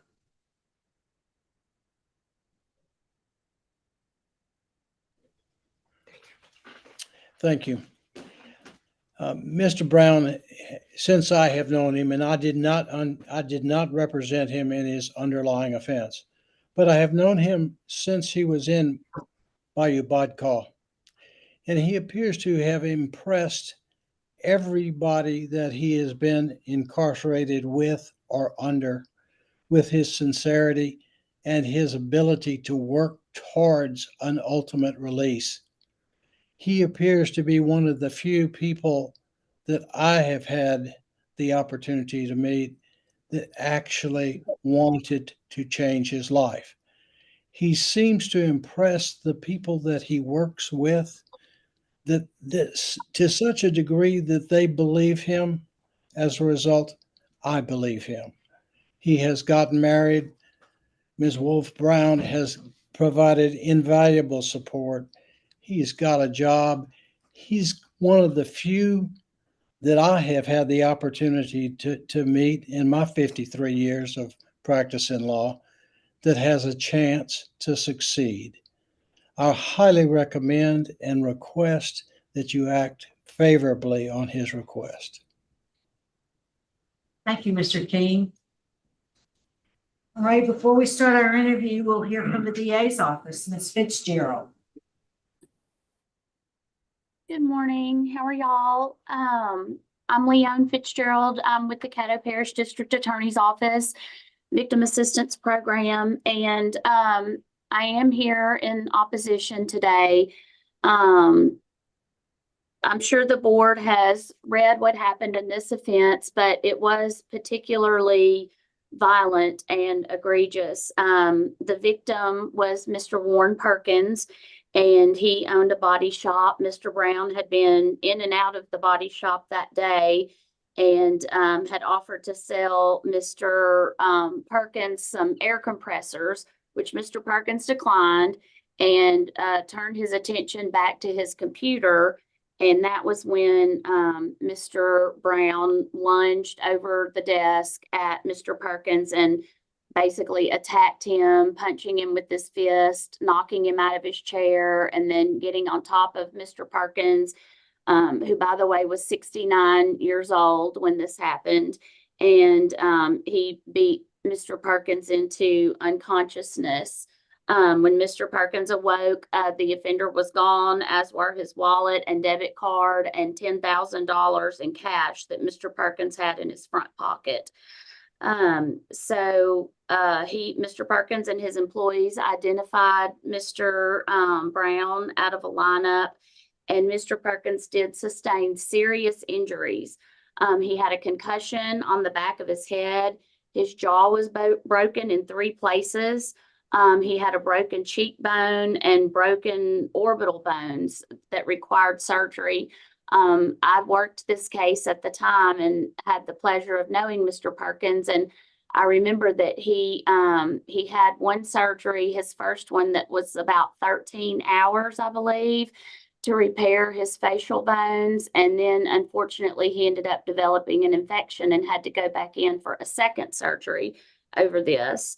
On top of all of that, Mr. Perkins was battling cancer and was set to begin radiation treatment the day after this attack happened. So he also had to postpone his treatment for cancer over what Mr. Brown did to him. Mr. Perkins passed away in June of 2021. So he was a delight to get to know. He was very patient with the process. He definitely wanted accountability for Mr. Brown, and at the time asked for the maximum sentence to be imposed. Mr. Perkins was a very responsible member of our community and a hard worker. He was a veteran who had served our country as a medic during the Vietnam War. He had worked at the same car dealership for 36 years, and when he retired from that, he opened up his own small business and ran that for 20 years. And it was a type of place where people in the neighborhood knew Mr. Perkins and could go to him for help and advice. I believe one of the VACs was able to speak with Mr. Perkins' son, Joseph, who gave a statement, and he adamantly expressed opposition. And he spoke of how his father suffered from pain due to his injuries from this attack for the rest of his life. I'm not aware of any contact, as mentioned a few minutes ago, with the victim or his family by Mr. Brown. Of course, we're concerned with his criminal history. It's terrible on paper. Even though he was multi-billed as a second felony offender, he's actually a sixth felony offender. He has a laundry list of misdemeanors and felonies, some violent, some nonviolent, in both Louisiana and in Texas. Some of those are more concerning than others. A home invasion where he demanded guns from the victim, an ag flight from an officer where he ran 2 other vehicles off the road. His past performance under supervision has been terrible. He's absconded from supervision more than once. He's been terminated unsatisfactorily at least twice. And as far as we know, still has a warrant out of Panola County, Texas, regarding charges for theft of a firearm and aggravated robbery there. There are mitigating factors. I acknowledge those, and I commend Mr. Brown for having a good disciplinary record, and that's good for him. But, you know, when he went to jail on these charges, he was 42 years old. He was not a wayward youth. He'd had numerous chances to get his life back on track. He'd had the resources offered to him through probation and parole, and he had not used those resources to his benefit any of the times they were available. And Mr. Perkins paid the price in a big way for Mr. Brown, you know, not getting his life together and not turning himself around. So this office took the step of filing a habitual offender bill because that is exactly what Mr. Brown was and why we have that law. He was an offender who was just not getting it and continuing to victimize our community. So a multi-bill indicates that his case is deserving of extra scrutiny because he continued to re-offend and has more to make up for, honestly. So he's 12 years into his 18-year sentence. This is his first clemency hearing, to my knowledge, and I hope he continues to do well. But out of respect for Mr. Perkins and what he went through in this completely unprovoked attack, I'm sure that Mr. Perkins would have given up his money and his wallet without being beaten to unconsciousness. And with his repeated poor performance under supervision, we respectfully ask at this time that the board deny Mr. Brown's request. And thank you for your time. Thank you. We appreciate hearing from the DA's office. Mr. Brown, your case was assigned to Mrs. Stapleton. She may have some questions for you. Yes, Mr. ma'am. Brown, a lot has been covered by Ms. Fitzgerald that I have in my notes also. And then I listened to the things you said. So I'm going to ask you a few questions. I wanted to know, what do you speak from your heart? What do you understand about the impact of your offense? I understand that the impact of my offense is the harm it caused the victim, the pain, not only that victim, but several other victims, you know, and the family members. It was a whole lot, you know, and it was more than just one victim, you know, and every crime that I ever committed, I didn't have the tools. I didn't know how to live. I didn't know how to function. I didn't know anything about myself until I got off in the programs. I've never been into any program, and I'm in victim impact now, and I understand that there's multiple victims, but I didn't understand anything about living or being productive and motivated. I was under substance. I had a substance use disorder at the time, and that's not an excuse. But I didn't know how to live until I got off into a program, and it was called the Power Group, and it made me recognize who I am, you know, and it was step 8. I'll never forget it, and that was 13 years ago, 12 years ago. And it said, I am my only problem. And, you know, and Dr. Flournoy, he pumped that into me, and I started looking at that and looking at the man in the mirror, figuring out I am my only problem. So I need somebody to show me a solution. And I asked him to help me. And when I did, Dr. Flournoy, he reached out his hand, and he helped me, and he showed me a better way. And I've taken that all the way through my incarceration, and I pass it on to others, you know. I don't make excuses for what I did that day or what I've done in the past, you know. And I've mended all my ways. I've taken care of everything that I could have taken care of and as with my criminal behavior and charges that was over my head. But the victims, that's not just one victim. It's every time I committed a crime, there was victims, you know, and there's no excuse for it, but I have taken accountability and taken these classes and learned out that I'm a man today that I can be proud of. You know, at the end of the day, proud of who I am.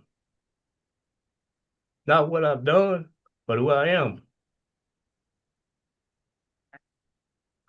Yeah. Speaking of your victims, I mean, we've gone over, I mean, you do have an extensive criminal history Yes, that ma'am. has a lot of probation and a lot of revocations. I mean, it just goes on forever. I don't even wanna. I didn't, during that time, I just didn't care. You know, I care now. And I got a lot to care for. I got a lot to live for. I got friends. I got people in my corner. I got support, something that I've never had. What I have sitting in this room today is everything to me, you know? Okay, do you reflect on the fact that you could have got a 40-year sentence and instead you got a sentence that you got, which, you know, do you think that was fair? Yes, ma'am. Yeah. Yes, ma'am. The sentence that I got was fair. And I won't, you know, I won't deny it was fair. It was, I mean, it was fair. Okay, that's what I was wondering how you feel about that, because Yes, you got 18 years. It was a fair. And I know you appealed your sentence. Yes, ma'am.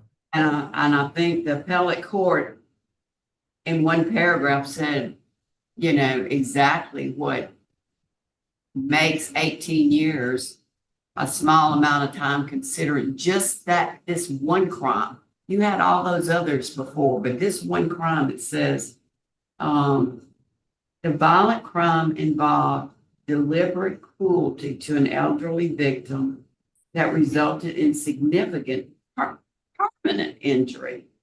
Brown has an extensive felony criminal history and has obviously failed to benefit from prior probationary treatment or be rehabilitated by prior leniencies in his sentences. For the second-degree robbery conviction, Brown faced a maximum sentence exposure of 40 years of hard labor, and he received the mid-range sentence of 18 years. So, and then we did get a letter from the son, and the son said that Perkins described the crimes committed against his father as heinous. Mr. Perkins said that his father never fully recovered from his injuries and that he suffered from pain in his jaw until the day he died. So when you think about your actions and you take responsibility and the impact of your offense, it is an individual accountability for each and every person, because it's different for every person whose life you touched in this kind of violent way. So I wanted to know if you did think that the 18 years was reasonable under the circumstances. Yes, ma'am, it was. It was. Thank you, sir. Yes, All right, any other questions? ma'am. I was just asking if anybody else had any other questions. I think we're prepared to vote. Mrs. Stapleton will vote first. I'm going to deny today, based upon the heinous nature of the crime against an elderly victim, your prior extensive criminal history, and I think you got an appropriate. I think you got a break on your sentence. I don't even know if it was appropriate, but you got a break on your sentence. Now, on the good side, I listened to everything you said. You're doing very well to get everything you need, that when you get out, you can lead a productive life. And I know that's where you want to head yourself. So I compliment you on that, sir. Mr. Prater. I concur with that. anytime you mention Dr. Flournoy, I just light up because I love him so much. Before he passed away, he did great work. But, Mr. Brown, I just think that with your extensive criminal history and the injuries to that poor man, even though you've done great, and I'd like to see you get out a little bit early, but not yet. And you're gonna be getting out early anyway. So, so with that, having said that, I'm victim opposition, law enforcement opposition, severity of crime, and the fact that it was an older man. My vote's a no. Mr. Freeman, My vote is the same for the same reason. Mr. Tillings, Mr. Brown, I commend you on what you've done and how you've changed. I hope you continue keeping up the good work. My vote today is going to be a grant. Commutation of sentence, 99 years. he's only serving 18. 18, commit, to 18 years with immediate eligibility for parole. All right, Mr. Brown, I concur with my colleagues, all of them, really. You have done a really good job. I'm so glad you found yourself, Dr. Flournoy. You've done some really good work. You've had people really speak highly of you. Yes, But ma'am. based on the severity of the crime, my vote today would be to give you a little bit of relief and make you parole eligible. But it requires 4 votes in your favor. You received 3 votes to deny, 2 votes that were favorable, but the outcome of today is that your application's been denied. But you didn't get the 4 votes. Keep up your good work. Good luck to you, sir. Yes, ma'am. We will sign off at Richland. It's 2:19.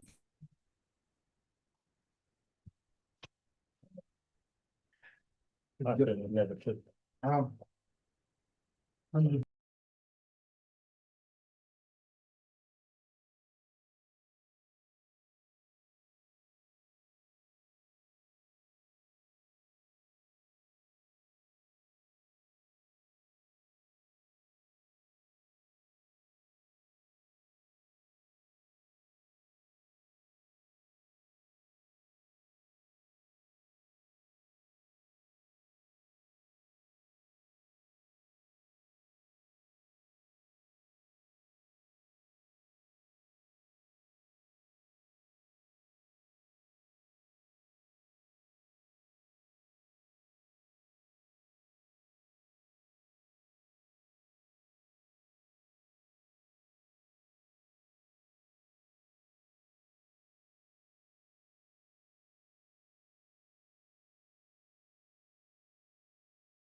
All right, the pardon board is reconvening Friday Lane Hunt Correctional Center. It's Monday, September 8th, 2025.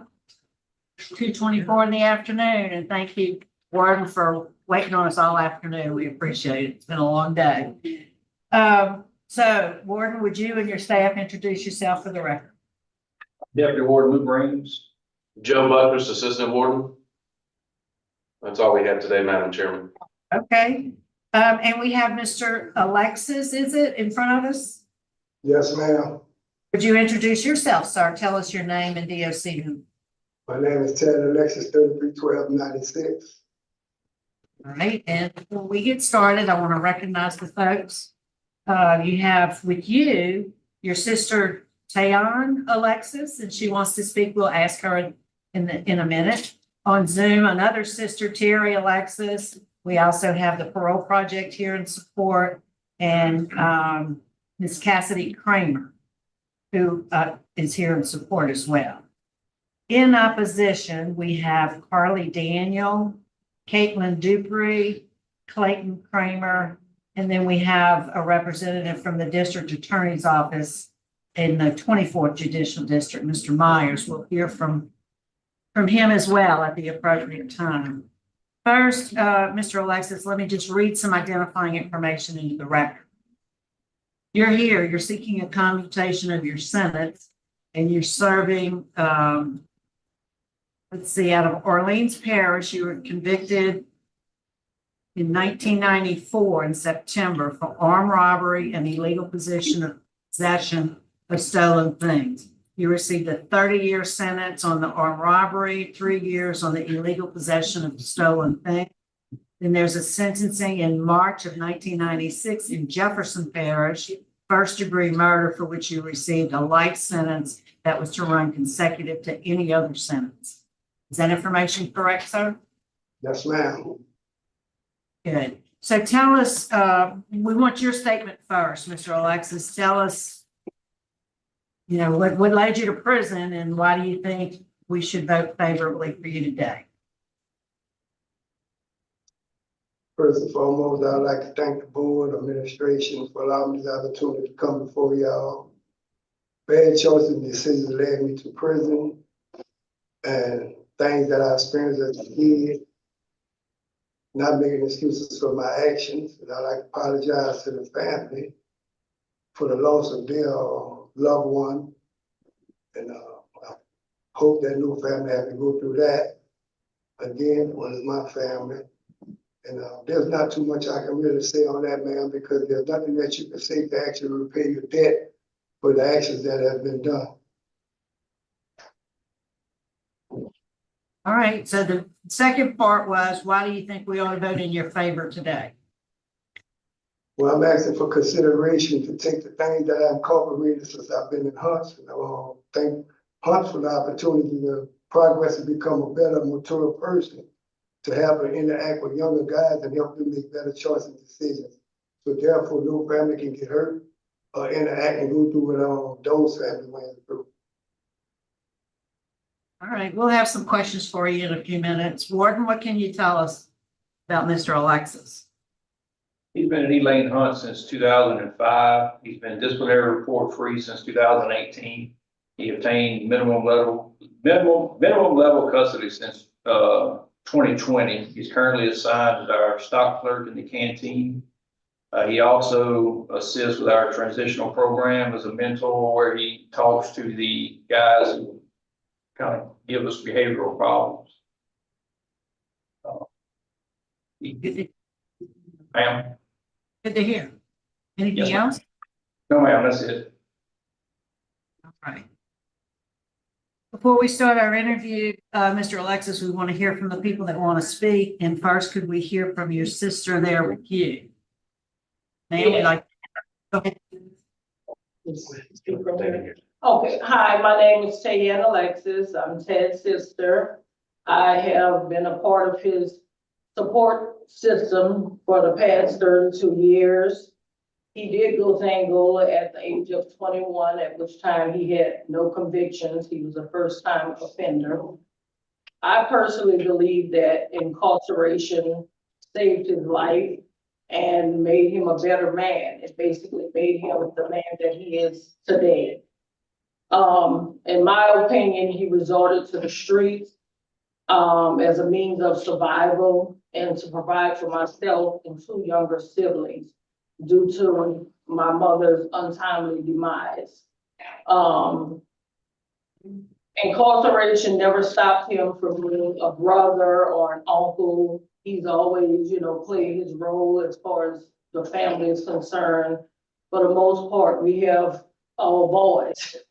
So, he has been an example to them. He has been active in their lives, verbally and writing, bringing them here to visit with him, which has helped with them going down the correct path. When he came to Hunt, he immediately earned his GED, and my husband and I came to his graduation. He began taking several classes, obtaining certifications and letters of acknowledgement. Although work details are assigned, he did volunteer to work in hospice. And as the warden said, he is currently a mentor, and his goal is to reach the young men that are entering in hopes of guiding them on the right path so they don't make mistakes or get out of jail and return to jail and things of that nature. So those two things alone shows his humanity and empathy for others. He has shown remorse by taking the initiative to participate in the Victim Impact Program. It's my understanding that the victim's daughter has no objection to his freedom. Ted has been affiliated with several clubs, one of which he was the president. And in this role, he provided Christmas presents to children of incarcerated parents. They also provided backpacks and school supplies, things of that nature. That's just some of the things that, he did. The Ted Alexis that came in here is not the same Ted today. I believe that he would be an asset to society because he has learned a lot, he has grown. I don't personally feel that there's anyone, that would have something bad or negative to say about him. I'm his sister, of course, and I visit frequently and things of that nature, but the people here at the facility that he interacts with on a daily basis, when I visit, it's always positive things that are said. Thank you, ma'am. Appreciate hearing from you. Thank you. Carrie, Alexis, on Zoom.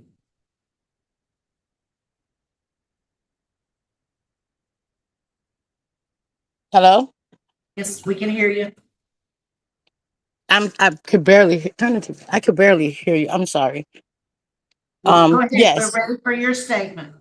Okay. I'm trying to represent my brother Ted Alexis. I mean, I can't express to you guys the type of person he is. He has grown since he's been incarcerated. I mean, more than ever.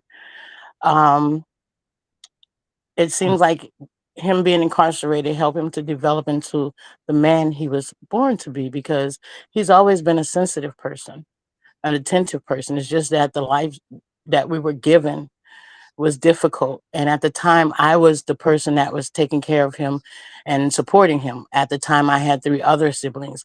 Now, by the grace of God, I have a lifestyle. I make a 3-figure income. I have an acre of land. God has given me everything I have worked towards to prepare for him. And I mean, on his journey, he has taken several people with him. I have been able to visit him before I left home, and now I live in Massachusetts. And every time I go, there's a parent coming up to the table telling me, I thank you because your brother helped get my son off of drugs, or your brother. His journey, he's taken many people on his journey, and they've gotten out. And I'm asking you guys to please give him an opportunity to use what he's gained in there to come out into society. I have a son that is 32 years old that only knows my brother from prison. When he first visited him at 3 years old, he thought that was his house. But from that point, my brother pointed out to him that this is not a place you want to be. My son is 33 years old, 6'4", and he expressed to him about being a black male on the street and the dangers. My son does not have any trouble. He's very successful. And I mean, he's waiting for his uncle so that he can show him the things that he taught him. And he wants to help him while he's out here. We have one of the best after incarceration programs in the country, is what it says on their flyer. But from my experience, I've seen it. He gets to go to college, they give them benefits. He gets his own case manager to navigate him through the system. I'm asking you guys to give me the opportunity to do what I wasn't able to do when we were younger. I wasn't able to support him properly, but now I'm able to support him and give him what he needs to be able to live his own life and be a respectable person in society. I'm just asking you to give him an opportunity. I've worked hard to make sure, and we've prayed hard that this day would come, and when it would come, that he would be supported properly. Like I said, I have a 33-year-old son that would be able to drive him around, show him things. As far as income, he was taking care of my son. I have a special needs son before all of this. And I have now where I'm able to pay him $20 an hour. There's a program that where he'd be taking care of my son, which is I need, because my husband just died 4 months ago. And I don't have that support anymore. And my son doesn't have that support. He's been talking to my brother on the phone from day one since he's been incarcerated. And believe me, videos and everything. So I'm asking you to please, the support that I've had on the phone, I really need in person, and give him an opportunity to use the things that he gained while he's in prison, and help other people out here. Like I said, we have one of the best after incarceration programs. They have all kind of meetings and stuff to keep you in line, and if you need extra support. But believe me, I moved to this place and I worked to this point for this moment. And I'm asking y'all to please just give us a chance.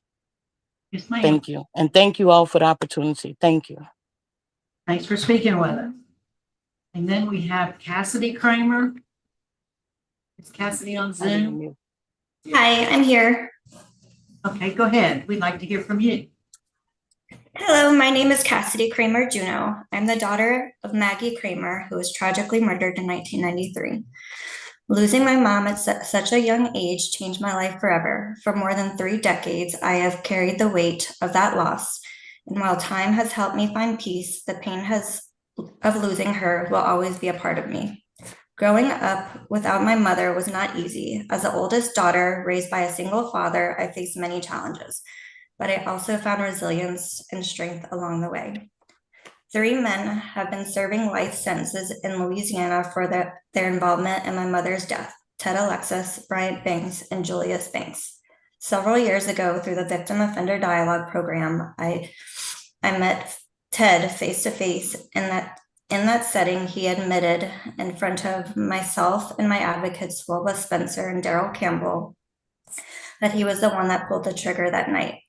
This was one of the hardest conversations of my life, but it also gave me the opportunity to seek truth, healing, and understanding.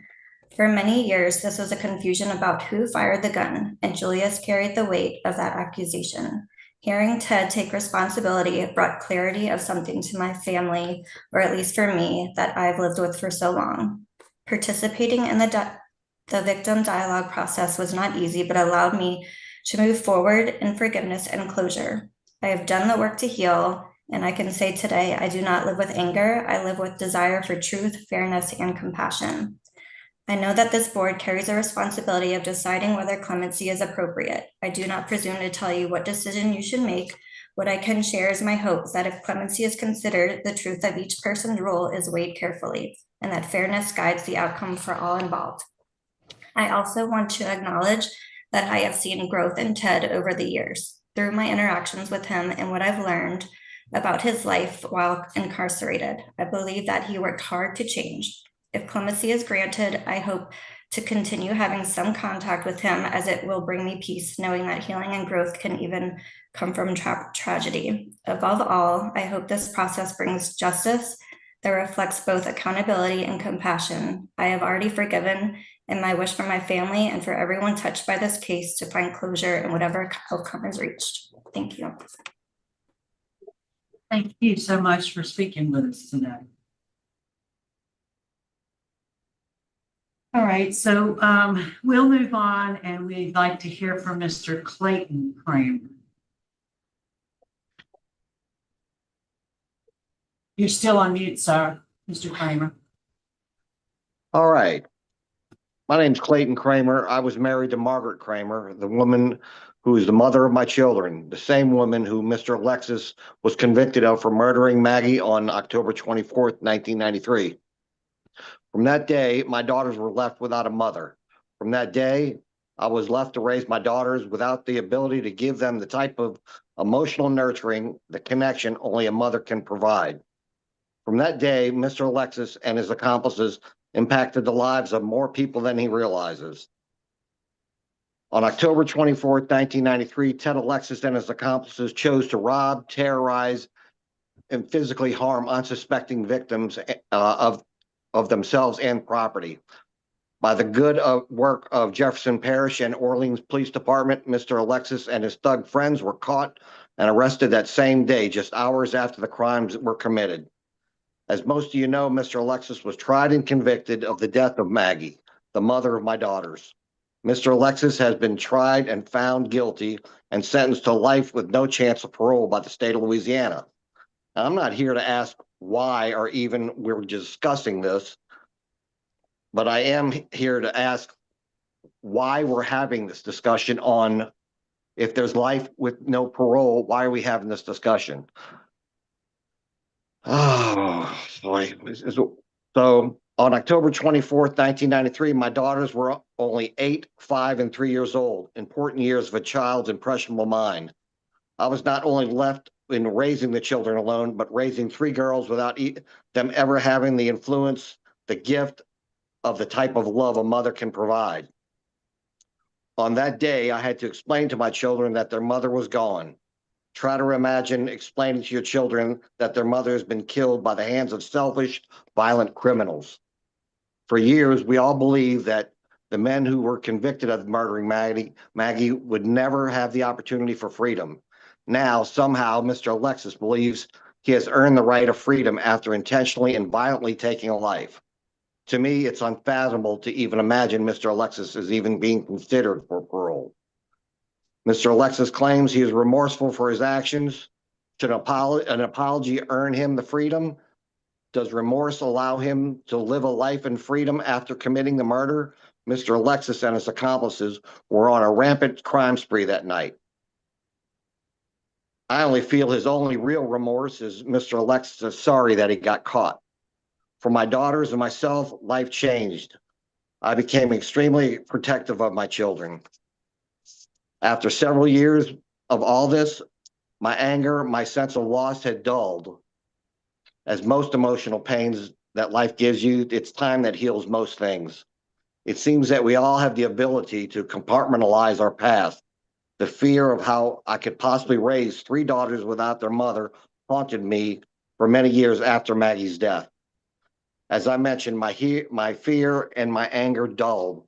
However, my daughters lost their mother on that eventful night of October 24th, 93. My daughters no longer had someone to whom were supposed to be their most influential person in their lives. Yet selfishly, violently, their mother's life was taken away. Approximately a year ago, I was notified by the board that Mr. Alexis was applying for parole. I was stunned in utter disbelief. How could this be? He was convicted and sentenced to life with no chance of parole. Again, why are we having this discussion? Once my dulled anger for the senseless murder of Maggie, it became honed, razor sharp again. After that call, I immediately contacted my daughters to discuss how they felt about Mr. Alexis applying for parole. To hear one of my daughters express her fear regarding the chance of Mr. Alexis being free again infuriated me. To know my daughter harbors fear, Mr. Alexis really just strikes a chord in me. I assured her that those fears and the events would never happen. and to have faith in the parole committee would never grant Mr. Alexis a parole.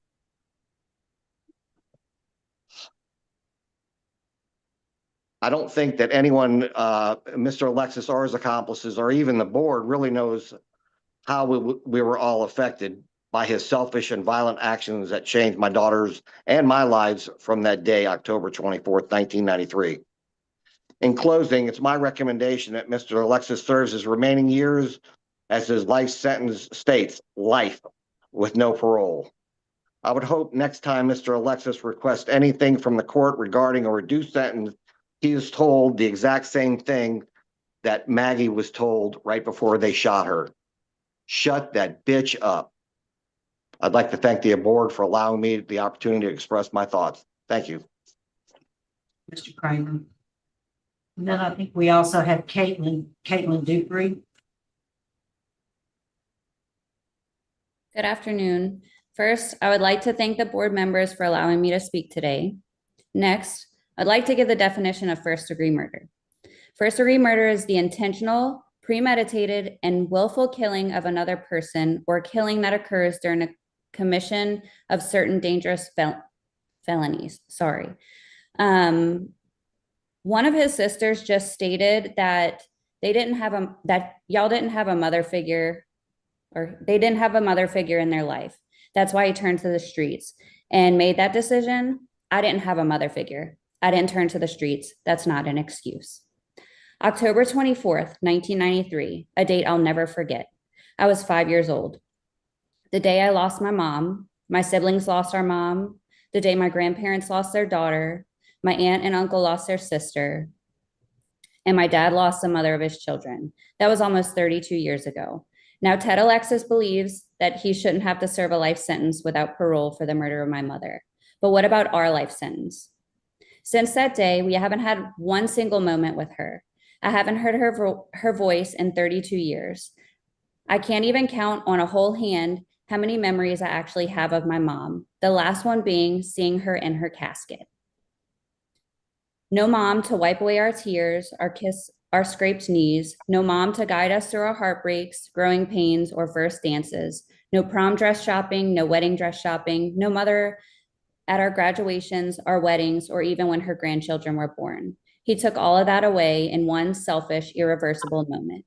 And yet now he wants freedom. Why should he get that option? We never had one. My mom didn't die because she was sick. This wasn't an accident. Her life was stolen deliberately in an act of selfless violence, a split-second decision that led to lifelong damage. And the pain didn't stop with her death. Ted Alexis took my mom's life, then left with his friends to go play pool at a bar. And now he wants his sentence reduced. That's not remorse. That's not accountability. That's not justice. I'm often asked if I think that Ted Alexis deserved to have the death penalty. My answer to that is no, because unlike his decision to take my mom's life, it's not mine to make the decision on his. He deserves to live with what he did every single day. But just because he's still breathing doesn't mean he deserves freedom. He made a decision to take a life. He is a convicted murderer, first-degree murderer. He should have to serve his sentence fully, just as we've had to live ours every single day since 1993. Please do not grant him clemency. There's no justice in allowing a man who shattered so many lives to walk free.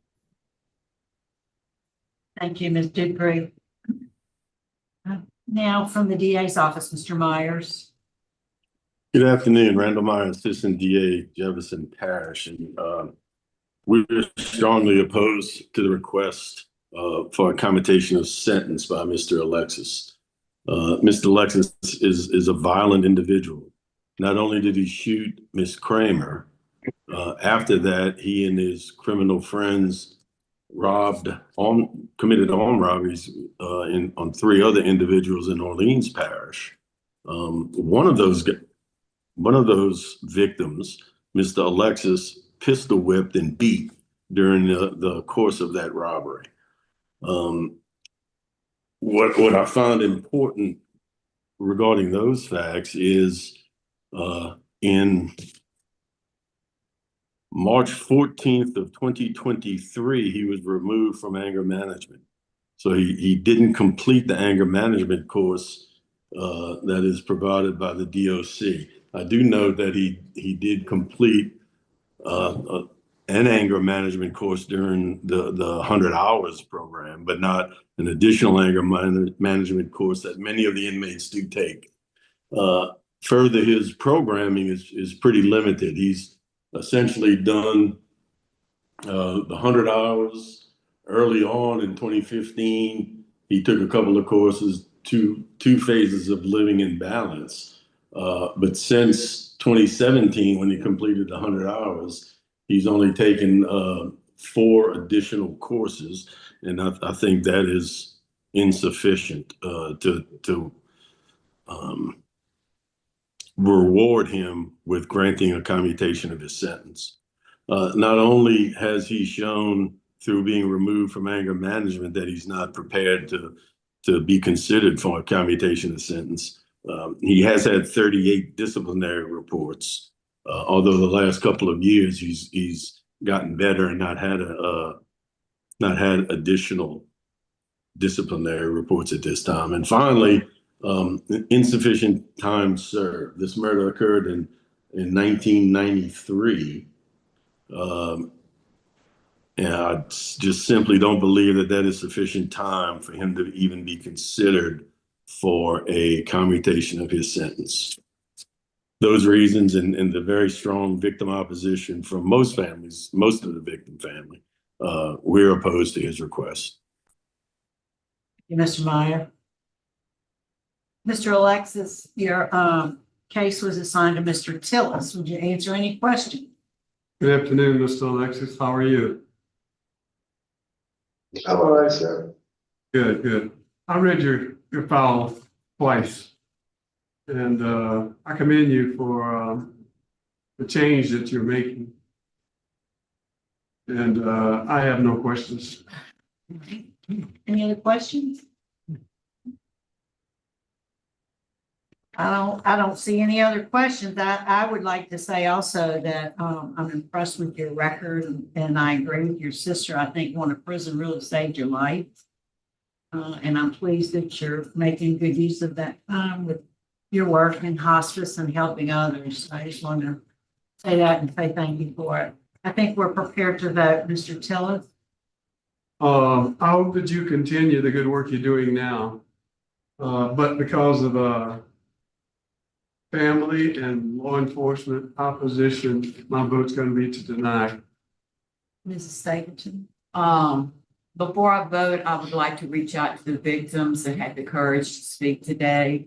Sometimes they remain silent because it's just so painful, but I'm glad you did come forward and say what you had to say, because it was worth all of us hearing. And I am voting to deny based upon law enforcement opposition and the strong opposition of the victim. Mr. Prater? Dr. Carr? No. Friedman? I concur for the same reasons. All right, Mr. Alexis, you received 4 votes to deny your application. So today your application for clemency has been denied, sir. Warden, we're going to sign off. It's 2:52. Thanks for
I think it is. I don't have the little thing where you have to play.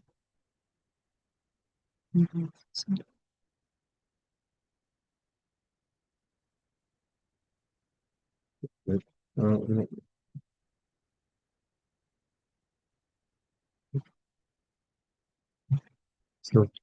no big deal, you know what I'm saying?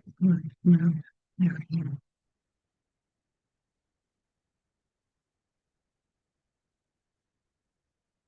You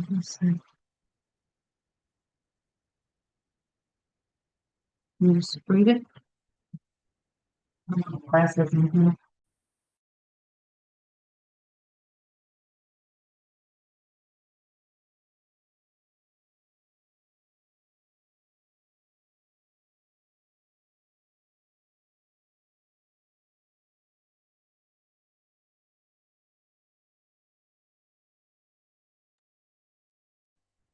All right, Mr. Graves. Good afternoon, sir. You're still on mute.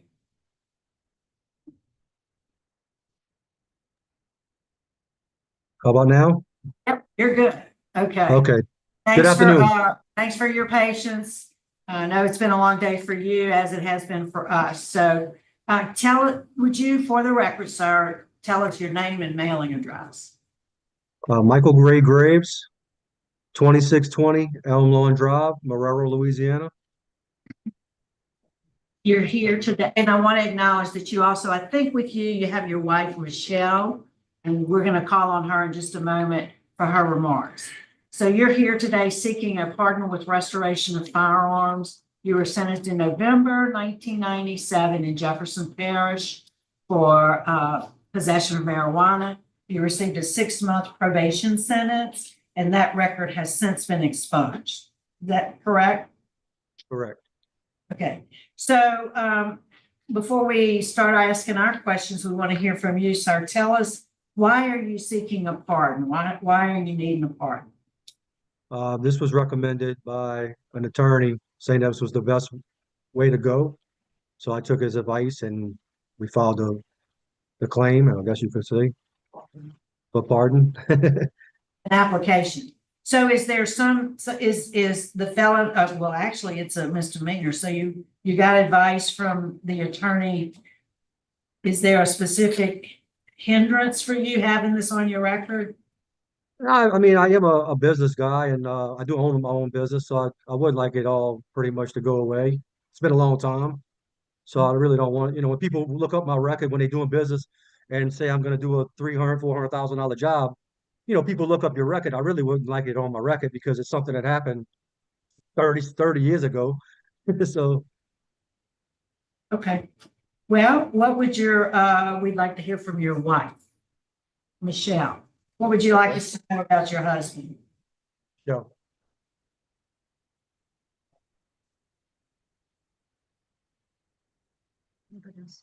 Hi, good afternoon.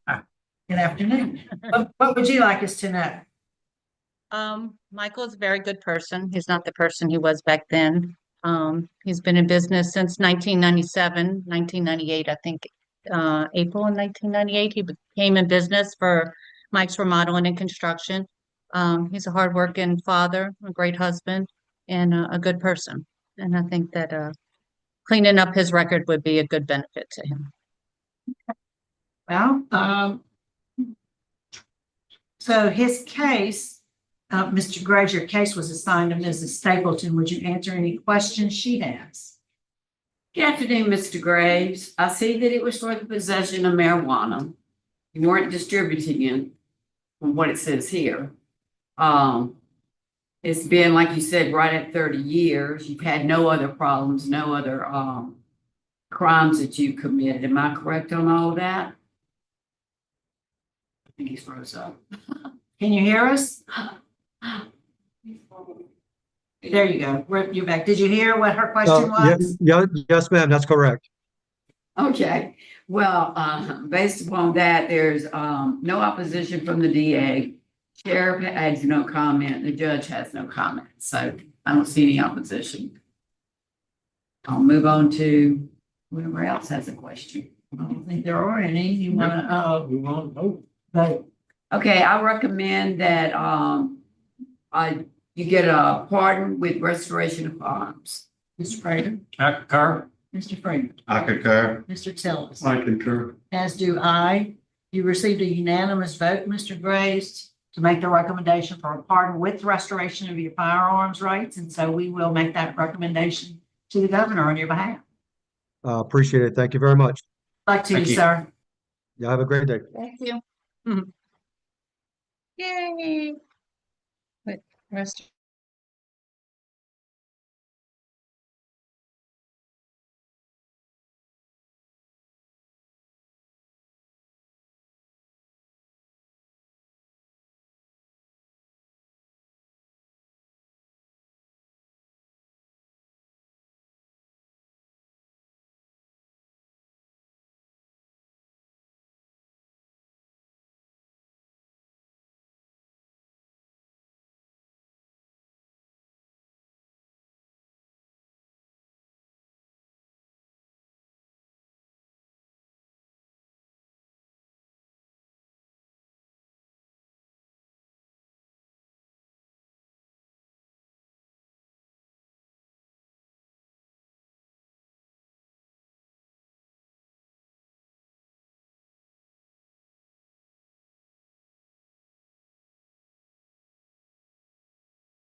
All right, good afternoon. Our next case is Kenya Smith. We'd like for Kenya Smith to please introduce themselves and tell us their current mailing address. Hello? Yes, can you hear us okay? Okay, I can hear. I just wanted to make sure you can hear me. My name is Kenya Smith. My name is Kenya Smith. My current address is 309 Little John Drive, Baton Rouge, Louisiana, 70815. All right, thank you, sir. And also on Zoom, we have Bernard Taylor, your father, Ikeda McLaughlin, your sister, and Wakia Taylor, also your sister, all who want to speak on your behalf, and we'll ask for that in just a moment. Mr. Smith, you are seeking a pardon with restoration of firearms. You were sentenced in March of 1998 in East Baton Rouge Parish for possession of Schedule II cocaine. You received a 2-year active probation sentence. Then you have another sentencing date, September of 2000, attempted possession of a firearm by a convicted felon, and you received a 1-year hard labor sentence for that. Is that information correct, sir? Yes, ma'am. All right. So tell us, sir, why are you seeking the pardon with the restoration of firearms? Okay, okay. I'm seeking that because I changed a lot. I have the things I used to do at that point in time. I was 18 years old.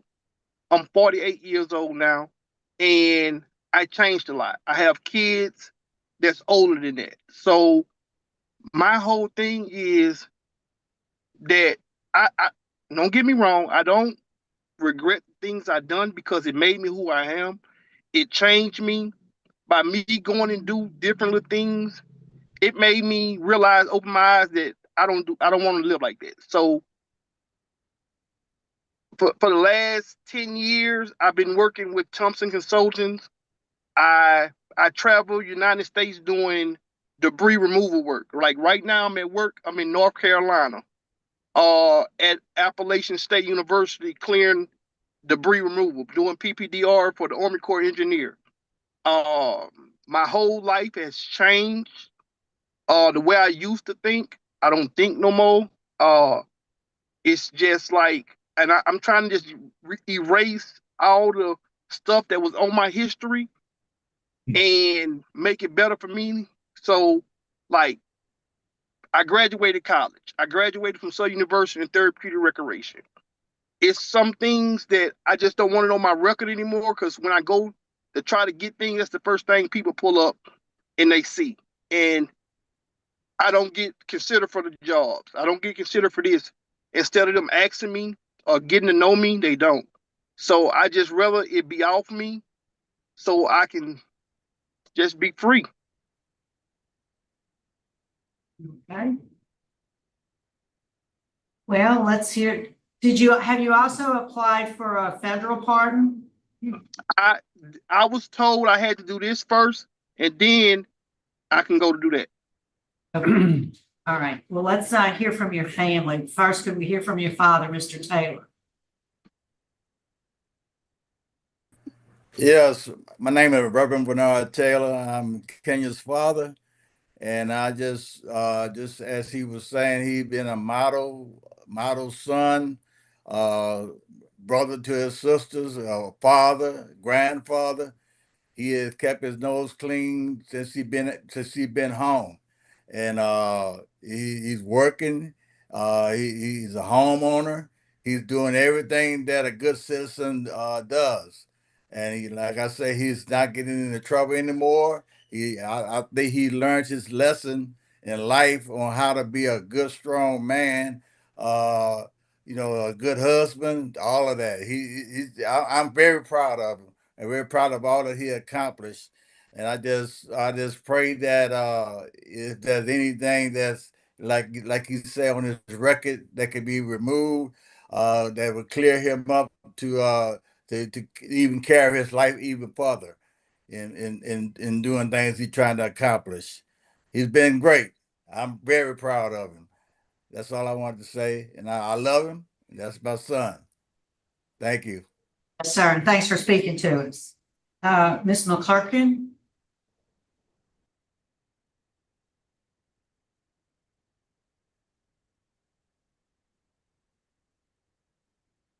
Hi, yes, hi.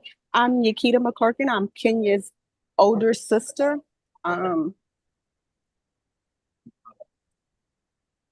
Yeah. And over the last 10 years, I've seen Kenya become the true definition of what a determined individual looks like. No, this should be easy because my brother is home. He's not incarcerated anymore. But by not allowing his past mishaps to determine his future, he's worked hard at staying out of trouble, reaching some of the goals that we spoke about when he was incarcerated, like, not going back to the streets, attending church services, buying a home, staying employed, being a great father to his two daughters. Kenya has held a job since his release. He showed up to be an awesome father to his two daughters, sending the youngest one off to college just here in August. She goes to the University of Lafayette. The oldest daughter, by helping her complete her master's degree. He's an awesome grandfather. I'm super proud of Kenya. I believe that if given this opportunity, I'm sorry. You've got mail. Yeah, I believe if given this opportunity, it would be a great opportunity for Kenya and his family. I'm currently a government employee. I work for the Department of Defense. I'm a contracting officer for over the last 26 years. I served in the military myself for 8 years. I'm married for 26 years to my husband, who did 30 years Army and just recently retired 2 years ago. We're always sending Kenya job opportunities. But Kenya can't take those opportunities with the marks that are on his records. I know if given this opportunity, Kenya will not disappoint. I believe in him. And I'm just wishing that he had the opportunity to do a little bit more with his degree. And that's it. Thank you guys for allowing us to come and speak on my brother's behalf. Thank you guys. Thank you. And thank you and your husband for your service. All right. Wakia Taylor. You lost. Oh, is she there? She's back. She's back. Okay, good. Can you unmute? Unmute your microphone. Hi. Yes, we can hear you now. Yes, I do apologize. Like I have a lot of things happening right now. I do thank you for your time. Can you hear me? Yes, we can. Go ahead. Okay. Yes, I am Kenya Smith's little sister, Wakia Taylor, and I do believe that he should be off parole because he has shown significant growth in his last 10 years. He's not only my brother, but he is a son. He is a member of our church. He's a great father. Now he's a grandfather.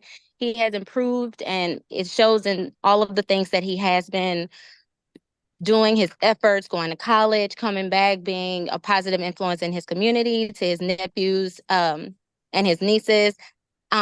And I do believe that this will be for him to start a new journey in his life, and I think him learning from his mistakes, he's just more than his mistakes. He's someone who sees the impact and is not, it doesn't just impact him, but I think that he understands that it impacts this family as well. But he does have a great support system.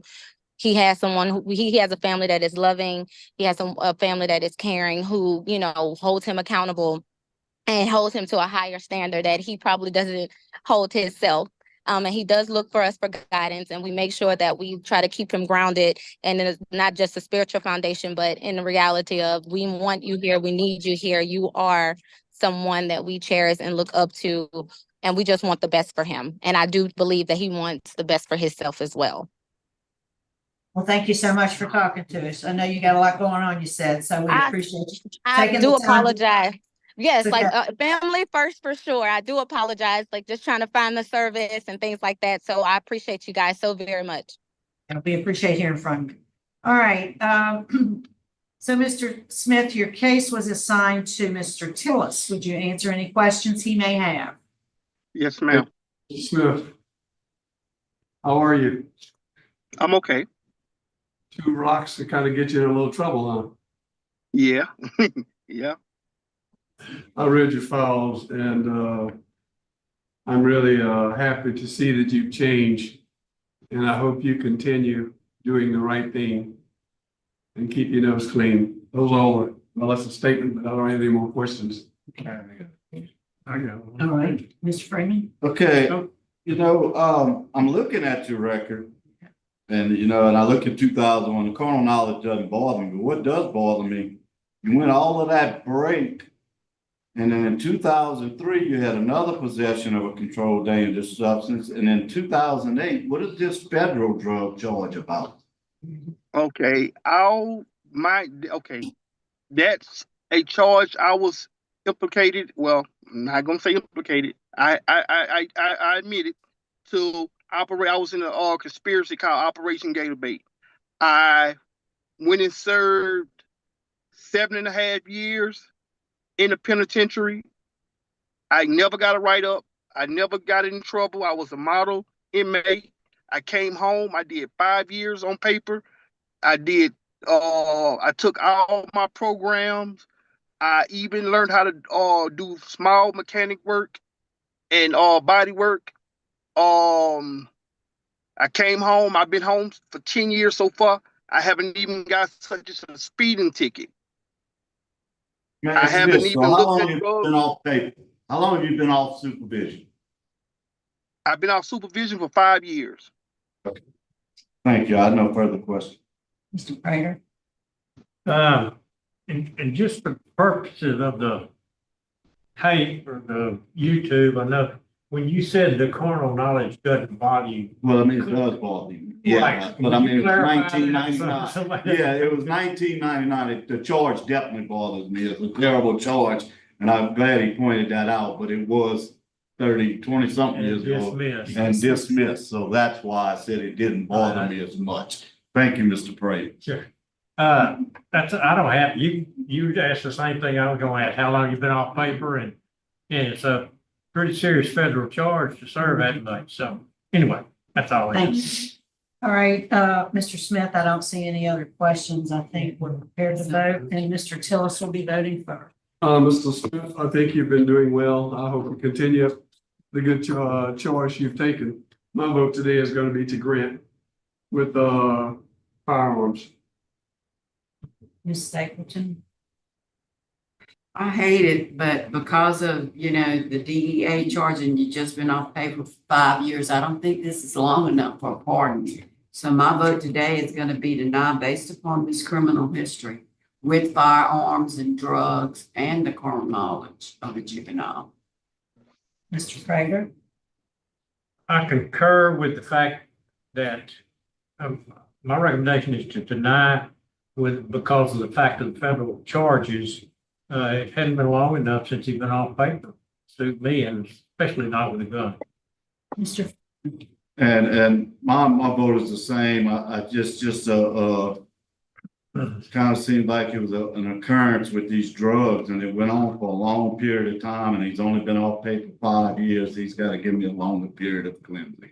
Right, thank you. So, Mr. Smith, I'm really glad to see that you're doing well. Your family is extremely proud of you and wants the best for you. I'm glad you're gainfully employed and doing well. I too agree that the 5 years off paper is an insufficient cleansing period. I know you said you've been home 10 years, but we look at once you're finally off paper, that's when we start our clock on the cleansing period. So my vote today is just for that reason, is to deny. So today your application's been denied, but you'll get there. Don't give up. Good luck to you, sir.